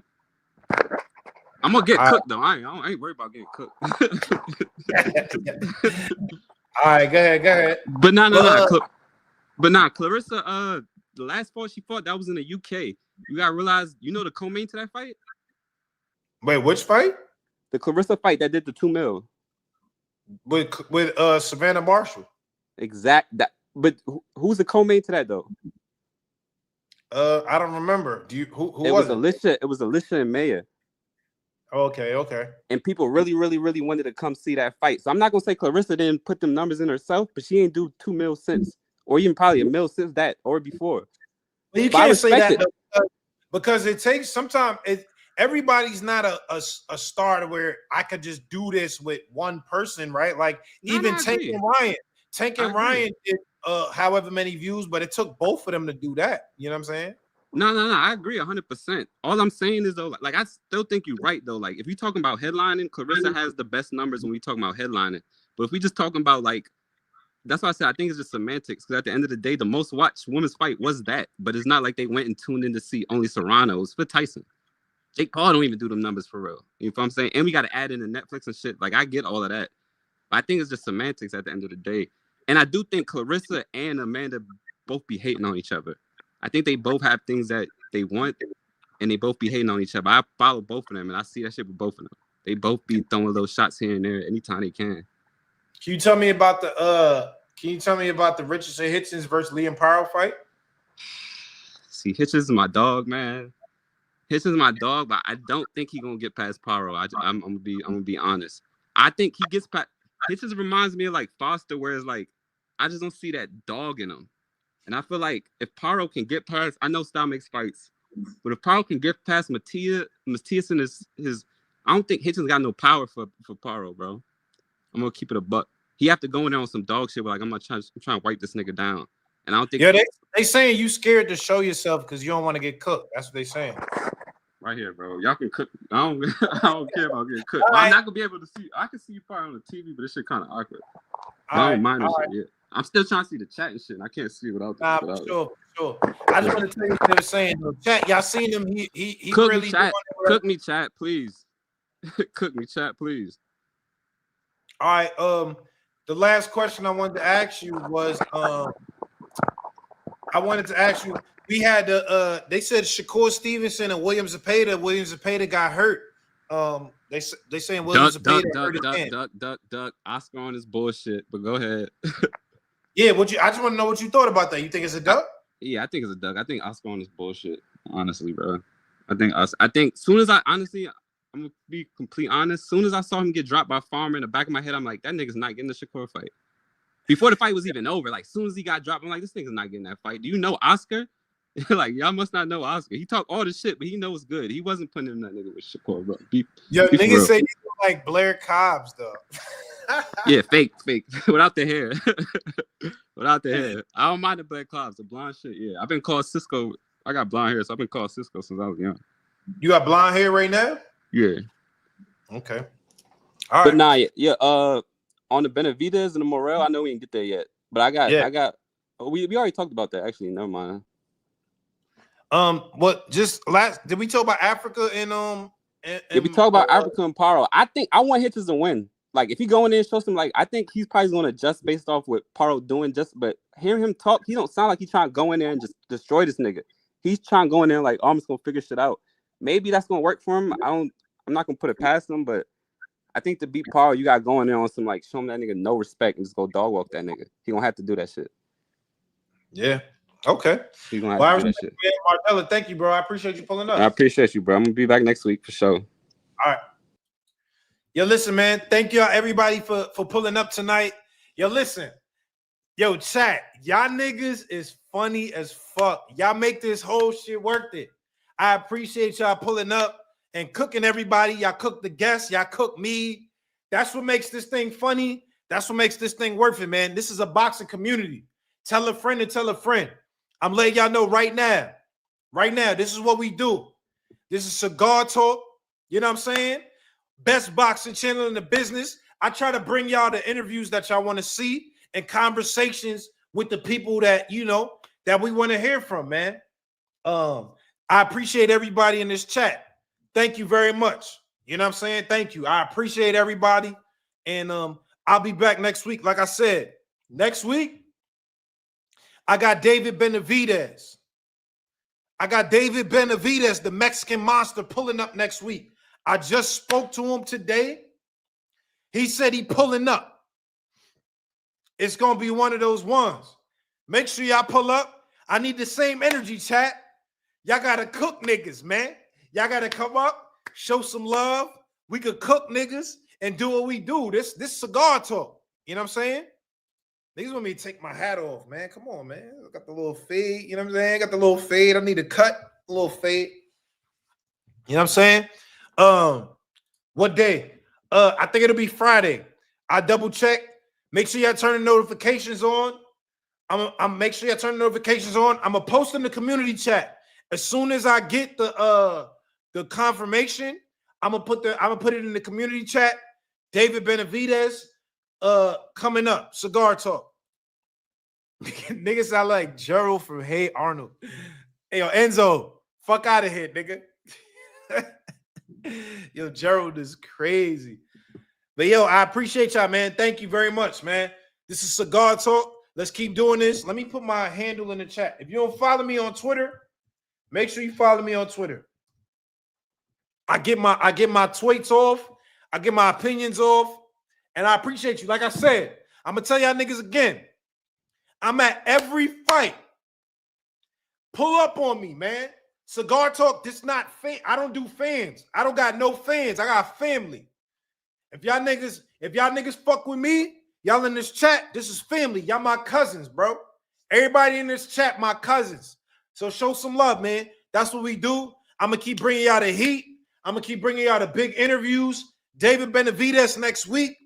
And I'm going to let y'all know this. Lastly, before I go off. Yo, Yafi, you wildin'. 3 acres on the forehead is crazy. I ain't gonna lie. Yafi, you wildin'. Before I let y'all go, I got a big interview coming up. In December. Pound for pound. Top 3 in the sport of boxing. Pound for pound. Top 3 in the sport of boxing. Y'all know who that is. It's only but so many people it could be. Top 3 in the sport of boxing. Coming to Cigar Talk. And we gonna make it happen. And I'm gonna make this one of those interviews. Cause niggas can't just get this nigga on the show.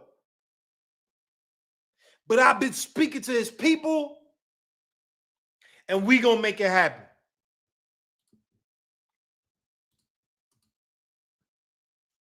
Look like I grilled alligator nuggets? Come on, Kenzel. What the fuck, nigga? What you talking about? Nigga, I'm from New York, nigga. I ain't no country, nigga. I don't know nothing about no alligator, nigga. I'm from New York. So listen, we got a pound for pound top 3 fighter coming on the show in about 2 weeks.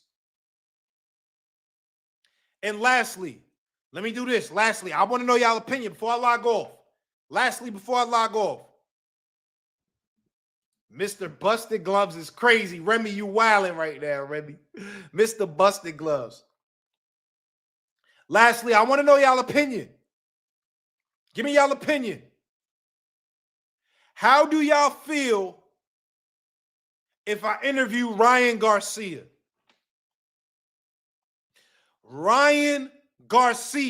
How do y'all feel about that? He made some racist comments. I'm going to talk about it. I'll bring it up. But I've been speaking to some of his people, and I just want to know, how does the chat feel? Y'all fucking with that? Do y'all want to hear Ryan Garcia interview? I could get him on live. I could get y'all up here to talk to him. How y'all feel about Ryan Garcia? Do y'all want to hear that, or y'all not fucking with that? Y'all thinking like he a racist, don't talk to him, or do y'all want to hear that? Let me know what y'all feel about a Ryan Garcia interview. Let me know, chat. Ryan Garcia. Ryan trying to crash out. I don't rock with Ryan, bro. Troll too much. Okay. Do it. The viral moment. Roasting session. Remy, you better roast that nigga, Remy. Remy, you better roast him if he come up here. Ryan ass funny. Don't fuck with Ryan. No thanks. Yeah. Nah, it's just free clout. That's some cool shit. Hell yeah, get him up here. Nah, we good. Fuck Ryan. Good for your channel. Bring him to the grill. All right. It's kind of 50-50, y'all. Y'all got to let me know. It's kind of 50-50. Ryan Garcia. It's a possibility I could bring Ryan Garcia up here, and I just want to know what y'all feel about it, man. Come on. It's the chat. We family. I told y'all my cousins in here. If y'all want Ryan up here, I'll bring him up here. But y'all got to let me know if y'all fucking with it. You'd be crazy not to interview Ryan if you could. Hold up. Salute my boy. Knockout Boxing 86 TV. I can't say my boy because I never met him. We never really talked, but I respect this channel. Everybody on here, make sure y'all check out Knockout Boxing 86 TV. He has a really good channel, very good boxing insight, very good boxing news. He does debates. Knockout Boxing, salute to you, bro. I love what you're doing. And I'm gonna come debate you one of these days, man. I love what you're doing, brother. Salute to you, man. Thank you. Let me know, man. If y'all want to do the Ryan Garcia interview, I believe I can bring him up. I've been speaking to his people, and I just wanted to know what y'all think, man. The chat. You know what I'm saying? But make sure y'all check out my guy, Knockout Boxing 86 TV. Check out Knockout. If you don't know who he is, he's already heavy in the boxing streets. He moving. But if you don't know who he is, make sure y'all go on his channel. Make sure y'all go on his channel. He one of the guys that's holding it down in this YouTube space. You know what I'm saying? And I'm not a hater. I show love to people that I see that's moving. And Knockout Boxing is one of them guys. So make sure y'all check out his channel. Check him out.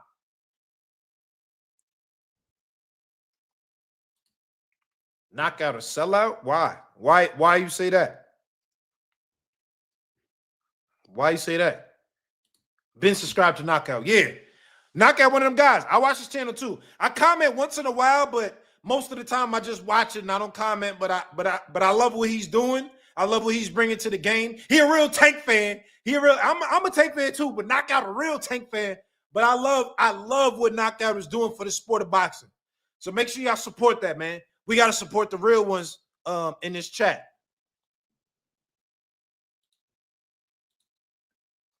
Chat. This chat poll not gonna pay your bills. No, you're right. You're right. All right. Yo, listen, man. Thank everybody for pulling up. I appreciate you. Thank you, man. If you rocking with me, I rocking with you. Like I said, y'all my family. I don't do fans. I don't got fans. I got family. Y'all my cousins. If you see me in the streets, pull up on me. Say what's up. If you see me at one of these boxing fights, pull up on me. Show some love. Say what's up. You know what I'm saying? Thank you very much for pulling up. We disgusting as a race. Have some integrity. I'll tell you right now, if I interview Ryan Garcia, I'm not going to shy away from the conversation. The comments that he made about black people and saying niggas and all that, niggers with the hard R, we're not going to shy away from that conversation. We're going to have a real conversation. Y'all know me. I'm not scared to have no conversation. I'm not scared to have no conversation. So we're going to have that conversation. And I'm going to let you know, March, Gervonta Davis supposed to be fighting. I'm going to pull up on Tank, man. I got to say, Tank, what's up, nigga? Come on, nigga. Y'all saw Tank, me and Tank had a little, it's all love on my end, but, you know, I still want to get the Tank interview, so I'm going to talk to him and see what's going on, and I'll let y'all know, man. But I appreciate everybody for pulling up. This is Cigar Talk. Thank you very much for showing love. Thank you very much for commenting. Thank you very much for watching, and we'll be back next week. David Benavidez next week. Pull up. Jack Palmer, you think we sellouts for Ryan Garcia? All right. I appreciate your opinion, man. Make sure y'all tune in. I just dropped the episode with Stephen Coolboy Fulton on the channel. It's doing pretty good. Make sure y'all check that out. And next week we doing it. Let's go. Keep rocking with me. I'm gonna keep rocking with y'all and bringing the best boxing content that I could bring and the best content in the game. This is my rookie year. This is my first year dedicated to the sport of boxing. Next year, I'm coming with that heat. I'm coming with that shit. I'm letting y'all know. So, man, salute to y'all. Thank you very much, man. And man, let's keep doing this. Next week, I'll see y'all, man. We out of here.